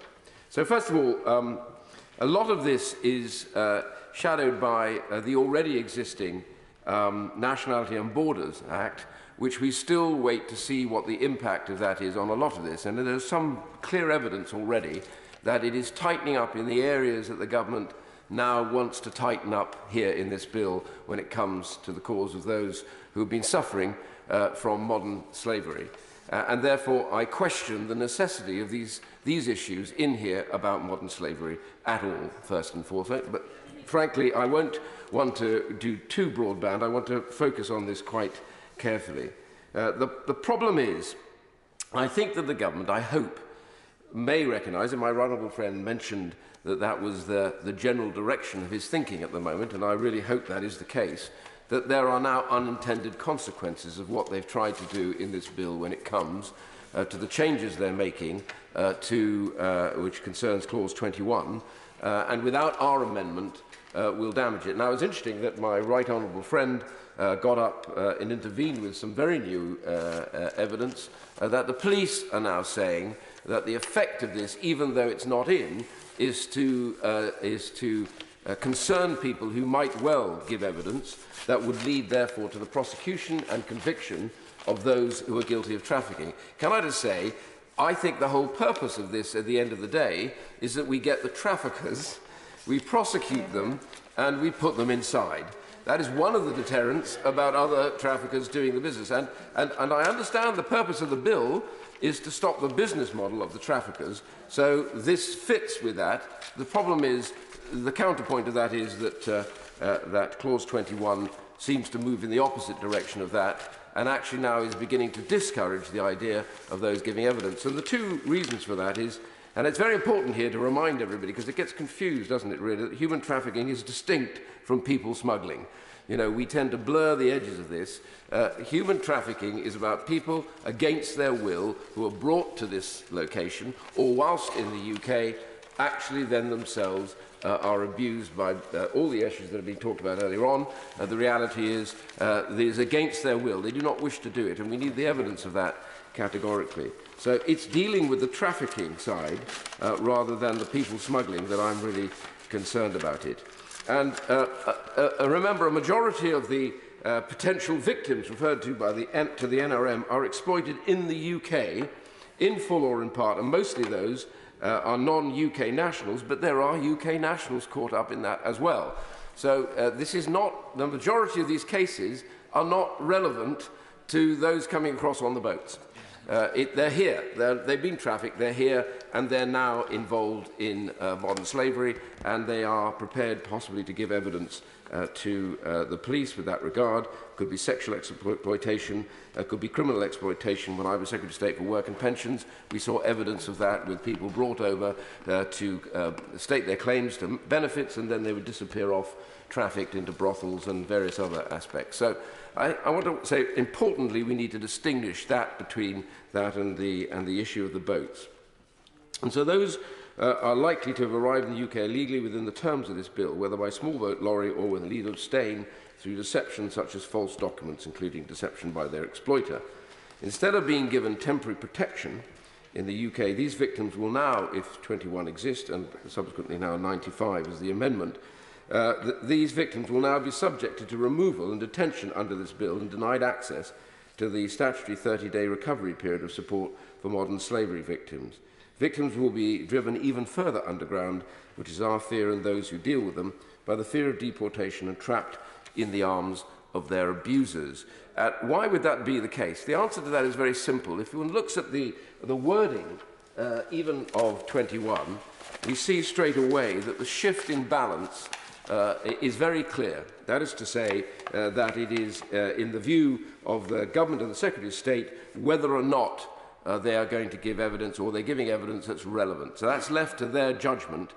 And then we get the Government Amendment 95, which I am really concerned about because it shifts the whole rationale in the opposite direction. So instead of there being a judgment about that, even under 21, it's now clear that the premise of everything that the Secretary of State will make as decision-making is now reversed. So this is very clear. The Secretary of State must assume, for the purpose of subsection 3b, which is in clause 21, that it is not necessary for the person to be present in the United Kingdom to provide the cooperation in question unless the Secretary of State considers that there are compelling circumstances which require the person to be present in the United Kingdom for that purpose. And the point I raised earlier on, and in doing that, the Secretary of State must have regard to guidance issued by the Secretary of State. That looks to me like a bit of a closed advice section, which will come up with the same decision at the end of the day. So that is now to be amended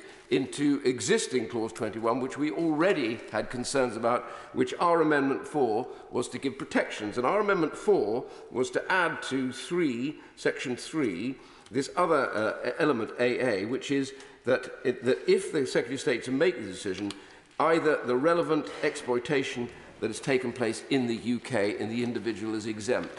That is critical, but even that now, it seems, becomes a problem because subsequently the reality is that Secretary of State must assume it's not necessary, which makes it even more difficult to exempt them from that position. I raise that point with my right honourable friend at the front bench, and I think it's very important now that we look at this carefully, and it may well be necessary, and I think it will be necessary, the other place to rectify this, because that sends a terrible signal to anybody who has been exploited. They will be told that, by the way, by the traffickers. Don't worry, they're going to kick you out regardless. What's the point of even helping give evidence? Because we'll get you on the other side if you finger us. That's what's going to happen. I give way to the Honourable Gentleman.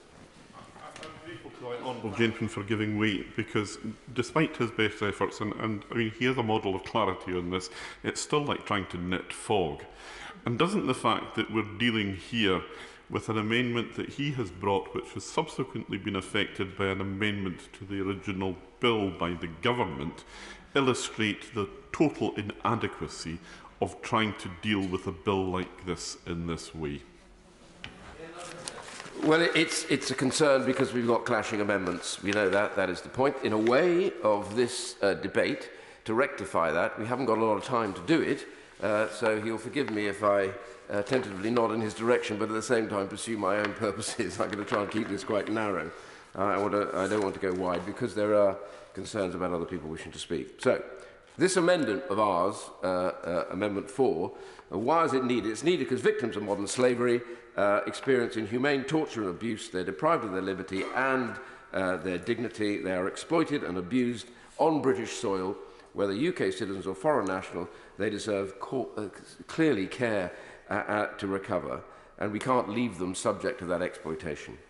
And the key that I keep coming back to is victims in this category hold the key to the prosecution of the very traffickers that we're after. And I think we shouldn't lose sight of that. And if the inadvertent result of these changes to the bill and the bill itself is that they now are fearful of coming forward to give evidence, partly because the presumption is that they should go and leave the country, and the second part of that is they don't have enough time to feel settled and protected to be able to give that evidence. So the combination of those two things will mean that the police, and I think they know that, and my right honourable friend has quoted from a police statement, that will reduce the prosecutions, that will damage our case, and will act as an opponent, as it were, of the idea of sending the message to traffickers that your game is up. And all the evidence shows that with appropriate, consistent support, more victims engage with investigations and prosecutions, providing the vital information that brings criminals to justice. But support needs to come first to create that stability, because otherwise they will not feel safe. And if they don't feel safe, and if we put ourselves in their situation, we wouldn't give evidence either if we think the next stage that you're going to is you're going to go out and your traffickers will catch you when you leave the country. Your families or whoever's being abused at the same time becomes a problem. So it gets harder to have convictions, and I'm pleased that my right honourable friend on the front bench did accept that there may be consequences. I think we need to go further than the may, but there are consequences as a result of the legislation that exists here. And I don't believe that the government wants to see victims of modern slavery being trafficked. I don't think they want to see this damaging the Modern Slavery Act.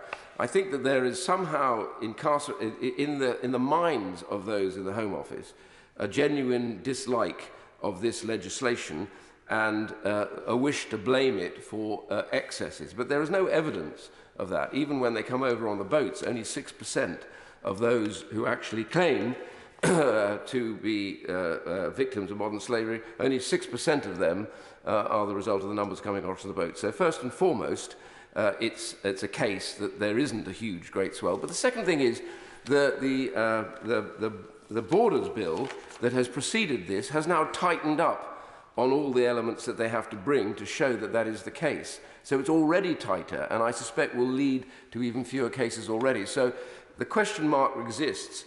What is the point of putting these elements into this bill? Because they're already coming through in the previous bill, and we still haven't seen the effect of it.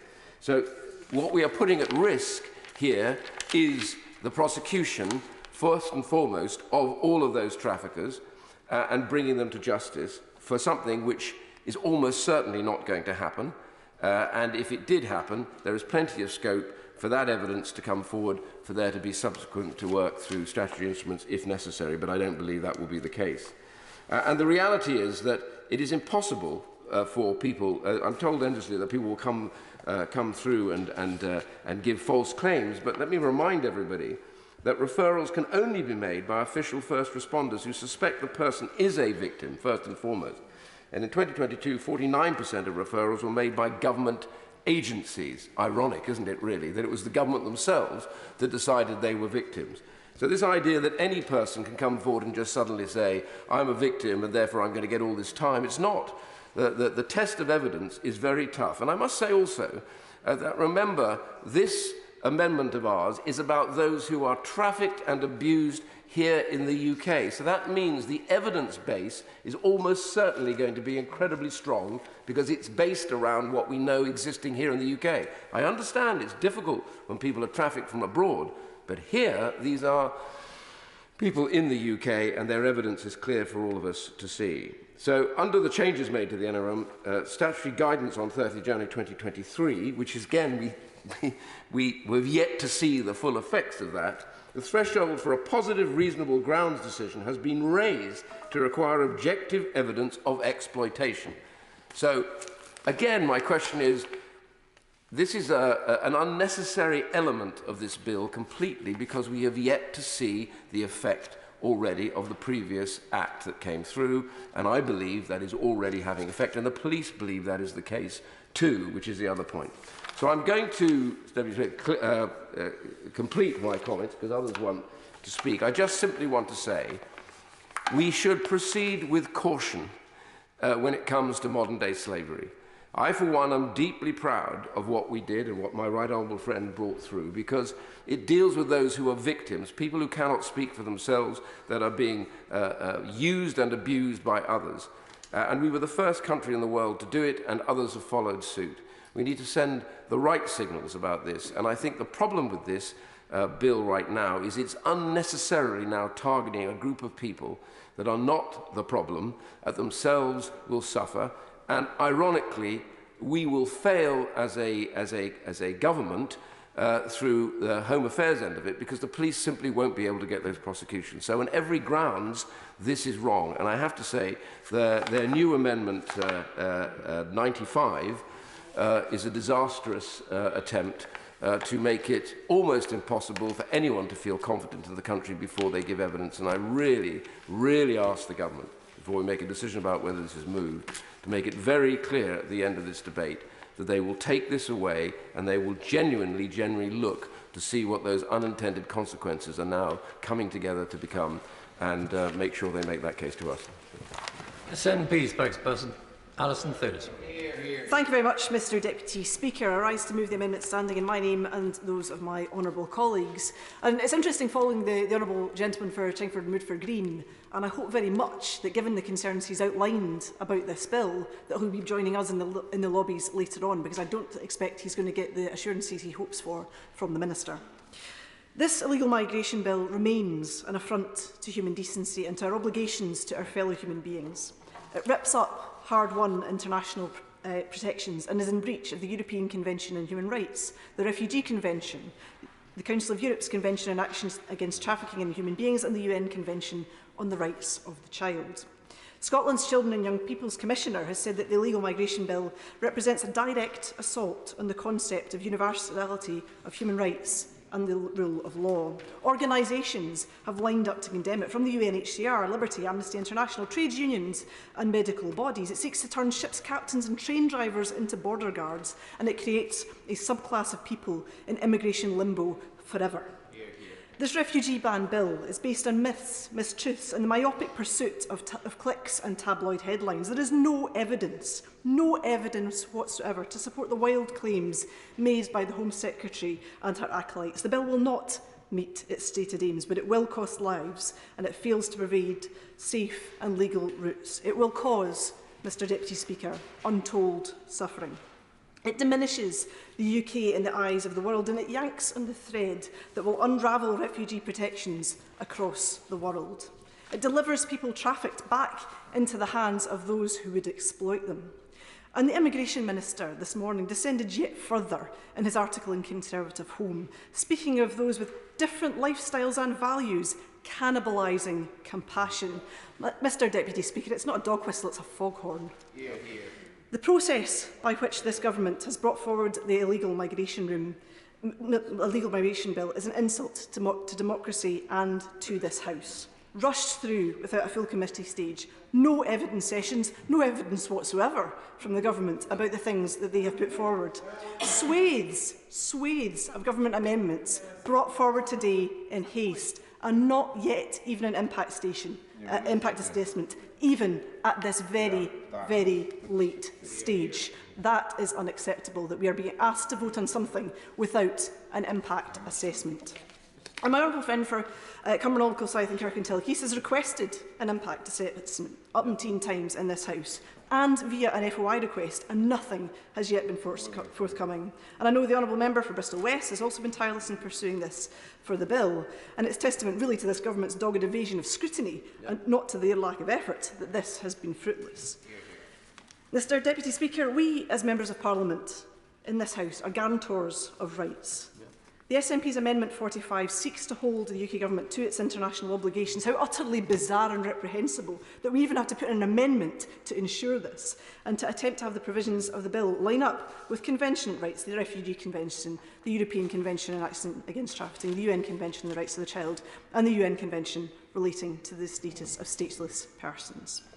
Anyone reading the UNHCR's legal observations on the illegal migration bill can plainly see how far the UK government are deviating from international norms. They say the illegal migration bill all but extinguishes the right to claim asylum in the UK, breaches the UK's obligations towards stateless people under international law, would lead to violations of the principle of non-refoulement, denies refugees and stateless people access to their rights under international law, violates Article 31.1 and Article 31.2 of the Refugee Convention and international human rights law, puts at risk the safety and welfare of children, and would increase the pressure on the UK asylum system. What an atrocious mess this government is making.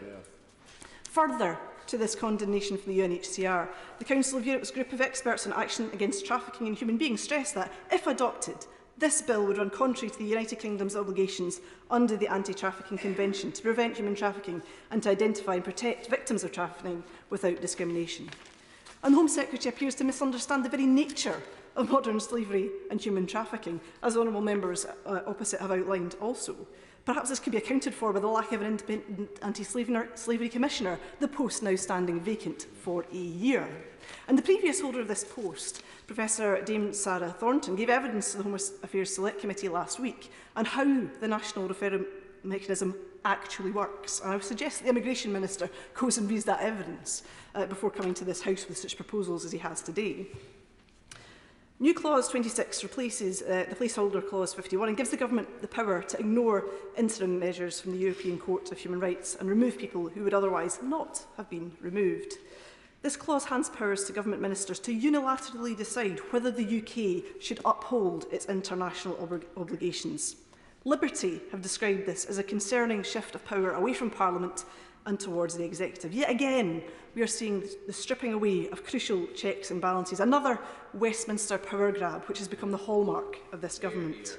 What this is really about, Mr Deputy Speaker, is about setting up a fight with the European Court of Human Rights, about setting out to breach international law. It's about sleight of hand and deflection from the Conservatives' failure to get a grip on the immigration backlog they created, thinking that if the public are somehow distracted by judges and their jammies, they'll forget about the incompetence of the ministers sitting opposite. I give my constituents and people up and down these islands more credit than that. Their heads don't button up the back. Hear, hear. Mr Deputy Speaker, one of the most egregious aspects of the illegal migration bill is the impact on children. And the Children's Commissioners are crystal clear on the harm that this bill will cause, and the Immigration Minister should heed their calls. I'm happy on these benches that we will support amendments, New Clause 2, New Clause 3 and pregnancy, given the impact on both the mother and the child in these circumstances.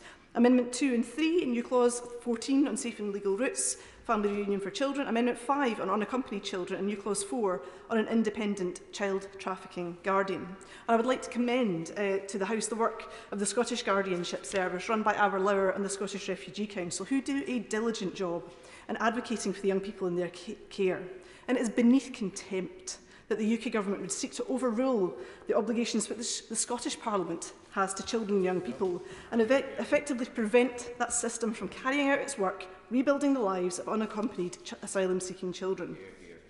Our Amendment 54 would prevent the UK Government extending their harmful proposals on unaccompanied children to the devolved nations without their consent. We want to do better by our bairns, and it is despicable that the UK Tory Government would block our democratically elected government from doing so. The Government's new clauses 24 and 25 on age assessments are utterly ridiculous. These seek to automatically treat people as adults if they refuse to consent to an age assessment method, going against the Home Office's own advice from last year. The Government calls these scientific, but the reality is that these are highly contentious. The British Dental Association have previously challenged the pseudoscience of such methods, saying that dental checks fail basic tests on accuracy and ethics. The Royal College of Paediatricians and Child Health have said the scientific evidence shows that pubertal assessment and bone age assessment are unreliable indicators of age and therefore cannot be used.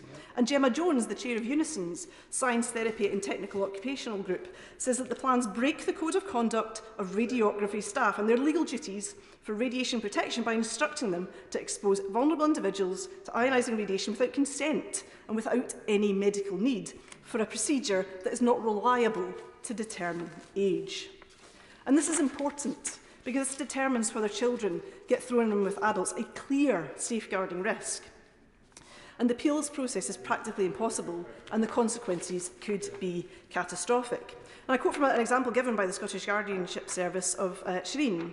Shireen was 13 when he fled Afghanistan in 2008. He arrived in the UK 2 years later, and the Home Office treated this 15-year-old as an adult and refused his case. He says, at that time was very difficult for me. I didn't know where I could go or what I could do. I had nothing and nobody believed my case. And the Guardianship Service was able to support Shireen and help him rebuild his life. And under this bill, that would not be possible. I acknowledge... I will. That actually this works both ways. I have a constituent who offered her home to a 17-year-old asylum-seeking young man, and then he had all of the benefits of being under 19, but then actually revealed that the next birthday he was going to be 24. That safeguarding issues around both our own children and other children who come from other countries is something that we need to actually talk about openly and fairly. I think she makes an interesting point, but the facts are that the medical professionals do not support the methods the government is suggesting to determine that. They just do not support that. If he's going to disagree with the British Dental Association, I'll take his point. Extremely grateful for the honourable lady giving way, and she'll know that I moved an amendment at committee, which the government have now refashioned and are moving now, precisely because there is a pedigree for this kind of testing across the European countries. Many of the European countries routinely use this sort of testing to establish whether children are actually children and avoid the eventualities that my honourable friend just mentioned. Absolutely. The British Dental Association, the Royal College of Paediatrics and Child Health and Unison's experts disagree with him. These are professionals. Oh, I'm sorry, the Minister is laughing in the front bench and denigrating a trade union. Given the government's current position with industrial disputes, I don't think that's particularly wise of him, and he might want to think about that. Mr Deputy Speaker, I acknowledge the government's new clauses 134 and 136, but I am afraid I simply have real problems in trusting the government because detaining children is wrong, and that is the fundamental point here. The government proposed to make regulations in the circumstances of detaining unaccompanied children and further regulations on time limits. They do not have the courage to put this in the face of the bill, and they know that we can't amend statutory instruments should they deign to bring them in at some point in the future. We do not trust them to do the right thing here, because children are children and it will be extremely harmful for them to be detained. Mr Deputy Speaker, we bring forward Amendment 47 to try and humanise this bill, because there's a lot said about hordes of people coming here trying to claim asylum, but what this is about people. Yeah. Fundamentally, this is about individual people, many fleeing circumstances that members in the benches opposite cannot even imagine. So we would seek to disapply this from a range of people. For example, people who were under the age of 18 when they arrived in the UK, like Shireen, who I mentioned earlier, and many others like him. People from Afghanistan, for example, where there's a real risk of persecution or serious harm if returned to that country. And you could call, when I did the previous stage of this bill, I tried to personalise them and put a name to each of these amendments. And I could call this Sabir's Amendment, after Sabir Zazai of the Scottish Refugee Council, the Chief Executive of the Scottish Refugee Council, who came here as a child in the back of a lorry. He would be prevented from so doing and criminalised and removed to Rwanda if the government had his way. And he makes an outstanding contribution to Scotland. He has 2 letters which he was going to put on the wall of his house. One said, it was a letter from the Home Office saying you're a person liable to be detained and removed. The second letter was one received from the royal family when he was awarded his OBE. C, a person who is a refugee under the Refugee Convention or in need of humanitarian protection, and that would cover many people who are fleeing from Sudan just now. Now, the Minister earlier failed to identify a proper, safe and legal route that somebody... No, he did not. He says he did. What he has done has pushed this on to UNHCR, who say that this is not their job. They have also said that the tiny minority, the 1% who managed to get onto a relocation scheme that they operate, are not suitable. There's not enough in that scheme to replace a functional asylum system. It doesn't replace it, and that is what they have been very clear in saying. They have been very clear that that very small scheme, which very few people get access to, does not replace a functioning asylum system. So if my constituent, Ilyas, a British citizen whose wife and son are trapped in Sudan, they're not able to get their documents because the British Embassy staff are out of the country. Will they be able to come in some other way to the UK safely, even though they do have now the right to travel? Do those that happen to be in Sudan on a refugee travel document, perhaps with family visiting in Sudan, would they be able to get out and be evacuated by UK forces? It remains unclear. Moving to D, it would be a person where there's a real risk of persecution or serious harm on the grounds of sexual orientation if they were to be removed in accordance with this section. And I had a call, Mr Deputy Speaker, with LGBT rights activists in Uganda, where they are bringing in absolutely brutal laws to persecute LGBT people up to the point of the death penalty. People are terrified over there. They're talking about mob justice. They're talking about family being at risk for even knowing that their loved ones are LGBT. Now, if they were able to escape Uganda and get to here, there is no means under this bill by which the government would not protect them and send them back. So we seek to put that protection into this bill. E, a person whom there are reasonable grounds to suspect is a victim of torture. And I spoke at the previous stage of the bill of Kolbasia, who founded Survivors Speak Out. And I speak to people in my constituency at my surgeries who have been victims of torture. They deserve protection. They do not deserve this bill. F, I put a Ukrainian citizen, but there is no Ivan or Oksana that needs to come here in a boat, because there is a safe and legal route. They can come here perfectly legally. They can come here without having to resort to that. And we should be making that available to more people, and I'll take your intervention. I've been listening very closely to what you said.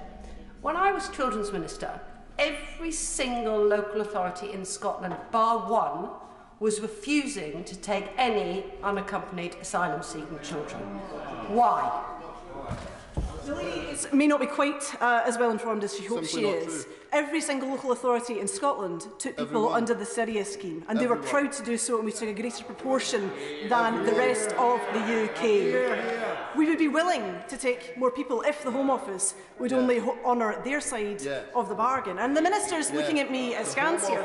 Now, because the Home Office The Home Office is choosing where people go. The Home Office is booking hotels. The Home Office is not working with local government in Scotland to do this properly. And I can tell him that he's not working properly with local elected members, because I am aware of plans to put an asylum hotel in my constituency.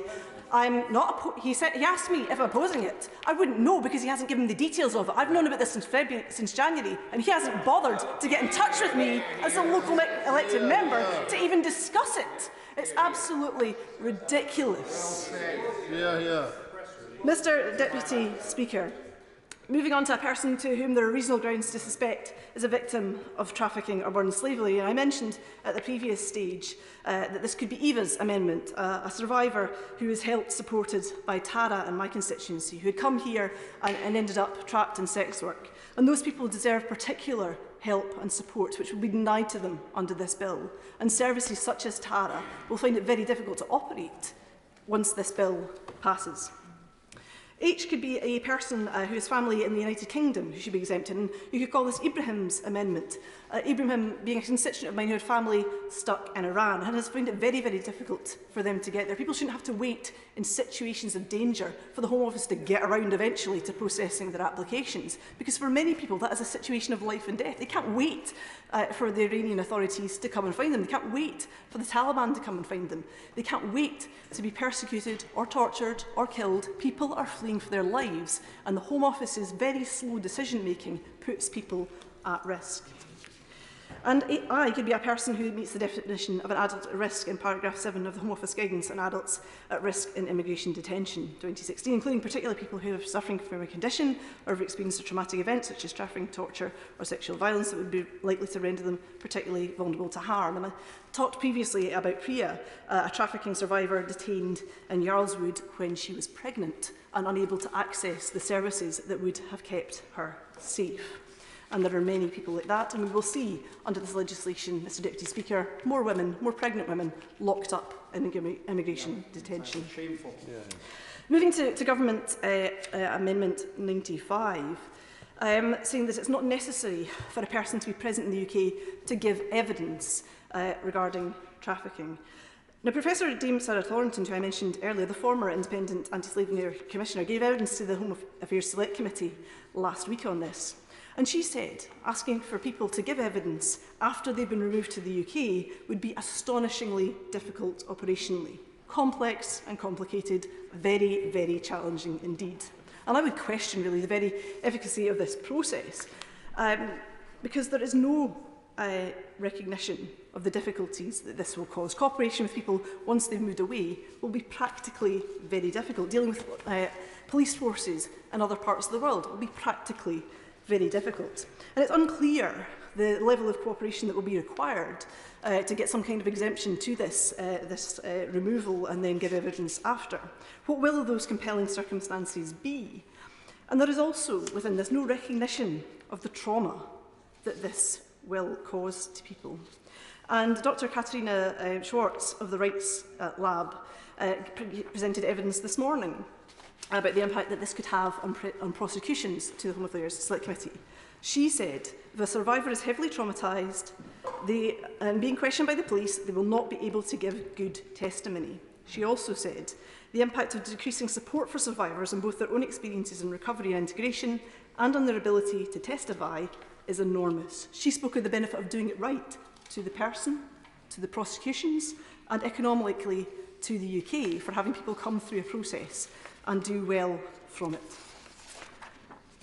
Mr Deputy Speaker, this is a dangerous, atrocious bill. It rips up rights, it undermines our international obligations, it rides roughshod over devolution, it puts children at risk, it places those trafficked more firmly than ever back into the hands of those exploiters who will be more easily able to avoid prosecution due to the measures in this tawdry bill. It will not work. We will amend, but we know amendments are not enough to fix this unfixable bill. We know in Scotland that better things are possible, and we reject wholeheartedly this bill. And we are appalled at its imposition against the will of the Scottish Parliament and the Scottish Government. We on these benches, we say it loud, we say it clear. Refugees are welcome here. We reject this fascist dystopian assault on human rights. Theresa May. Thank you, Mr Deputy Speaker. I wish to concentrate my remarks on Amendment 4, standing in the name of my right honourable friend, the member for Chingford and Woodford Green, which I have also signed, and Government Amendment 95. Before I do so, I just want to say one word about evidence, because the Minister again today indicated that in his view there is evidence that the Modern Slavery Act is being abused. I apologise for sort of doing this to him again, but he might wish to have a look at the evidence that I believe was given to the Home Affairs Select Committee this morning by a representative of the Organisation for Security and Cooperation in Europe, who basically said there is no evidence to support the claim that the NRM is being abused. In fact, on the contrary, the evidence is that there is a low level of abuse, and went on to say that the biggest problem with the NRM was not abuse, but the big delay in providing an answer to victims, which of course is an issue which is within the government's control, because it's about the length of time the government own officials are taking to consider those cases. Can I say to my right honourable friend that I was very grateful to him for meeting with me last week to discuss my concerns about this bill that I'd raised at committee stage of the bill. I welcomed the apparent attempt by the government to improve the bill by making it better for victims of modern slavery, willingness to look at that. And then I saw Amendment 95, which, far from making the bill provisions better for the victims of modern slavery, makes it worse. And I believe that my right honourable friend was talking to me in good faith, but I have to say it's hard to see this amendment, Government Amendment 95, as an example of good faith. I would say rather it's a slap in the face of those of us who actually care about the victims of modern slavery and human trafficking. Of equal concern is the fact that it suggests that those dealing with this bill simply do not understand the nature of these crimes or the position of victims. The Minister wants to see an end to human trafficking, wants to stop the business model of the traffickers. I want to do that as well. Many of us do across this House. But the best way to do that is by identifying, catching and prosecuting the traffickers and the slave drivers. Government Amendment 95, by making it an assumption that victims do not need to be present in the UK to assist in investigation, makes it much harder to investigate and prosecute the traffickers and slave drivers. It's been shown time and time again that the ability of victims to give evidence is affected by the support they receive. They need to feel safe, they need to have confidence in the authorities. As Detective Constable Colin Ward of Greater Manchester Police has said, if we get the victim's side right first, the prosecutions will eventually, naturally follow, alongside us doing the evidence-based collection of that crime. So support for the victim matters in catching the slave drivers. Sending victims back to their own country or to a third country like Rwanda will simply at best make them feel less secure and therefore less able or willing to give the evidence needed, and at worst will drive them back into the arms of the traffickers and slave drivers. And again, the representative of the Office for Security and Cooperation in Europe at the Home Affairs Select Committee today made the point that the UK has been leading the world in identifying victims that have been exploited in criminal activity. That tells us these people are vulnerable because they've been compelled by traffickers to engage in criminal activity. Disqualifying them from our ability to rescue them will put the UK in the position of no longer being able to identify them and will leave them to the mercy of the traffickers. So far from helping, Government Amendment 95 actually flies in the face of what the Minister and the government say they want to do in terms of dealing with the traffickers and slave drivers and breaking their business model. Now, the clause that it represents, which was, I think it was subsection 5 of clause 21, has been used by the government previously as a means to tell us that the government was providing more support for victims of slavery. But it's reversed that. It's making it even harder for victims to get the support they need.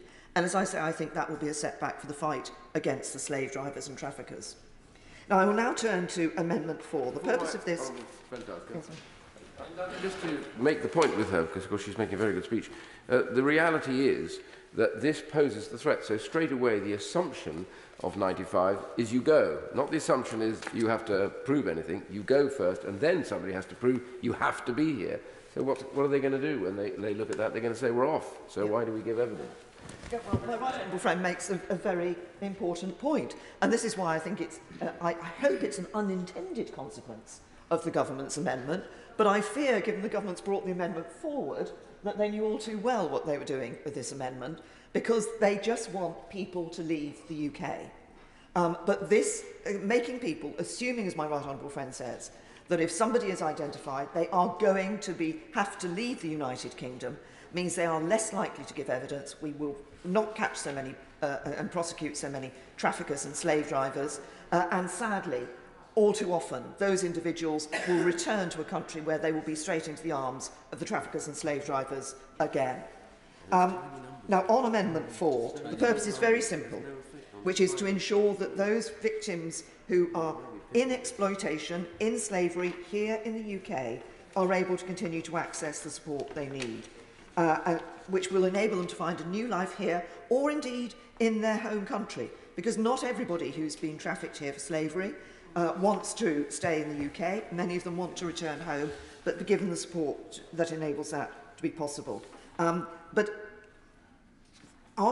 Amendment 4, if that was accepted, would actually ensure that it would be more likely that the criminals were caught. What this bill says, if you're a victim of modern slavery, you came here illegally, we will detain and deport you because your slavery is secondary to your immigration status. Now, it's always been important to separate modern slavery from immigration status.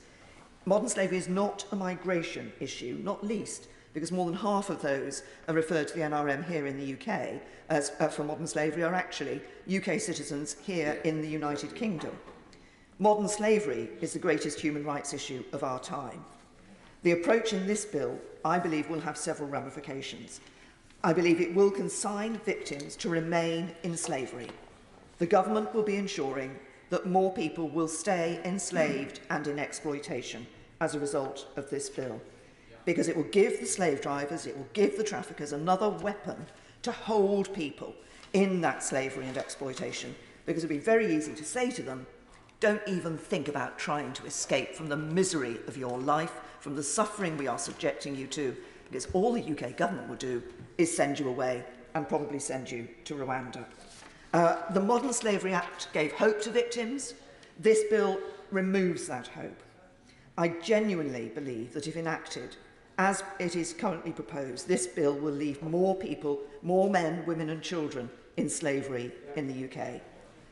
Another impact, as I've said, will be fewer prosecutions and fewer criminals being caught and put behind bars. I apologise to the Secretary of State for sort of bouncing him with the Greater Manchester Police evidence that I gave earlier, but I think it is very relevant and he needs to look at that. The Nationality and Borders Act is already meaning that people are not, people who, from the figures of those who get a decision from the positive decision from the NRM, are in slavery, are not coming forward because of the evidence requirement now under the Nationality and Borders Act. And so that is having a real impact, and that means fewer prosecutions of the criminals. I just want to mention the impact on children. And I would urge the Minister to listen carefully to the concerns of the Children's Commissioners. There are other members in this House, including my honourable friend, the member for East Worthing and Shoreham, who have long championed through the process of this bill the issue of children. My concern is particularly on those children who are in slavery here, who are being cruelly exploited. Victims need support. The Children's Commissioner has cited the example of Albin, a 16-year-old Albanian national, came to the UK in September, yes, via a boat, trafficked for gang and drug exploitation. It was clear to Border Force that he was young, malnourished and had significant learning difficulties. Now, he was provided support, including from the Children's Commissioner's Help at Hand team. But the point that they make is, without the NRM decision, he would have not been processed through the immigration asylum route as quickly, and he would not have received the adequate support to meet his needs. Upon receiving the positive decision from the NRM, the social care team were able to transfer him to a suitable placement. But that individual, that 16-year-old, would otherwise have found themselves being detained, potentially detained and deported by the government. So it is important that we consider the impact on children who are victims of slavery. I put the arguments earlier about making it harder to prosecute the slave drivers, and that covers child victims as well. But there may well be an added element for the traffickers to use to keep children enslaved. And by this I mean the situation in Rwanda. According to UNICEF, in Rwanda, over half of all girls and 6 out of 10 boys experience some form of violence during childhood. Children are usually abused by people they know, parents, neighbours, teachers, romantic partners or friends. Only around 60% of girls in Rwanda who are victims of violence tell someone about it, and the rate is even lower for boys. Now, I recognise that quote from UNICEF relates to children within an environment, in a community, being abused by people they know, but it is hardly conducive to an environment of the good care of children. Amendment 4 removes the problem by ensuring that those identified as being exploited into slavery here in the UK would still be able to have access to support provided under the Modern Slavery Act. We've led the world in providing support for those in slavery by what we've done here in the United Kingdom. This bill significantly damages the operation of that act. It's bad for victims, it's bad for the prosecution of slave drivers, and it's bad for the reputation of the United Kingdom. Now, I was grateful that the Secretary of State, and my right honourable friend, said from the dispatch box that he was willing to talk and listen to us and see if we can find a way through this. I say to him quite simply that the best way through this is Amendment 4. That is what removes the problem in relation to the victims of modern slavery. So I hope the government is going to be willing to look very carefully at that amendment, to listen to what we have said. What we're talking about is not just what we say, but actually what those who are identifying and dealing with the victims of modern slavery are experiencing day in and day out. They worry that more people will be in slavery as a result of this bill. Order, order. I will now announce the result of the ballot held today for the election of the chair of the new Energy, Security and Net Zero Committee.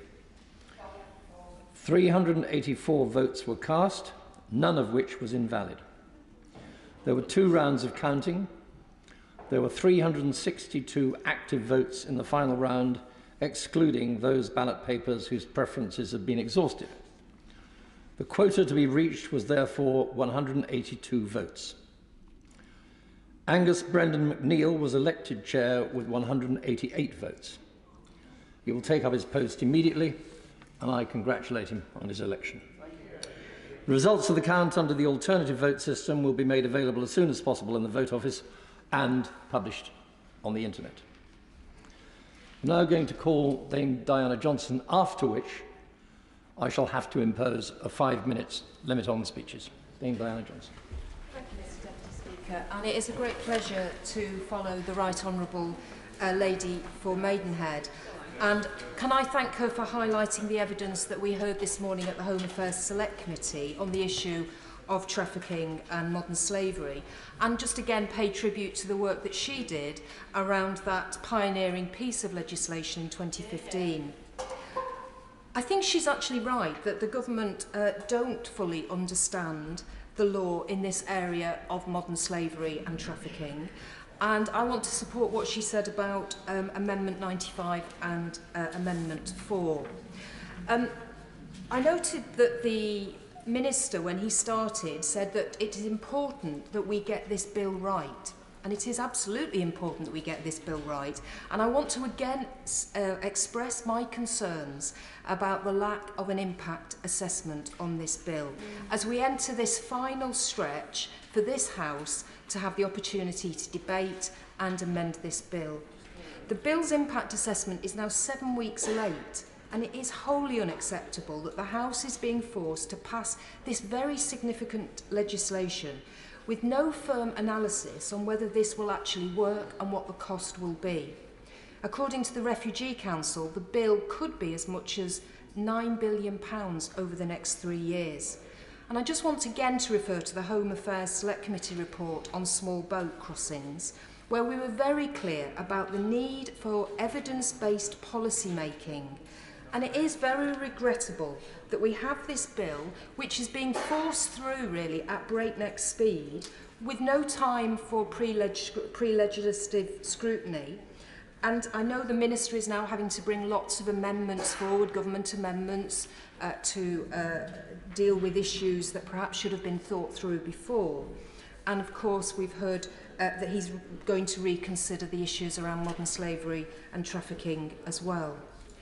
I want to just move on to the amendments that I've tabled in my name, but I just want to raise two particular issues. The Home Affairs Select Committee, in the report I just referred to, made it very clear that international cooperation, respect and trust were essential to building the joint framework with other countries to tackle the problem of irregular migration. So I am disturbed that the government is hardening their stance on the ECHR, and I strongly oppose their latest amendment on interim relief, which I believe will breach our international obligations. And of course, we've just had two very eminent lawyers in this chamber united really in what they think that this is doing. And the former Attorney General said that this was setting out in legislation to allow the deliberate disobeying of our obligations. Yes, I'm happy to. Thank my right honourable friend for giving way and congratulate her on the amendments that she's put down and the work that she does for the Select Committee.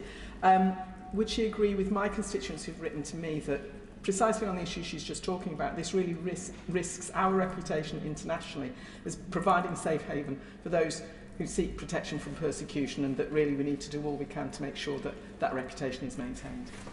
I absolutely agree with what my honourable friend has just said, and reputation is important in this area. And I think the approach that's going to be taken on this particular point will hurt our country more than it helps us. For example, it will not help us to get a returns agreement with EU countries, which I think we all agree is necessary if we are going to start to tackle irregular migration. Now, likewise, whilst welcoming the government introducing measures in this bill on provisions for legal aid, I think that is a positive step forward. I am concerned that they don't acknowledge that there are currently legal aid deserts across the country that leave genuine asylum seekers and refugees and victims of trafficking without resource to legal advice. The sector is actually on the point of collapse, and access to OISC regulated advice is really hard to come by for the many people who desperately need it. So I hope that the Minister may well be able to set out how people will be able to access that legal advice and assistance. Can I also just refer to New Clause 8 and Amendment 11 and welcome the government moving on the safe and legal routes. And that again is in line with recommendations that the Home Affairs Select Committee made in its report. Now, at committee stage, I raised several concerns with the Minister about the lack of consideration to vulnerable children within the bill.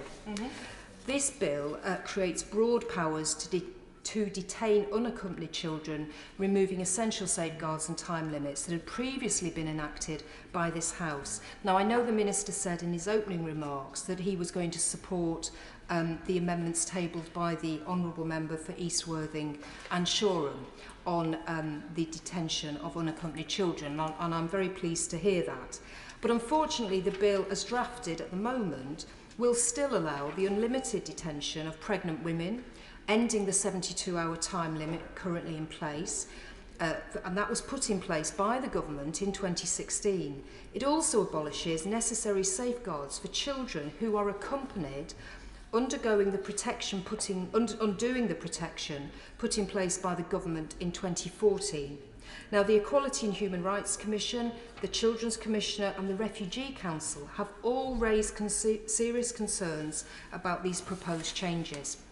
Now, I agree completely with the issues that they've all raised, and that's why I've tabled Amendments 2 and 3 to uphold the existing detention limits for children, families with children and pregnant women. They were introduced by this House for very good reason and should be upheld. Limits on detention deliver essential safeguards for the most vulnerable people who arrive on our shores to ensure that while we process their claims, we keep them safe, we treat them with care, and we do no further harm. The UK has been a stalwart of this decency, but these specific detention measures within this bill, I believe, are a major step backwards for families, for children, and for pregnant women. So, whilst I welcome the Government's Amendments 134 and 136 and the support for the amendment tabled by the Honourable Member for East Worthing and Shoreham, but even with these changes, the bill does not extend the appropriate protection to children with families or pregnant women. My amendments have cross-party support from right across the House, including the Chair of the Joint Committee on Human Rights, the Honourable Member for Edinburgh South, and the Chair of the Women and Equalities Committee, the Right Honourable Member for Romsey and Southampton North. And I hope the Minister will, even at this late stage, consider again whether anything can be done with these amendments. Now, if he's not minded to do that, I will, if necessary, seek to test the opinion of the House on this important issue. Now, I also welcome the Government's change of heart when it comes to the ban on future citizenship for children born in the UK to parents who meet the conditions in Clause 2, and that delivers on at least half of Amendment 8 tabled in my name. But I just wish to firmly push back to the Minister that it still cannot be right, for example, that an 8-year-old child brought here by their parents would be forever barred from citizenship when they're an adult. So I raised this point at committee stage, and it seems to me it's a completely illiberal position to punish a child for the actions of their parents or carers. So will the Minister just look at that amendment again as well? I've tabled several other practical amendments which all underline the protections and considerations for children which I believe need to be addressed. And all are supported by the Children's Commissioner, and some have foundations in the Home Affairs Select Committee report on Channel Crossings. So I hope the Minister will consider them in that vein. The Government's approach to tackling migrants, I believe, in this bill remains problematic for children. There are several measures and amendments that have been brought to the House this afternoon that could be adopted, which will still allow the Government to deliver on their stated aims, but arguably both more effectively and practically. There are less headline-catching ones, but they will also uphold the essential safeguard provisions that this House has put in place over the years to protect victims of trafficking and modern slavery, unaccompanied asylum-seeking children, asylum seekers and refugees. And finally, I do just want to go back to the issue around slavery and trafficking. The Home Affairs Select Committee has started an inquiry into this issue, and we've been very fortunate that we've had evidence from late Baroness Butler-Sloss last week and from the former Anti-Slavery Commissioner, Dame Sarah Thornton, both of whom took the view that this particular bill will not help victims of modern slavery and trafficking. It will do the exact opposite. And I would ask the Minister, again, to listen to the experts in this field. And it's very notable that the two right honourable members on his side have already spoken, I think have made a very compelling case for why the provisions in this bill around modern slavery and trafficking need to be looked at once again. It may be the other place will take further views about this, but seriously, is the Minister really wanting to make it harder for victims to come forward and to ensure, I think as Dame Sarah Thornton said, that if a woman who'd been trafficked into this country after March the 7th was taken to a brothel, was repeatedly raped, but then managed to escape and seek help, would be told that no, there was no assistance that could be given to her and she would be removed potentially to Rwanda. Is that really how we want to treat people like that? Order. Honourable members will have noticed that we are endeavouring to call those who have amendments tabled in their names first. After that, we shall seek to accommodate.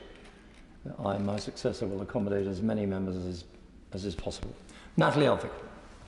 Thank you, Mr Deputy Speaker. I rise to speak to Amendment 184 in my name, supported by my right honourable friend, the member for South Holland and the Deepings, and many other right honourable and honourable friends.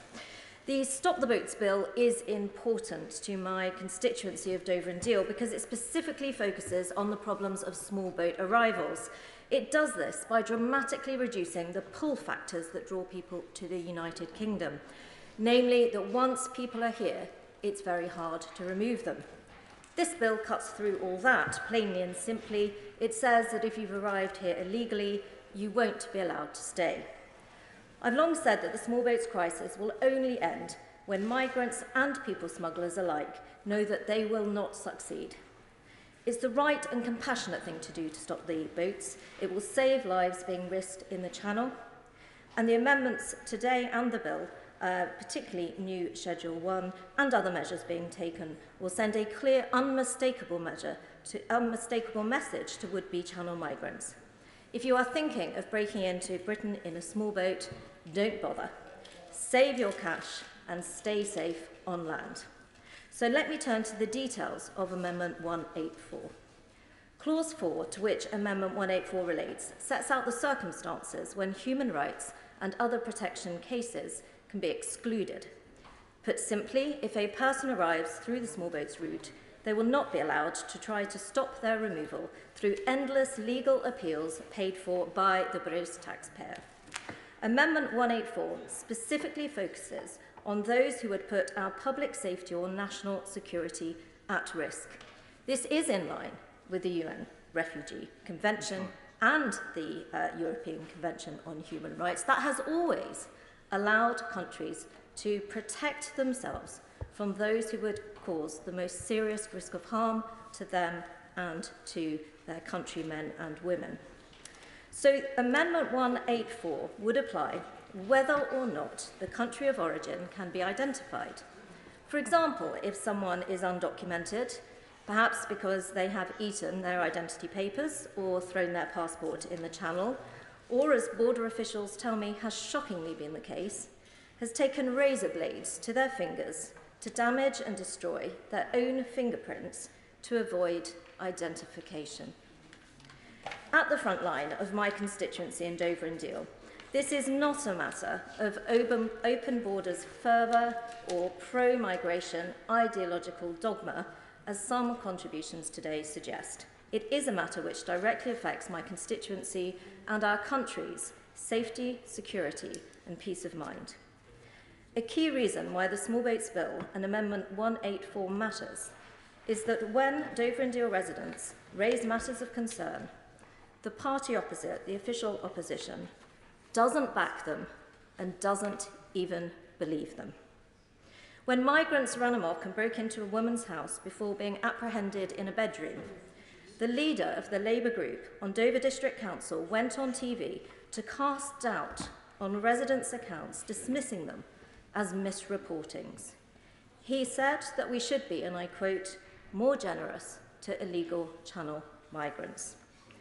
The reality is that Labour's amendment, New Clause 15, is a smokescreen for allowing more legal challenge and more taxpayer costs, more potential loopholes to allow those who would wish our country harm to stay here.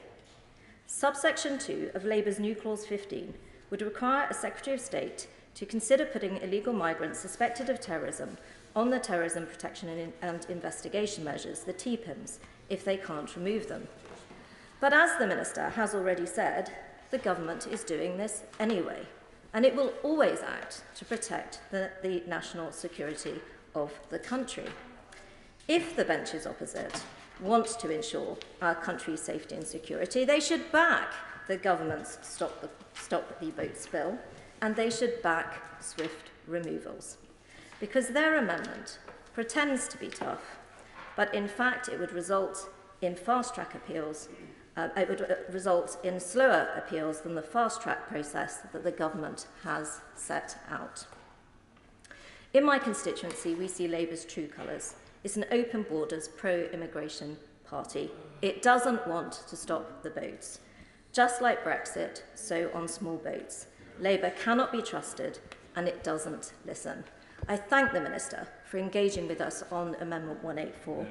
I have had the reassurance I've been seeking, and so have my honourable and right honourable members who have supported it. So we won't today be pressing for a vote, and I look forward to continue to engaging with him to stopping the votes. Yeah.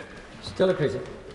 Thank you, Mr Deputy Speaker. Let's be very clear. Demonising refugees won't tackle the cost of living crisis in this country, but it might create some local election leaflets, just like this piece of legislation. We know this legislation will not survive the other place, thankfully. So the question for us today is, what are the messages we need to send to our colleagues in the other House as they scrutinise and hold to account this government, given this government has systematically failed to provide the time for the scrutiny in our place?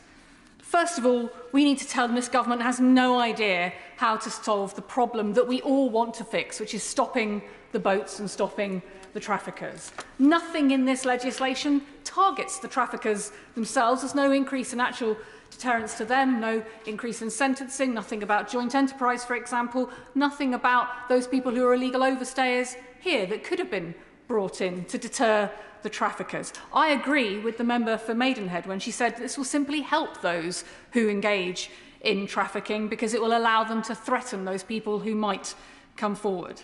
Secondly, this tells us this government doesn't respect the role of international rule of law or why it matters to have international cooperation if we actually want to address these concerns. Imagine if every country took the approach that the Minister did when he was trying to say that nobody should claim asylum in the UK. They should go and do it somewhere else. The whole system would collapse. It's by working with other countries, upholding the European Court of Rights and doing our bit that we will manage this issue better. Thirdly, it tells us government has no idea what modern slavery is at all, but frankly, I'm not sure they really care, given the reaction of the government, who time and time again talk about evidence but produce none to back up their claims. Fourthly, it tells us they don't really care about the children who are already on our doorstep. I'm glad to see the member for East Worthing doing the work that he's done, but I have to tell him I am very sceptical that we will see meaningful change, whether for children who are accompanied or not, because every refugee child in this country is vulnerable. The children in the hotels in my constituency who were sexually assaulted were with relatives. Those children who've gone missing have family who are looking for them. The Children's Commissioner is terrified, and that's why I have tabled my amendment for Amendment Clause 2, remove children and pregnant women from Clause 2 of this bill, but I will support the amendments by my colleague from Hull as well. The age verification processes that sound like something out of a Margaret Atwood novel, yet somehow the government ministers want to support them. The removal of the Independent Family Review Panel. Finally, this government clearly doesn't understand that it's not a focus on travel we need, but the threat that people face if we really want to tackle it. That's why safe and legal routes matter. Because the minister can rumble on at the dispatch box, he can avoid questions, he can remove basic protections and decency standards so that we are waiting for refugees to live in maybe the Grenfell Tower without smoke alarms, without safety. Well, the minister's main fact, he hasn't explained why he's put forward that statutory instrument. People will still come because it is still better than the death that they face in the country that they are fleeing from. And we see that with the Sudanese. The minister said earlier that he would listen to the UNHCR when it came to taking Sudanese refugees. Well, then he needs to tell us how many he will take, because right now there are people facing that very same situation. There aren't any queues in a war zone. With the greatest respect, I've listened at length to the member from Stone and yet to find any common ground on these issues. And frankly, it's about time we stood up for the importance of international rule of law, and it's about time that we stood up for the importance of helping people when they are facing situations. There aren't queues, there aren't administration, there isn't bureaucracy in a war zone. There's fear, there's terror, there's persecution, and those people in Sudan now will be asking those questions. Now, the minister wants to answer that question and give them hope that actually if they make it to the border and they make it to one of those refugee camps and they find one of those UNHCR people who doesn't think that actually they have this relationship with the UK, but he's prepared to do that, and that we'll take a certain number of people, that might stop them fleeing.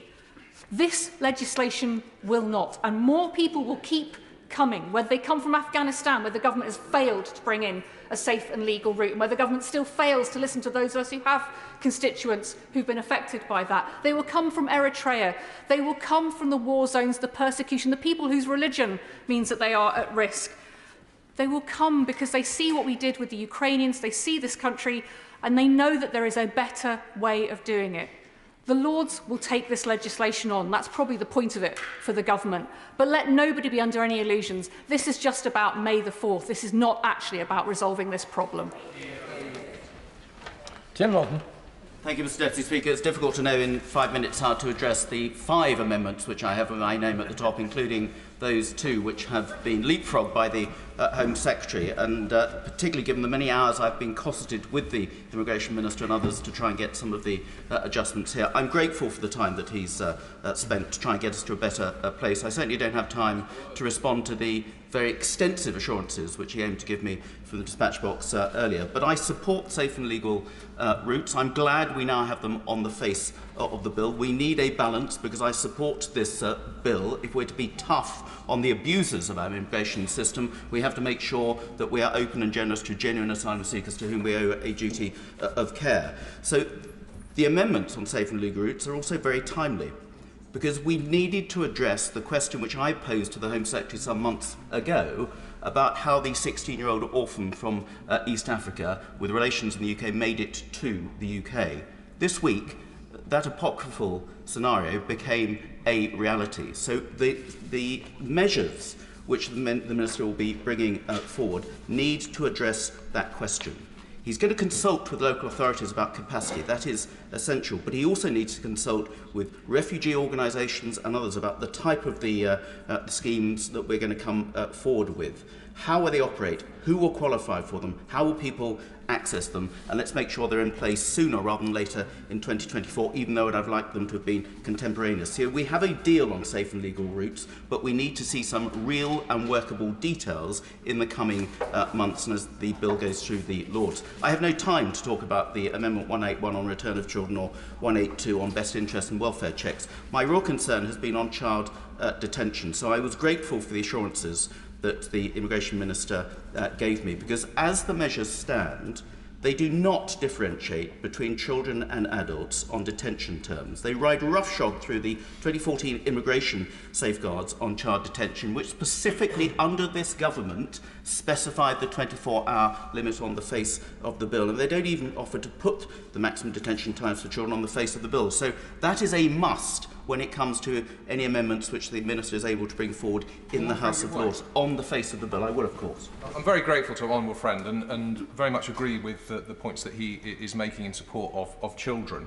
Would he also agree that we need absolute clarity on the responsibilities under the Children Act 1989 in all circumstances when a child is on these shores, in particular when the Home Office have some responsibility themselves? That is absolutely right, and it's notable there are 3 former children's ministers behind these measures we're trying to push today, because it's really essential that any child in this country, whether you are a refugee here temporarily or somebody who's been here for the long term, is covered by the Welfare Considerations of the Children Act. So I'm grateful again there was a reference to the Children's Act in what the Minister says earlier. Because again, as it stands, despite the measures that mean there will be a differentiation between children and adult detention, we don't know how many yet, it still means that a 12-year-old child claiming asylum could be in a detention centre facility from the Home Office for 27 days. That is not a good look, and it must not happen. I'll give way. Can I add my voice to the chorus of former Children's Minister on this issue?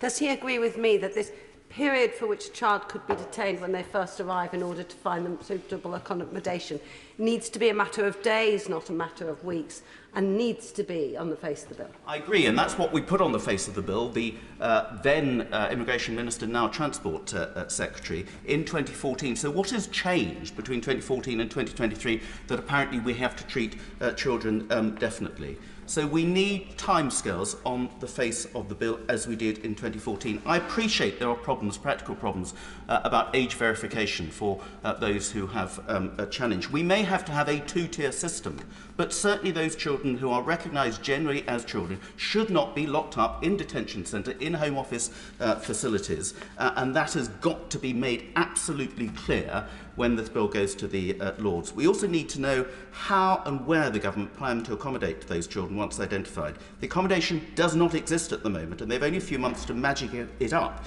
if we want to get this legislation through in a matter of the months. So I share the Children's Commissioner's concerns. She says the bill is unclear on what the state of the accommodation will be for children whilst awaiting transfer to local authority care or removal from the country, what regulations will be in place for Home Office provided accommodation if the accommodation is regulated, which body will inspect them. There are a lot of questions to be asked. We are taking the assurances from the Minister on trust. We will not continue without a lack of detail when this bill gets to the Lords. But for the moment, we're not going to force it to a bill because I trust the Migration Minister to do the right thing before this bill finalises its stages. Absana Begum. Thank you, Mr Deputy Speaker. I rise to speak to a range of amendments and new clauses seeking to protect people from the attacks on basic human dignity that are before the House today. I am supporting clauses in the name of the Honourable Member for Streatham about the ongoing human rights breaches that migrants endure, which have been happening for some time. But today I am focusing on how the legislation treats those who are pregnant, because not only will the illegal migration bill persecute and imprison people fleeing torture, war and oppression, it will take some of the most vulnerable of these, pregnant women, and put their health and the life of their unborn children at risk. That's why I've tabled new clause 2, which seeks to exempt pregnant women and girls from provisions about removals. My new clause 3 seeks to require an independent review of the effect of the provision on pregnant migrants, and my new clause 7 is about a review on the effect of the measures on the health of migrants. I'm also supporting related amendments to prevent an immigration officer's detention powers from being used to detain unaccompanied children, families with dependent children or pregnant women, and to prevent the Secretary of State's detention powers from being used to detain unaccompanied children, families with dependent children or pregnant women, as tabled by my honourable friend, the member for Kingston upon Hull North. In order to cut through the dehumanising othering that too often plagues debates around migration, and I note those comments made earlier today, the awful nature of the comments made earlier today in response to the Honourable Member for Glasgow Central about the dental testing of young migrants, which I find dehumanising and othering of different communities. I would actually like to draw attention to the House of a real-life example to illustrate the human reality of what is being debated today. Najma Ahmadi and her family fled from the Taliban and made 20 attempts to cross into Greece from Turkey. 20 attempts.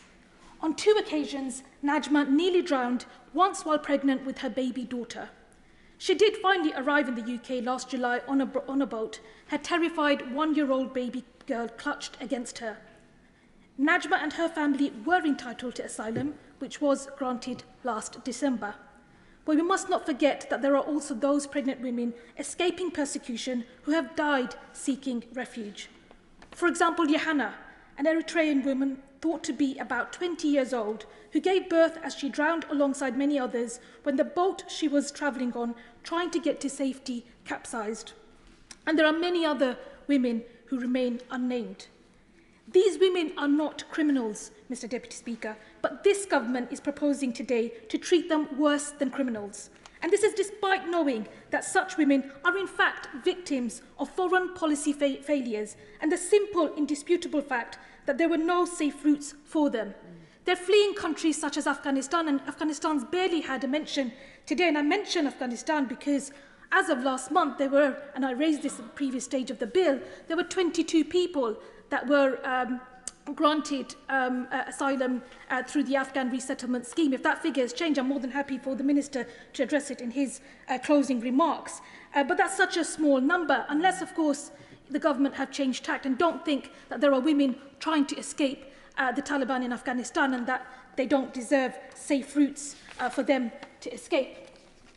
Not only will the government refuse sanctuary to those that survive these horrors, but Clause 11 will enable the Home Secretary to condemn them to indefinite detention. This bill will therefore see migrant women who should have finally escaped persecution facing pregnancy and birth alone, without adequate medical support and with the fear of potential separation from their baby. Now, there is a wealth of information and evidence that the imprisonment of any pregnant woman is wrong.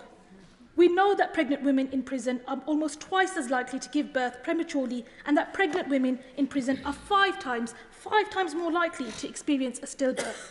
Yet pregnant refugees are to be placed in circumstances worse than the already inhumane situation of pregnant women in UK prisons.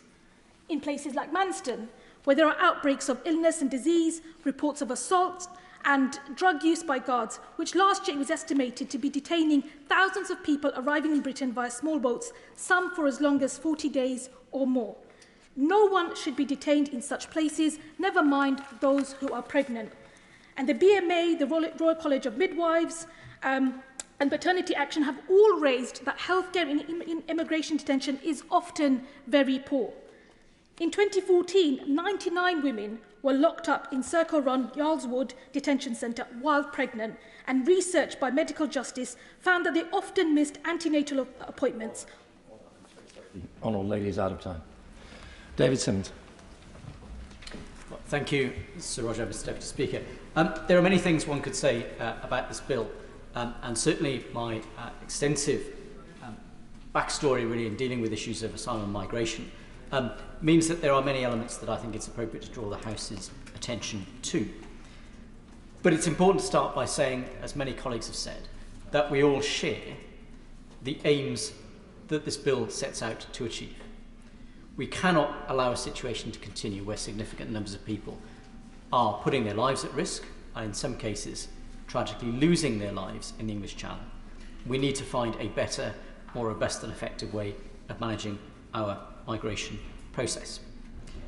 I'd like to focus my attention in the short time available on a couple of issues of principle and a couple of practical issues which I hope ministers will give attention to, which I'm sure will be the focus of debate in the other place.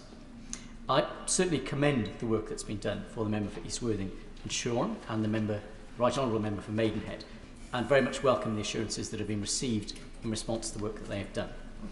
But I'd like to start perhaps by touching on the aspect around age assessment and the impact of Local Authority Children Act duties, and the need to ensure that by the time this bill completes its passage and gains royal assent, that we have absolute clarity of what we expect of our local authorities and of how that process will interact with both this legislation and other legislation such as the Leaving Care Act, which imposes specific responsibilities on local authorities in respect of all young people, regardless of their immigration status. Now, it's very clear that in the debate about scientific methods, and those who've read what the Interim Age Assessment Advisory Committee have said, a report that's been published by the Home Office on its website, will be clear that scientific methods, as proposed, envisage at best a minimum age range that could be assigned to an individual. It envisages that the Merton compliant local authority age assessment process will continue as being necessary and required. And what we need to ensure is that we do not end up in a situation where a local authority or other public bodies being judicially reviewed for failing to carry out its duties under, for example, the Children Act or the Leaving Care Act, whilst seeking to be in compliance with its duties in respect of immigration under the Illegal Immigration Act. And I'm pleased that, having met with the Minister on this issue, he's indicated that he will return to me on a number of those points. But it is important, if we are not to undermine public confidence in the effectiveness of this legislation, that we address that issue expeditiously. The second issue of principle which I would like to draw the House's attention to is the impact of the so-called Rule 39 point, the issue about interim reliefs being provided by the European Court of Human Rights in Strasbourg. Now, the Brighton Declaration was a recognition some years ago by the European Court of Human Rights that there was a need to recognise the concern of a number of the member states about those areas where the actions of the court had departed from some of the things that were perhaps originally envisaged in the treaty or that are specifically enshrined in law. So there is clarity that the Strasbourg Court and its judges recognise that there is concern about the operation of some of these matters. It does, however, seem to me concerning that what is envisaged in here is that the only circumstances in which such an interim measure would be relevant is where the Home Secretary considers it to be so. So the default position is that we will always ignore our international law commitments unless we choose to follow them.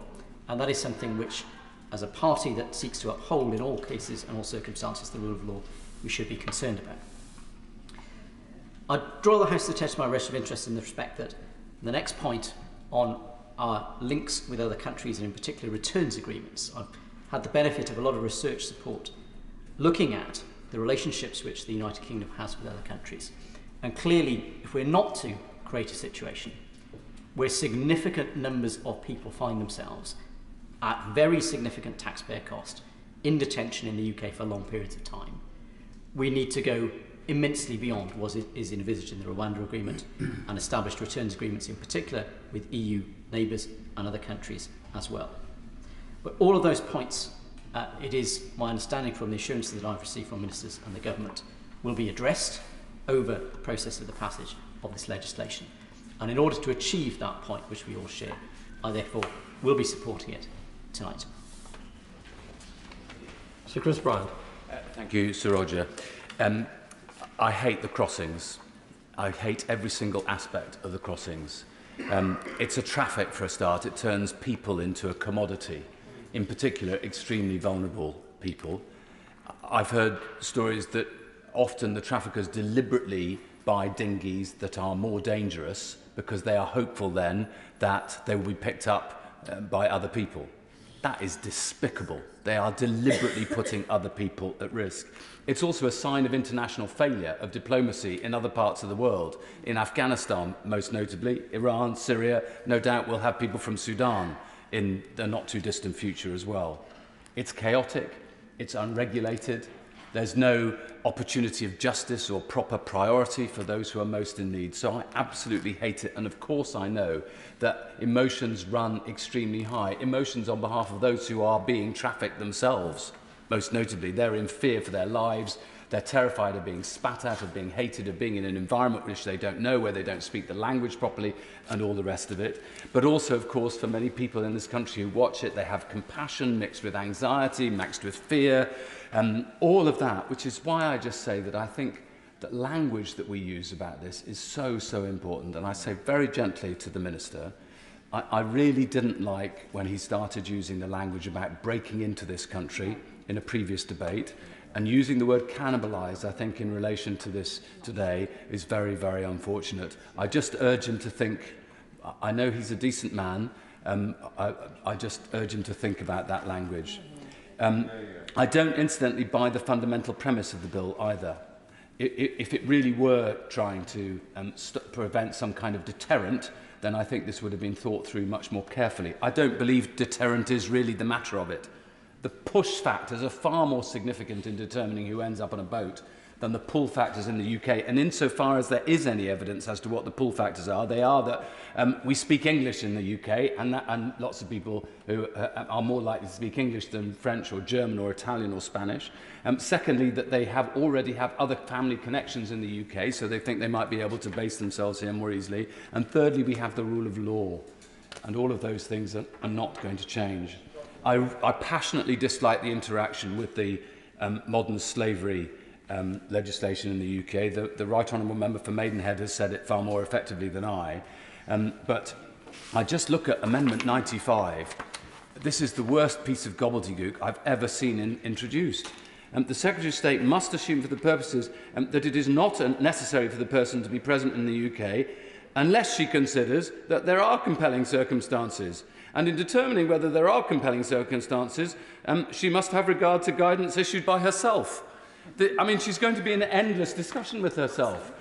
It's just preposterous, and I think it completely undermines the good efforts that have been made over many years to try and make sure that we really can crack down on the traffickers, because the best person to be able to reveal a trafficking ring is a victim of that trafficking ring. Without that willing cooperation from those people, we simply give more power to the traffickers. I also dislike the interaction with our international commitments. The former Attorney General, I think, made the point earlier that in essence this bill is asking us deliberately to say that a minister can breach our international commitments. I just say, as somebody who has probably been the longest standing critic of President Putin in this House, and has been saying this for a very, very long time, I do not want us to be in a very small group with Russia and Belarus as people who have left the European Court of Human Rights. That, in the end, is would do a terrible disfavour to British prosperity in the world. Of course, I give way to the... What the former Attorney General said, I thought an extraordinarily contradictory contribution to our affairs, was that these judgments were not compelling. We weren't compelled to abide by them, and indeed we didn't in respect of prisoner voting, and yet complained that because we're saying in law now that we're not compelled to follow them, there was something wrong with it. So either you believe that we are obliged to follow these judgments, or you don't. And we, in fact, the truth is, we shouldn't be following them. Well, look, I think there are times when we want to disagree with a ruling of the court. We, as the Labour government, certainly did so over whether prisoners should have the right to vote, and we ended up with a lengthy process. I can't even remember where we ended up on that one. So I'm not opposed to having a disagreement with the court. That can sometimes happen. But I think that what the bill asks us to do is to say that the government, and especially with the amendments that have been tabled, I'm afraid, in his name and the name of others, is deliberately asking a government to front it up with the European Court and the European Convention on Human Rights. I think that in the end, will do us long time harm. When we want to have a conversation with China about abiding by international rules-based order, I think it just makes it more difficult for us to do that when we are offending our own treaty obligations.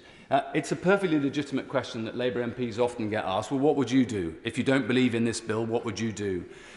Well, for me, I think the first thing, I referred to it earlier, is I think I want a comprehensive a security treaty between the United Kingdom and the European Union. I think that was what we always wanted at the beginning of the of the Brexit process. The Right Honourable Lady was quite right to argue for it.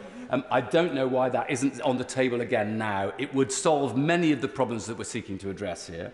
Secondly, of course, we should make it easier to arrest the traffickers. We need to devote more time, energy, money and international cooperation to make that happen. And thirdly, we need to process the backlog faster, because the more people who are stuck in the backlog for months and months and months, the more the costs to the British people, the more there are hotels or whatever other arrangements that are made, and that is wrong.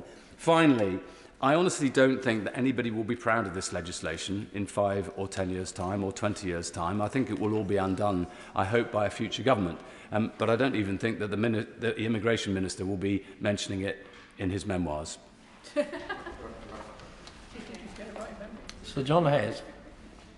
I'm extremely grateful, Mr. Speaker. Edmund Burke said that justice itself is the greatest standing policy of civil society, and any eminent departure from it under any circumstances lies under the suspicion of being no policy at all.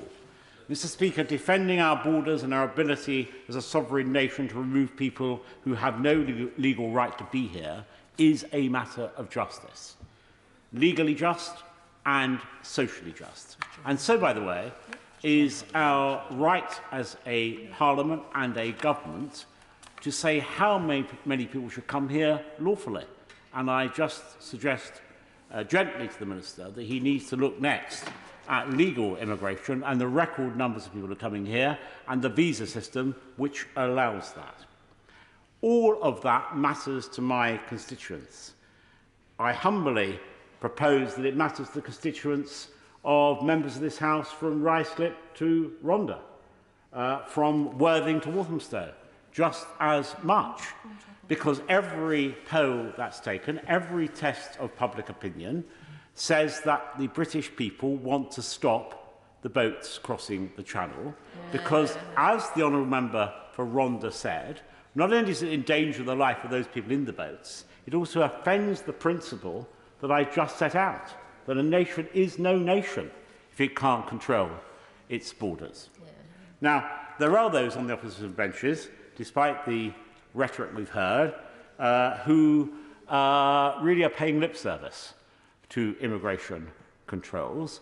I believe, and many of the people I represent believe, I would say the vast majority, there's been too much immigration into Britain for too long, and immigration is a salient for them in a way that it just isn't for many people opposite.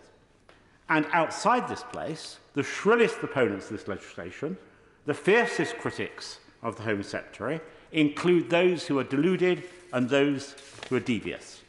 Deluded in refusing to accept the reality that many of the people arriving on these boats are economic migrants, gained by dodgy interest groups and devious lawyers to support spurious claims exploiting the capricious perversity of European judges who no one in my constituency chose and are not accountable to anyone in this chamber or indeed in this country. The trouble is, there are people who don't believe in the integrity of our borders because, in essence, they don't believe in the integrity of our nation. I would happily give way. To a lady who does believe in the integrity of our borders and our nation, I hope. I do. I listened to what the Honourable Member was just saying about the problem of European judges. Can he refer to a case from the European Court of Human Rights where they've demonstrated a lack of respect for our immigration laws? Well, I mean, I gave a case not on immigration, but on something which is as if I can put it that way, as vivid as the issue of immigration, on prisoner voting. And he will know that successive governments opposed prisoner voting, including Labour governments and Conservatives, and in the end the matter was dropped. So that's a very good example of where the European Court was dismissive of the traditions and character of how we do things here. Now, Mr. Speaker, I commend the Prime Minister and the Home Secretary for strengthening the bill further by a variety of means. That means we can ensure we deliver on our promise. New Clause 22, in the name of the Home Secretary, will restore the kind of common-sense justice the British people are crying out for. It will stop the courts granting interim remedies that delay removal of people who should not be here and with the public rightly expect the government to remove. New Clause 26 will ensure the Home Secretary has the power to remove people who have entered the country illegally and have no recourse to stay. When the British people see the human rights lawyers making a 4 a.m. dash to stop planes of people being deported, they know that our system is broken and they want it fixed. And they wonder why those with power seem powerless to challenge all that. And that exposes, indeed it epitomises, the gulf between the prejudices of the liberal establishment and the sentiments of the people whose power they affect. The British people elected us in this chamber to make laws to keep them safe. And New Clause 25 refers to essential age assessments, and that will help to keep us safe. What angers people is the unfairness where migrants claim to be younger than they are in order to game asylum rules. Just a week ago, the press reported the story of a legal immigrant who smuggled himself into Britain, claiming to be 17 years old. He was actually aged 42 and a former ISIS member. According to the story, he spent up to a week in a local authority residential facility with children under 18 before his lives were exposed. That does not keep people safe.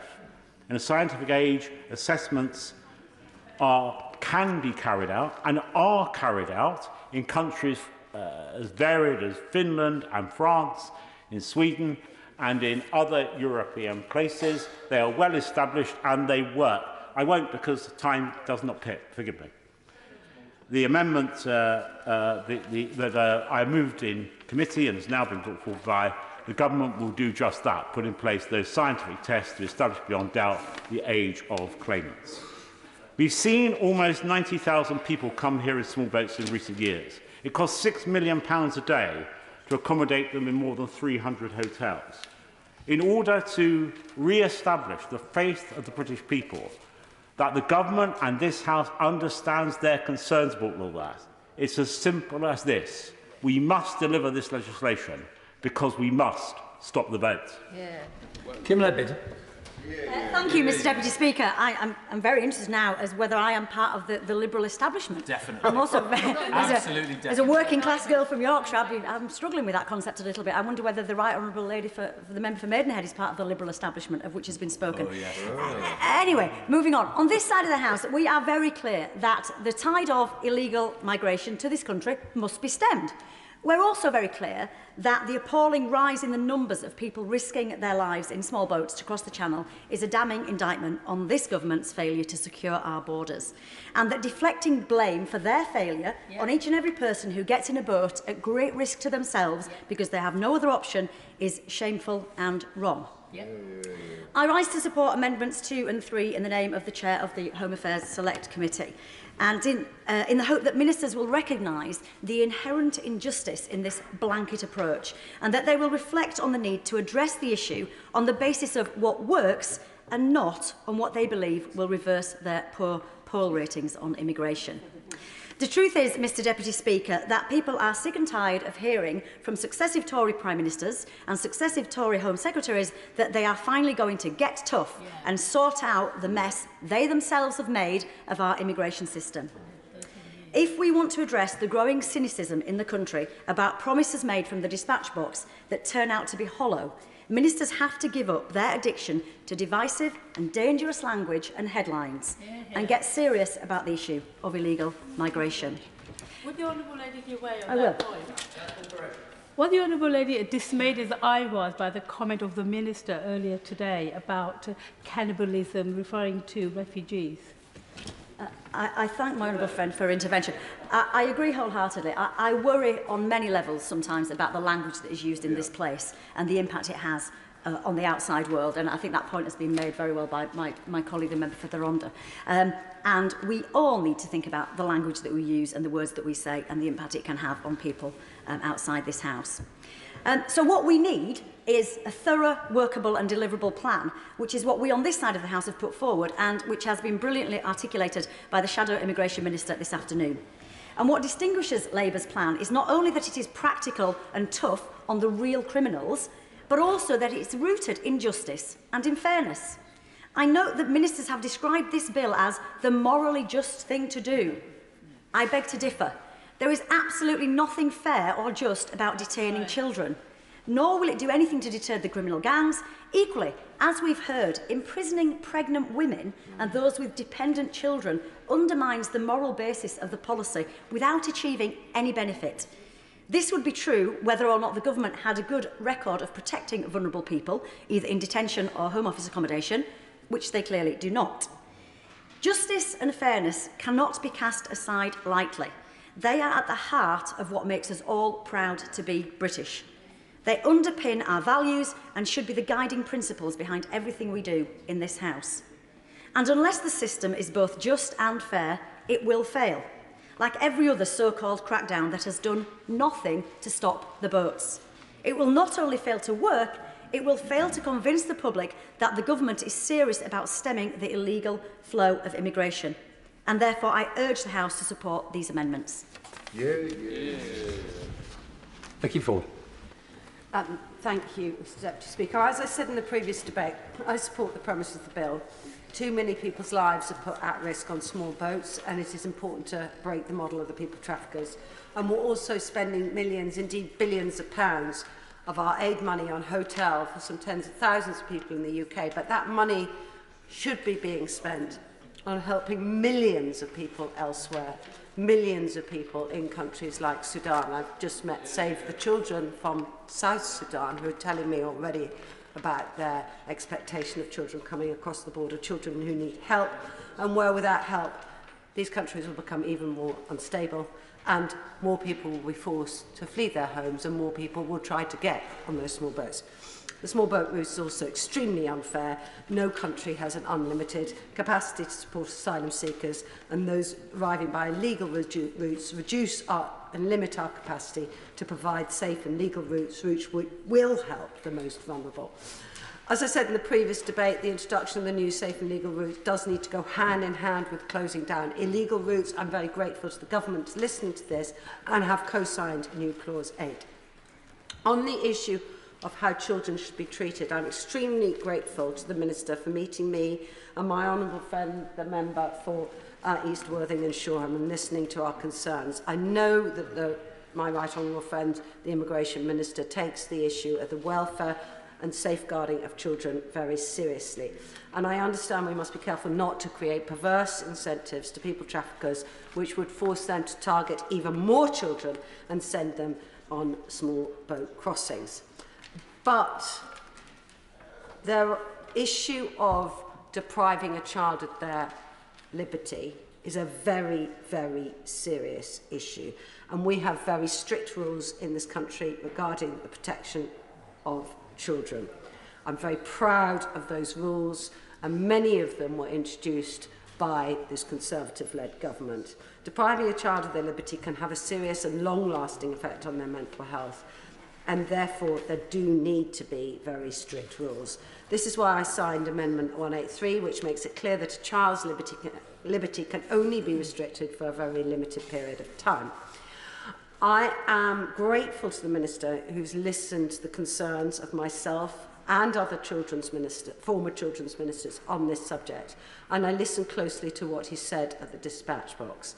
I'd like to thank him for the assurance that he has given that he will work with my honourable friend to set out a new timescale on this deprivation of liberty issue.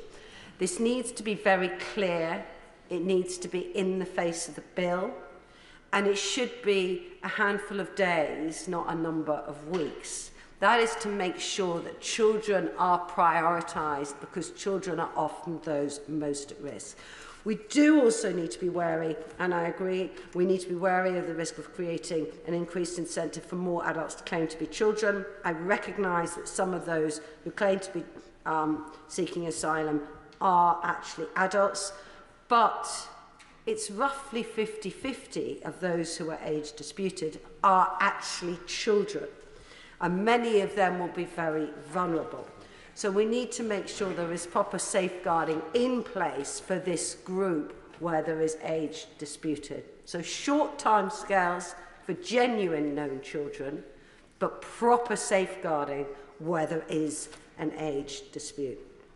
There's another concern that's been put to me, that if a child knows that when they turn 18 they could be removed, then as they near their 18th birthday, they may become at increased risk and tempted to abscond from care, often into the hands of deeply worrying people, such as the modern-day slavery that my right honourable friend, the member for Maidstone, speaks about so clearly.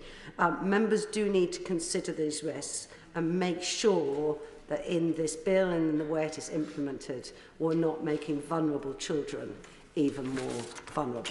Thank you.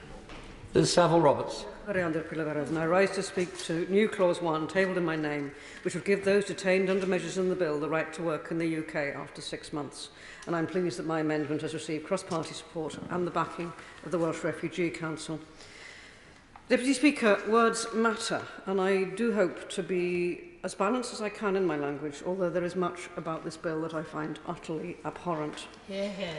Those seeking asylum in the UK are currently effectively banned from working while awaiting a decision on their asylum claims. Permission to work is granted only for jobs on the shortage occupation list and only after an asylum seeker has waited over 12 months for an asylum decision, providing that the delay was not the fault of the asylum seeker themselves. Once somebody has been granted refugee status, that person then has permission to work in the UK in any profession and at any skill level. This bill does not treat detainees as asylum seekers and states that their asylum claims cannot be considered under the immigration rules. However, the spirit of new clause 1 is to do away with this false categorisation and to recognise that these so-called detainees are asylum seekers, and in doing so effectively removes the current work restrictions they would face if they were indeed classified as asylum seekers under the bill. This is building on previous attempts to introduce a right to work after 6 months for asylum seekers through proposed amendments in the other place to the Immigration Act 2016 and the Nationality and Borders Act 2022. The present ban means that the majority of people seeking asylum in the UK end up living on £5.66 per day to cover almost all their needs, as they are excluded from mainstream benefits. This places them more than 70% below the poverty line. It cannot be right that asylum seekers are frozen in destitution, waiting months, if not years, while they await a decision. Of the cases in the asylum backlog in the December 22, two-thirds, almost 110,000 people, had been waiting over 6 months, up from 44% of cases in December 2017. This number will only grow as this bill effectively freezes the asylum processing system altogether. Now, if some members here take issue with giving asylum seekers the right to work after 6 months of languishing in unsuitable accommodation and in that poverty, that low paid poverty, then I say to them this: reject this bill, reject it, and instead focus on rebuilding the asylum processing system so that people don't have to wait beyond 6 months to receive an asylum decision. We know that the majority of people who cross the Channel will succeed in their claims to be refugees. And so they will eventually be able to work unrestricted once they obtain their refugee status, providing that their asylum claims have been processed swiftly and humanely. Asylum seekers such as Saeed from Cardiff told me how the ban was affecting them. I am losing hope, he said. All I want is a bright future. I am young, I can work, and I am ready to start tomorrow and fund myself. Doesn't he sound like a young Tory?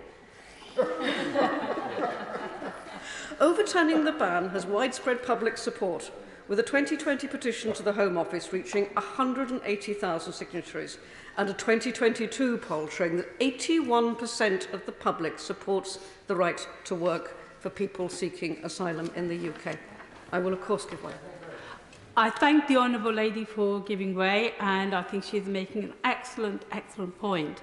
And in fact, the government should take this on board, because one of the reasons we are told about wanting to curb this is the cost to the public purse about maintaining people. If they're allowed to work, then we won't have to pay them to be, in fact, in accommodation or have to pay them benefit. So it benefits, it's a win-win situation.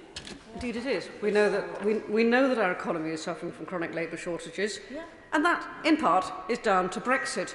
Why can we not think out of the box and stop looking at people as a problem and looking at people as part of the solution? I know this very well because a Petit Tywyn in my constituency has closed its wards because we cannot get nurses. I represent an area with an older demographic. We cannot get carers. And yet, what are we now? A week away from the local elections in England, and this is what we're talking about. We are not thinking sensibly in the 21st century.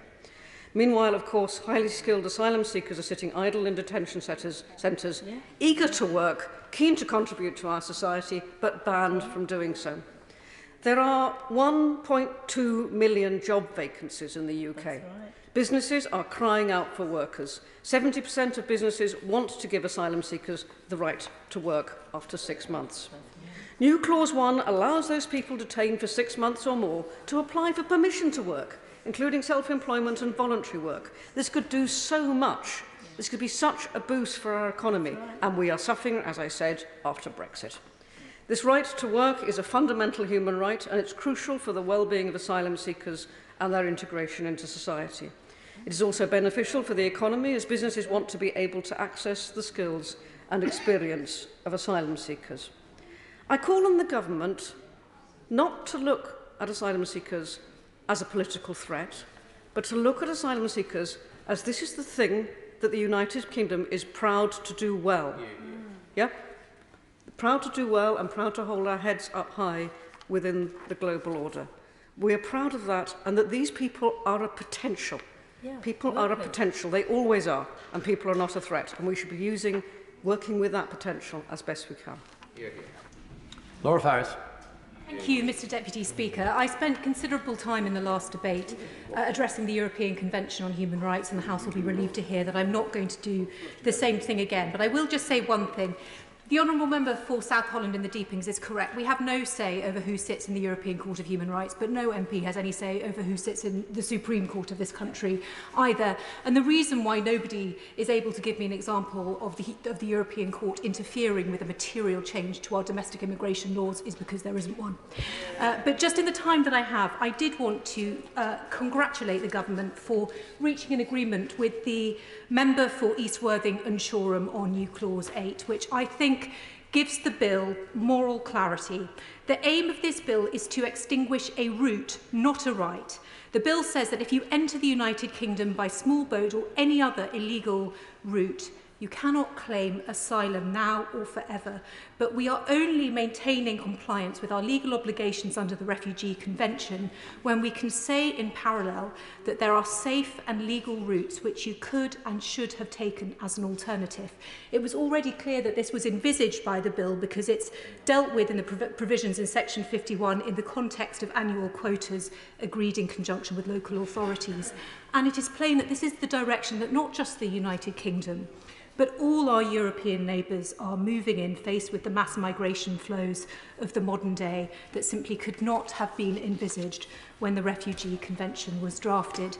Now, of the other amendments I wanted to talk about, new clauses 22, 19, 23 to 25, My first observation is how closely they resemble laws that were tried and ultimately failed by the last Labour government. And that's not me scoring a political point, because I think this is difficult stuff. But a lot of this is in the Nationality, Immigration and Asylum Act 2002, the Asylum and Immigration Treatment of Claimants Act 2004, but it never really worked. And here's why I say it is important today. I want to talk about identification documents, mobile phones and age verification, all of which I have experience of in the immigration tribunals. All of these things boil down to one critical principle, that he who asserts must prove.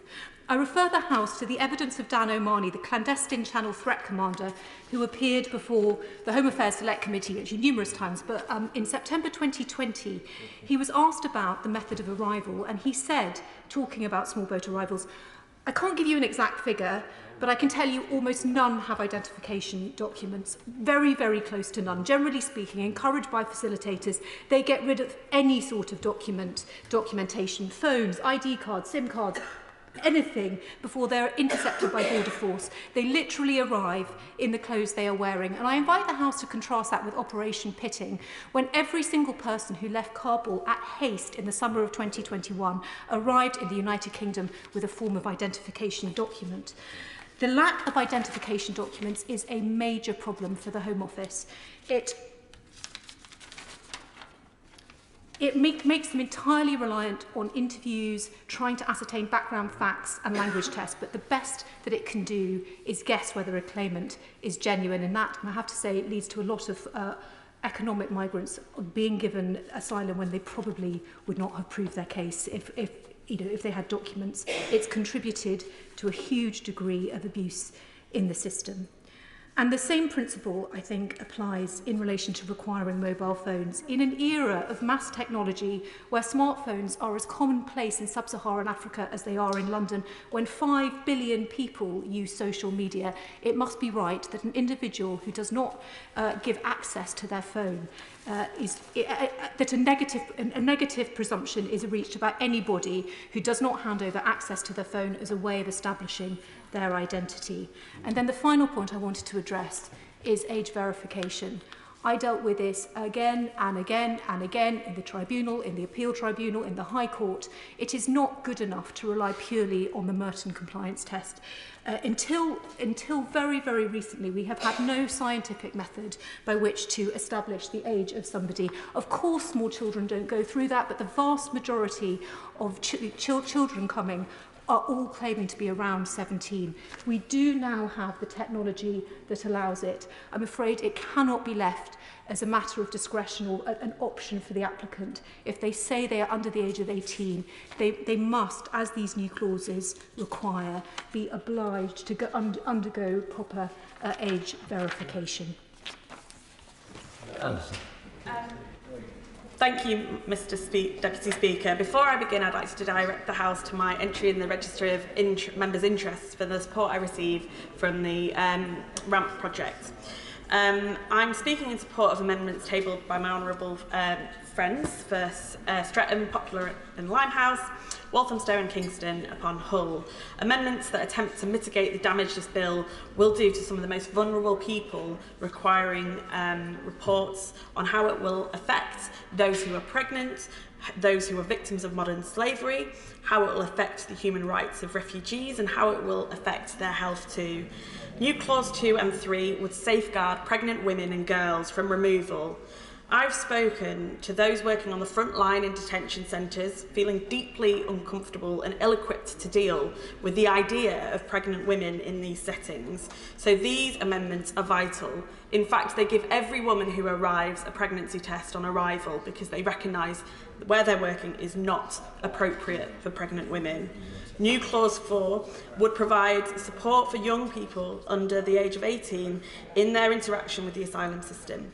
This stands in stark contrast to the government's obsession with trying to discredit and dehumanise children, either by putting forward bogus scientific assessments to determine their age, or bizarrely claiming that they are granting safety to children is some sort of pull factor. And I say that as a biomedical scientist. Lobotomies were well widespread across the globe. That doesn't mean that they were scientifically valid and accurate or even moral. Just because someone's doing it elsewhere doesn't mean we have to do it here. Mr. Deputy Speaker, especially when the evidence is so poor on their accuracy. Mr. Deputy Speaker, it is a damning indictment of this bill that my honourable friends have needed to move this extensive list of new clauses. The protections they attempt to introduce are outstripped only by the litany of rights this government are attempting to remove from some of the most vulnerable people in the world. These are contemptible proposals that have been tabled for entirely cynical reasons. They say they want to stop the boats. We all want to stop the boats, Mr. Deputy Speaker. But when they say stop the boats, it's not because they want to end the crisis in the Channel. It's not because they want to have safe borders where people do not die on them. It's because it's not because they want to end the suffering of people who are trying to come here to claim asylum. It's not even because they want to end the horror of people drowning as they attempt to reach refuge in the UK. It's because they are intent on vilifying people who have survived some of the most harrowing and very worst things human beings can go through. And I know that because I've spoken with many, many refugees and asylum seekers who've come here on boats. That's because on these big issues, Mr. Deputy Speaker, they have no answers. So they're resorting to scapegoats. It is clear that this has been an agenda long before this bill has been presented. And it's clear that the government is being pushed around by a very, very small and extreme group within the Conservative Party. Just look at Government New Clause 22. The amendment shamefully bars UK courts from interim measures to stop someone from being deported if they bring a legal challenge. The government claims that they're considering fairness and the rule of law and that that's a key British principle and a British value. Well, this sheds that. Yet they were only too keen to undermine these principles if it helps them in the scapegoating of the most vulnerable. They want to bypass the European Court of Human Rights and harm Britain's standing in the world, eroding the foundations of international refugee systems and the Refugee Convention, all to appease backbenchers and throw red meat to a small portion of their base. The Honourable Lady give way. Yes, thank you. The Honourable Lady is making an excellent point, and would she agree with me that part of all of this dog whistle politics is what the Conservative Party Deputy Chairman said, that the next election is going to be fought on woke, culture, trans issue, and of course stigmatising refugees is part of that. The Honourable Member makes a very good point. And I think it's worth reflecting in this week alone. We've seen the horrifying news that has reached us about Sudan and the horrific circumstances that not only British and dual nationals are facing, but everyone in Sudan is facing. And while Britain are working hard to evacuate our own citizens, we're not talking about safe routes for Sudanese refugees. We're not talking about our Home for Sudan schemes. No dedicated resettlement routes. No numbers confirmed about what countries the UNHCR should be prioritising and trying to help with what the Minister was outlining earlier. Even the government NC8, the best this bill could offer is a commitment to a report on safe routes, but no actual tangible commitments to open new ones. What are the people fleeing war and persecution in Sudan or anywhere else supposed to do with that? By the time anything comes from this report, it'll be too late for them. They'll be on their way. Mr. Deputy Speaker, the amendments I cited earlier have been tabled because no serious attempt has been made in this bill to ensure that vulnerable people are protected. That's been outlined very well in the discussion that we've had around modern slavery, so I won't add to that. The purpose of this is the complete opposite of providing safe and legal routes for people to claim asylum. It's at its core, these proposals aren't about helping anyone or making anyone safer, not making our borders safer. They're simply about attacking the rights of refugees for the sake of electoral expedience and managing unruly government backbenchers. At the centre of this is a paradox. How can you claim asylum if you're not on UK soil and you have to be on UK soil to claim asylum? How can you take a safe and legal route if there is no safe and legal route that works for you or is available to you? How can you claim safety in the first country that you get to if that is a country that persecutes you because you are LGBT or because you have a disability or religion? Sir William Cash. Mr Deputy Speaker, thank you. I want to just start by asking a big question, which is, what is this bill ultimately going to achieve? And the position is really this, that when the European Convention on Human Rights was brought in, we're talking about in the 1950s. I absolutely would have agreed with every word it was said in its application to the Holocaust and to genuine refugees. But what we've witnessed recently has been a phenomenon which has been this small boats problem, and it doesn't just affect the United Kingdom, it affects Italy, and I gather Madam Maloney is coming over to see the Prime Minister tomorrow, and she's certainly going to have something to say about that. The problem is endemic, and it has to be dealt with. I now move to the question of how you do it. You have to pass an Act of Parliament. That's what we're doing now. The third question is, what is the impact of parliamentary sovereignty on the questions of the interpretation by the courts of Acts of Parliament? In the Human Rights Act, when I was in the House in 1998, in fact, as it happens, the Conservative Party voted against the second reading of the Human Rights Act in 1998, which people often forget. The reality, however, is that as things have progressed, we need to bear in mind what, for example, Jack Straw said, and I'm speaking now to the Labour front bench, where he talked about the importance of the sovereignty of Parliament, which was one of the profound strengths of our system, he said, and he referred to it as the fundamental position established in our Constitution. Derry Irvine said much the same in the House of Lords. The reality is that the sovereignty of Parliament is not just confined to the European Union question, it also applies to the human rights questions, and the Labour Party were absolutely explicit about that at the time. The position is that by the end of the legislation, when it was passed eventually, we arrived at a point in which the legal sovereignty continued to rest with Parliament, and the government, in the words of a Labour supporter, said that they had retrieved the first constitution of democratic socialism by ensuring the sovereignty of Parliament. Now, turning to the questions that we have in front of us in New Clause 17 and 22, this is about restricting interim relief and also dealing with the question of serious harm and its interpretation. The courts, according to Lord Bingham, who by any standards is the greatest jurist in of the last few generations, made it clear in Chapter 12 of the Rule of Law, absolutely explicit. It is not for judges to make law, it is for judges to apply the law as passed by Parliament. And I think that is something we all understand on both sides of the House.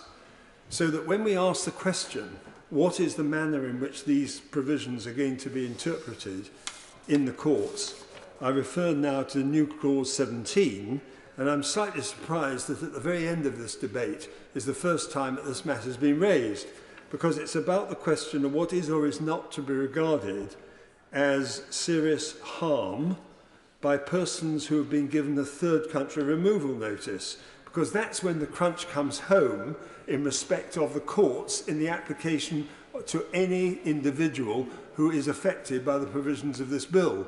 I am 100% in favour of this bill.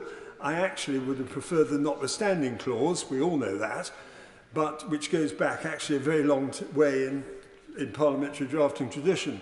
But I am prepared to accept that after a great deal of discussion, the distinctions between what is or is not regarded as serious harm have been set out here by a series of examples which will restrict the courts in the manner in which they can make their decisions on these very, very important questions. I don't have time to go into the detail, but I'd simply say this, that by introducing a measure to restrict interim relief, the bill will make clear to the courts the intention that only in-country claims other than factual suspensive claims should be under the narrow exception which is given by the bill. In other words, where people face a real and imminent risk of serious and irreversible harm in the specific country they are being removed to, this provision will apply and the courts will be restricted in the manner in which they apply that interpretation to the individual in question. This will ensure that all other legal challenges must be what's called non-suspensive. In other words, the courts can still hear an individual's case out of country. Oh, sorry, time's up. Patrick Grady. Deputy Speaker, I'm not sure I fully completed my honourable member for Stone bingo card there, but we've certainly got most of the greatest hits. I'm not sure if the member for Dover is aware, and I apologise to her if she wasn't, that there was a cross-party delegation of MPs to the Port of Dover last week with the Industry and Parliament Trust. And we learned that in 55 BC, illegal migrants from Rome, possibly led by Julius Caesar, were pelted from the White Cliffs with sticks and rocks. I think it's just as well that none of the ministers from the Home Office were on that delegation, because it might have given them ideas for further amendments to the bill, permitting the throwing of stones at craft attempting to land. Or perhaps they'd been instructing Border Force to seize the Bronze Age boat from the Dover Museum in an attempt to track down any descendants of illegal migrants from 3,000 years ago. We also learned about the Border Force processing facility in Dover, because despite these myths about an invasion of small boats washing up on beaches across the south of England, in reality most small boats are diverted to the port directly from Channel shipping lanes, where of course they are a major risk to larger vessels, and from there people are processed and sent directly to Marston or elsewhere. There is no invasion, there are no thousands of people prowling the streets, there are just human beings so desperate that they are willing to risk their lives to get here. And despite the provisions of this bill designed to be retroactive from the 7th of March this year, according to the Home Office website, there doesn't appear to be any significant change in the patterns of detections since the bill was introduced. So if the bill was supposed to have a deterrent effect, it appears to be failing from the start. But that hasn't prevented the government from doubling down on its hostile environment with a swathe of amendments it has tabled today. During committee stage, the Minister took issue with a number of amendments tabled by my honourable friend from Glasgow Central, saying, at this rate, there will be more SNP amendments to the bill than there are refugees whom they accommodate in Scotland. Instead of pruning the already excessive forest of legal challenges that we find, the honourable member for Glasgow Central proposes a Kafkaesque array of new ones. But now it's the government that's tabling a forest of amendments, with an amendment paper running to 73 pages. And of course, if the government had tabled just one amendment, that would be more than the number of asylum seekers it actually seems to want to accommodate in this country. And if people are looking for Kafkaesque amendments, then they only need to turn to the government's new Clause 26 and consequentials. Picking and choosing which parts of the ECHR it wants to apply at any given time betrays the true agenda of the Home Secretary and her cheerleaders on the Tory backbenches to take us out of European and eventually global human rights frameworks altogether. And the same applies to their amendments which will undermine their own previous legislation on human trafficking and modern slavery. And these will be counterproductive. As the Trade Union Congress has said, the proposals would mean modern slavery victims who are trafficked for exploitation are first denied refuge, then returned to their country of origin, back into the hands, almost certainly back into the criminal gangs who trafficked them in the first place. And where the government have been forced into making concessions, these are nowhere near adequate. I've heard from many constituents in Glasgow North who want refugees to be welcomed here, to have the right to work so they can contribute to our economy and society, as Plaid Cymru propose in New Clause 1, and to be able to come here by defined, safe and legal routes that are established and workable, not a vague pledge to publish a plan about a review, about a consultation in a few months' time, which is what's suggested in New Clause 8. In fact, what constituents in Glasgow North want to see is the bill defeated at third reading and scrapped altogether. And failing that, the government should adopt the wide range of amendments tabled by the SNP, which aim to bring at least a vestige of humanity into the system, which is what Amendment 45 would do by requiring courts to make sure the Act is interpreted in line with our international treaty obligations and make sure that it still resembles an asylum process rather than a deportation charter, which is also why we've tabled Clause 46 to delete Clause 2 in its entirety.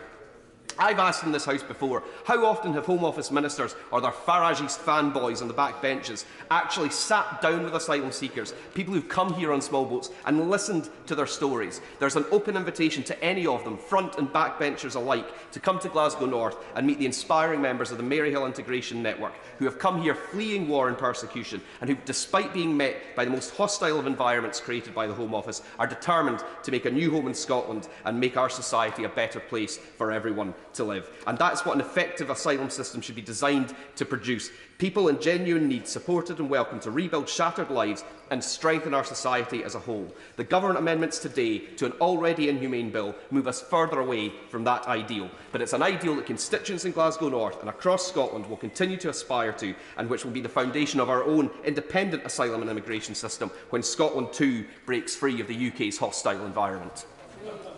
Trigger.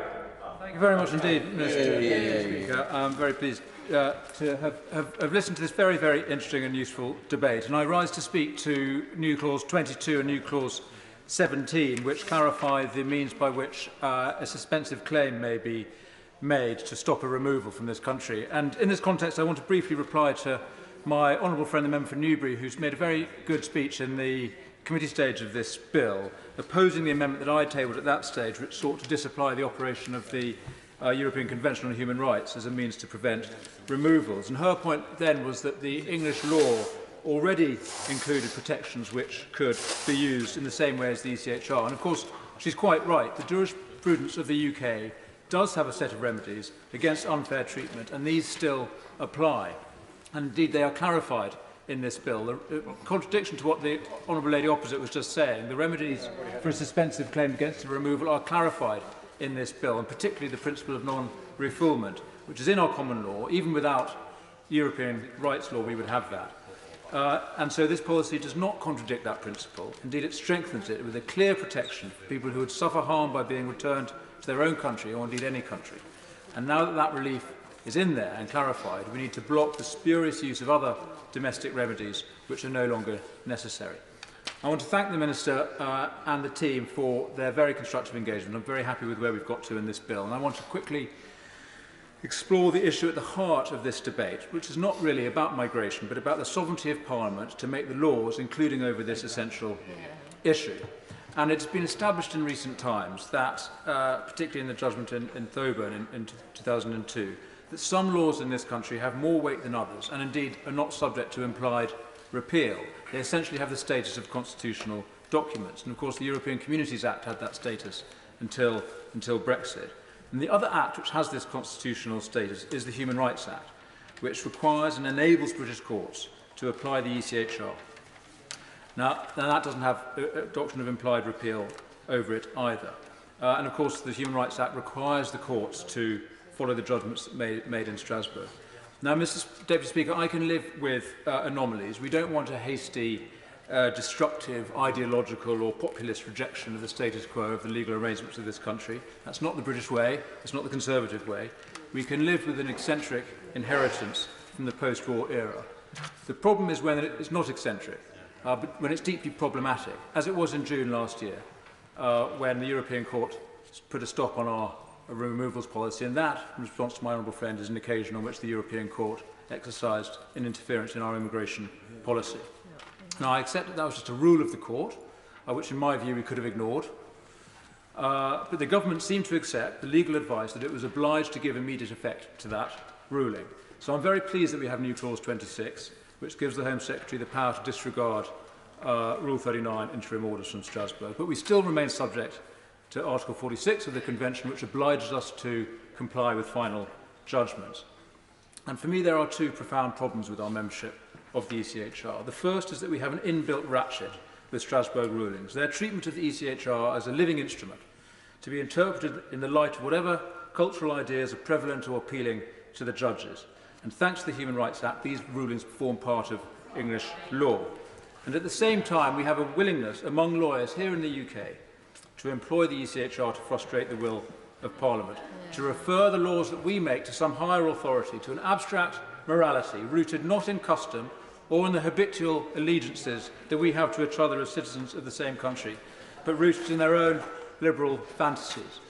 Now, Mr. Speaker, I also believe in a higher authority and one which respects the dignity and value of every human being. Let's call it the natural law.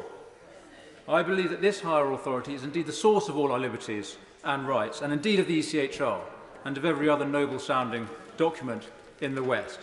It's the source of our morality, but the way this morality works out in practice is not through abstract theorising from on high. It works through the accumulation of case law and of the statutes passed in this place.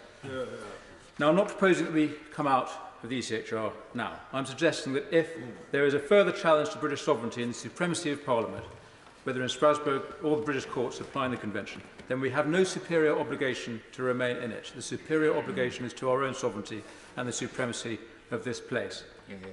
This debate has exposed a difference between those of us who believe in nation-states and in the customary laws of nations versus those who believe in abstractions to be interpreted by unaccountable judges, whether in their pyjamas or not. I'm very content with where we've got with this bill, and I support it unreservedly.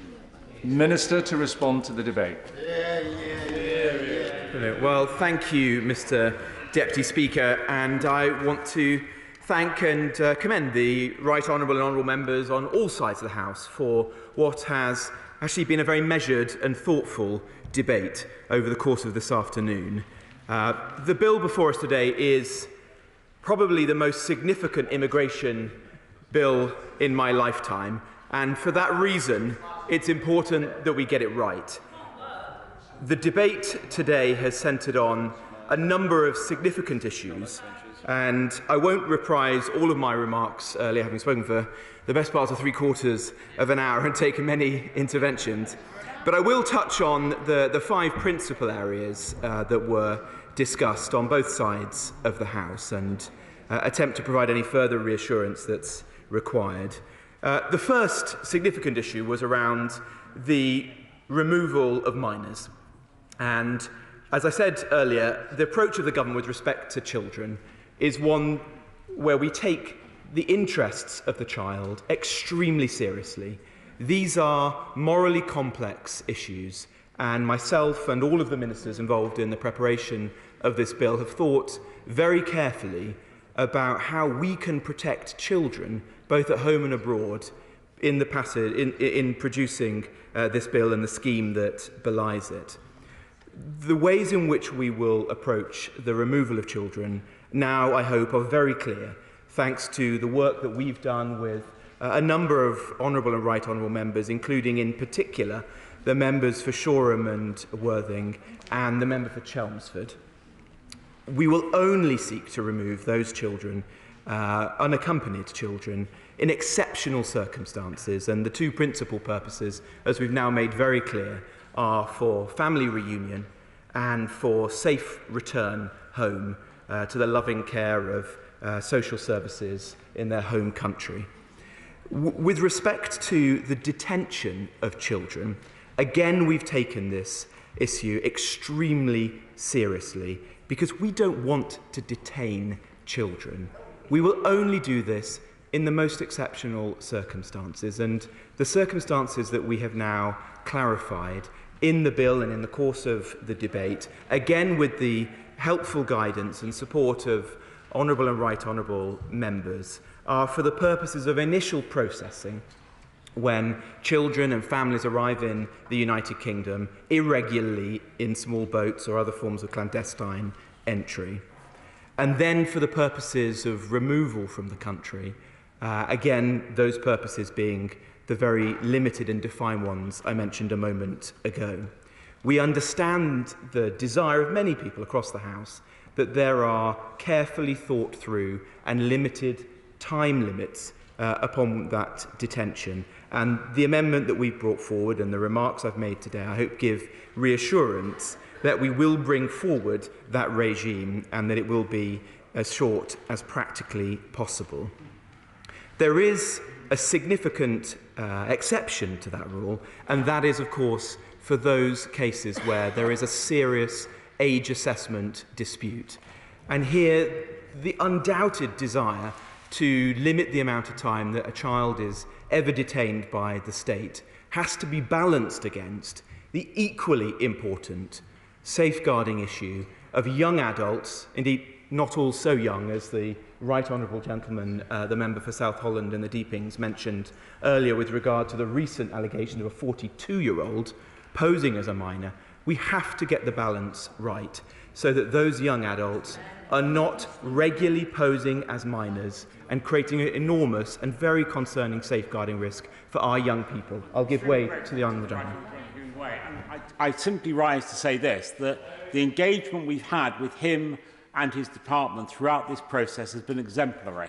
It's been a model for how good scrutiny can improve legislation. I want to thank him, and in particular the Home Secretary, for the stand they've taken.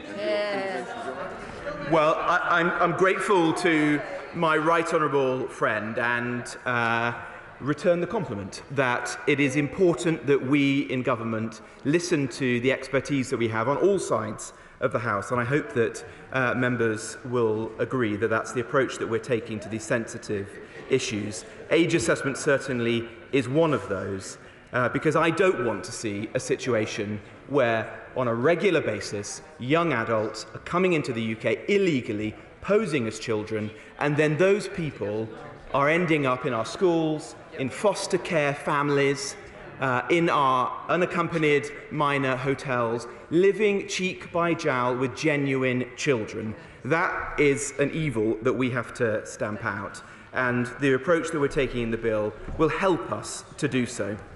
The third issue that was the subject of debate, and again I think of a high degree of unity, certainly on this side of the House, but perhaps more broadly, is the approach now to safe and legal routes. We want to stop the boats.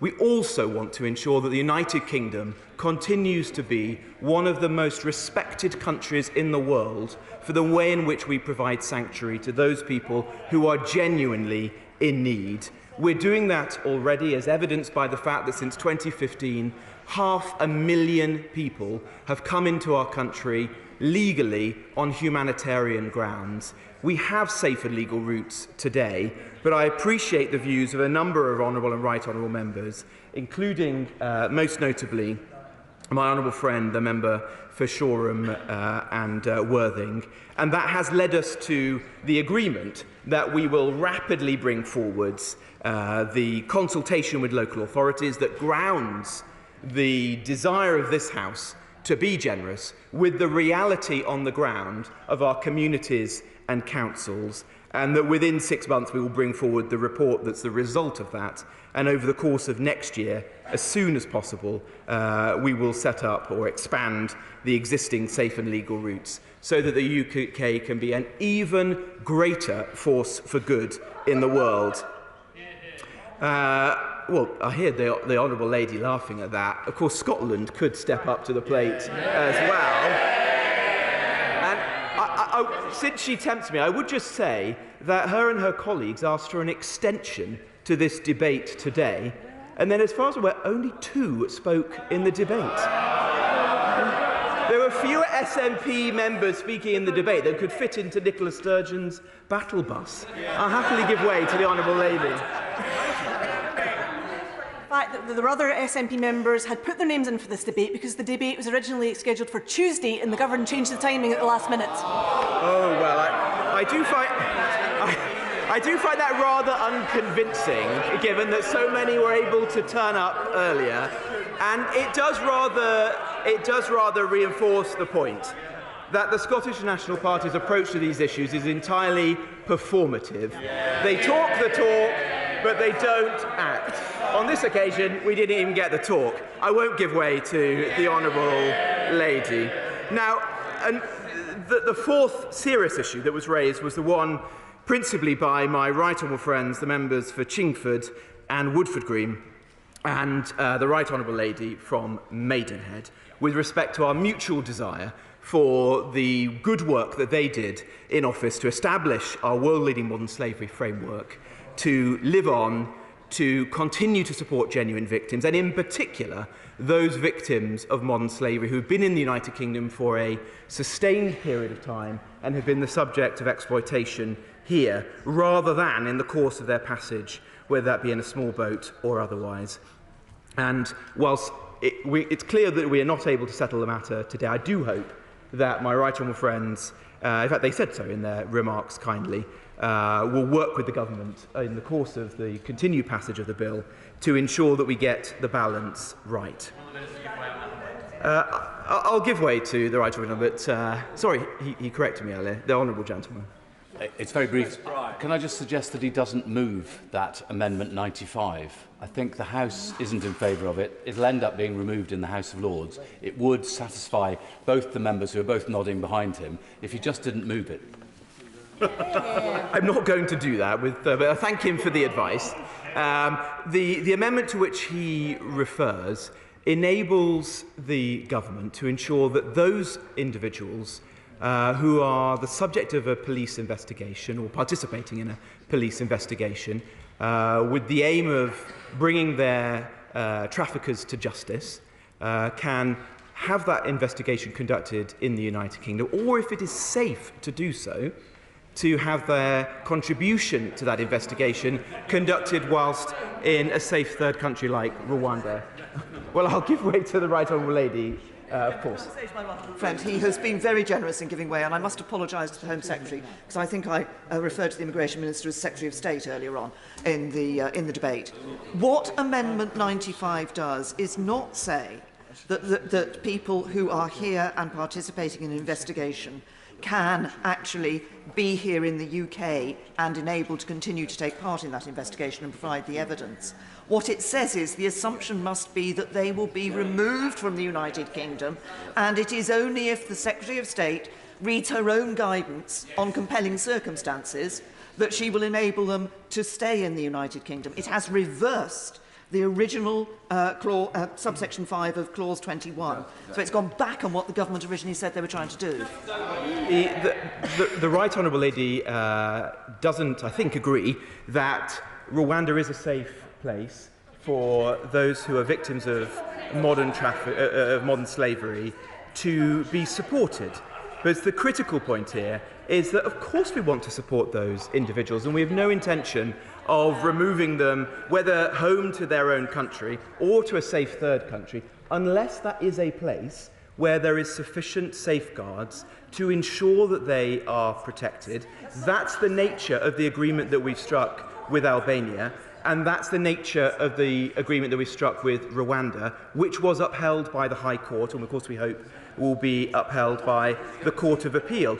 It is natural, therefore, that in many cases individuals can go to those countries and participate in any law enforcement activity from there. I won't give way to the honourable lady, but I thank her for her suggestions. The last issue that was the subject of the debate was obviously those questions raised by the honourable members for Stone, for Devizes and for others about how we strengthen the bill, and in particular the question around interim measures. I'll say again, as I said in answer to the right honourable gentleman, the former Attorney General, the member for Devon, that of course this ministerial discretion will be exercised judiciously and in accordance with our treaty obligations. We take international law and our treaty obligations extremely seriously. Now, Mr. Deputy Speaker, I won't dwell on the Labour amendments today because as at committee stage and as at second reading, they pose no credible policy to stop the boats whatsoever. The truth is that tweaks to our system will not suffice. In an age of mass migration, only a significantly more robust approach can end the injustice of illegal migration. The totality of Labour's policy on illegal migration is to accept more people into our country and to do so as quickly as possible. That is weak. It's also, frankly, dangerous. And we've yet again seen today that Labour is decades behind when it comes to illegal migration. They're 20 years behind the views of the British public. They're 20 years out of date with their policy proposals.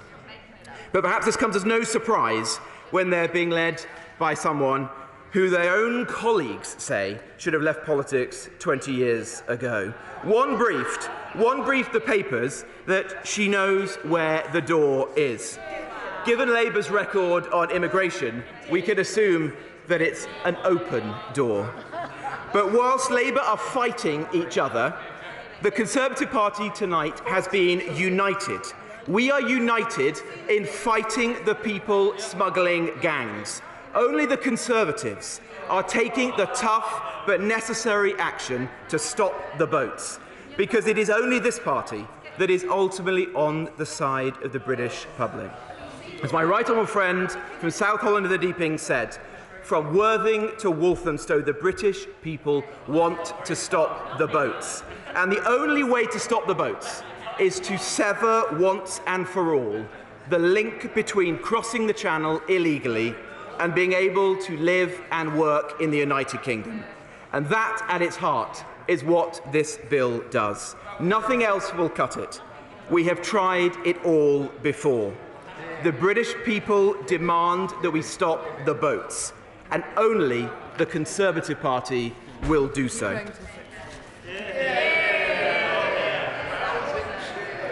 Thank you very much. Now then, before I start posing the questions, maybe I can help with a little bit of process here, and that is that I am anticipating 5 votes between 6 and 7.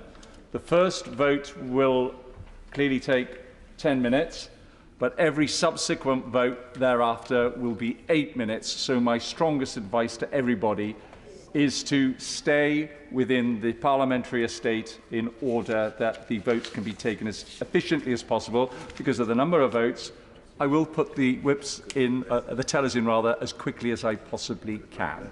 So order, order. Under the order of the House of the 13th of March, I must now put the questions necessary to bring to a conclusion proceedings on consideration of the bill. The question is that new clause 17 be read a second time. As may that opinion say aye? Aye. No, I think the ayes have it. The ayes have it.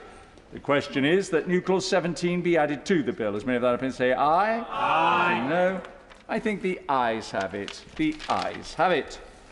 The question is that government new clauses 19, 20, 23, 24, 25, 26, 22 and 8 be added to the bill. As many of that opinion say aye? Aye. Contrary no, I think the ayes have it. The ayes have it. Now, we come to new clause 9, which has been selected for a separate decision. And is it Mr. Kinnock to move? Formally. Formally, thank you. The question is that new clause 9 be added to the bill. As many of that opinion say aye. Aye. On the contrary, no. Division, clear the lobby.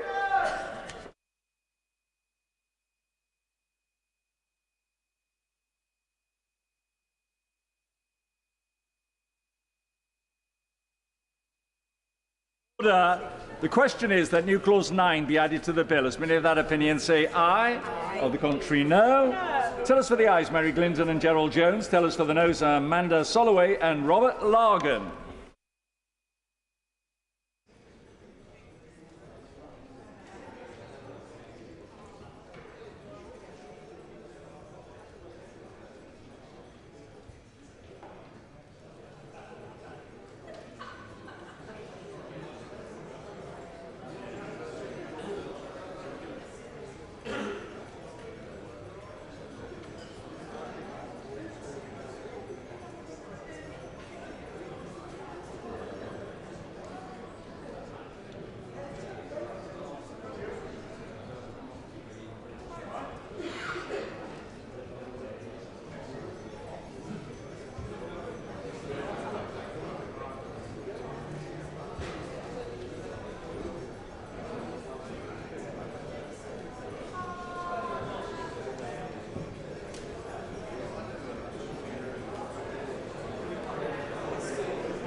Order. Order. The ayes to the right, 233. The noes to the left, 285.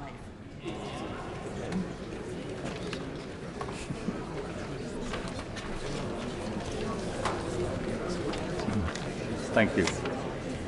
The ayes to the right, 233. The noes to the left, 285. So the noes have it, the noes have it. Unlock.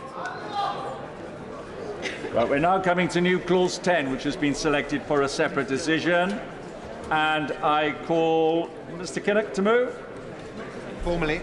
Move formally. So the question is, the new clause 10 be added to the bill. As many of that opinion say aye. Aye. On the contrary, no. No. Aye. Division. Clear the lobby.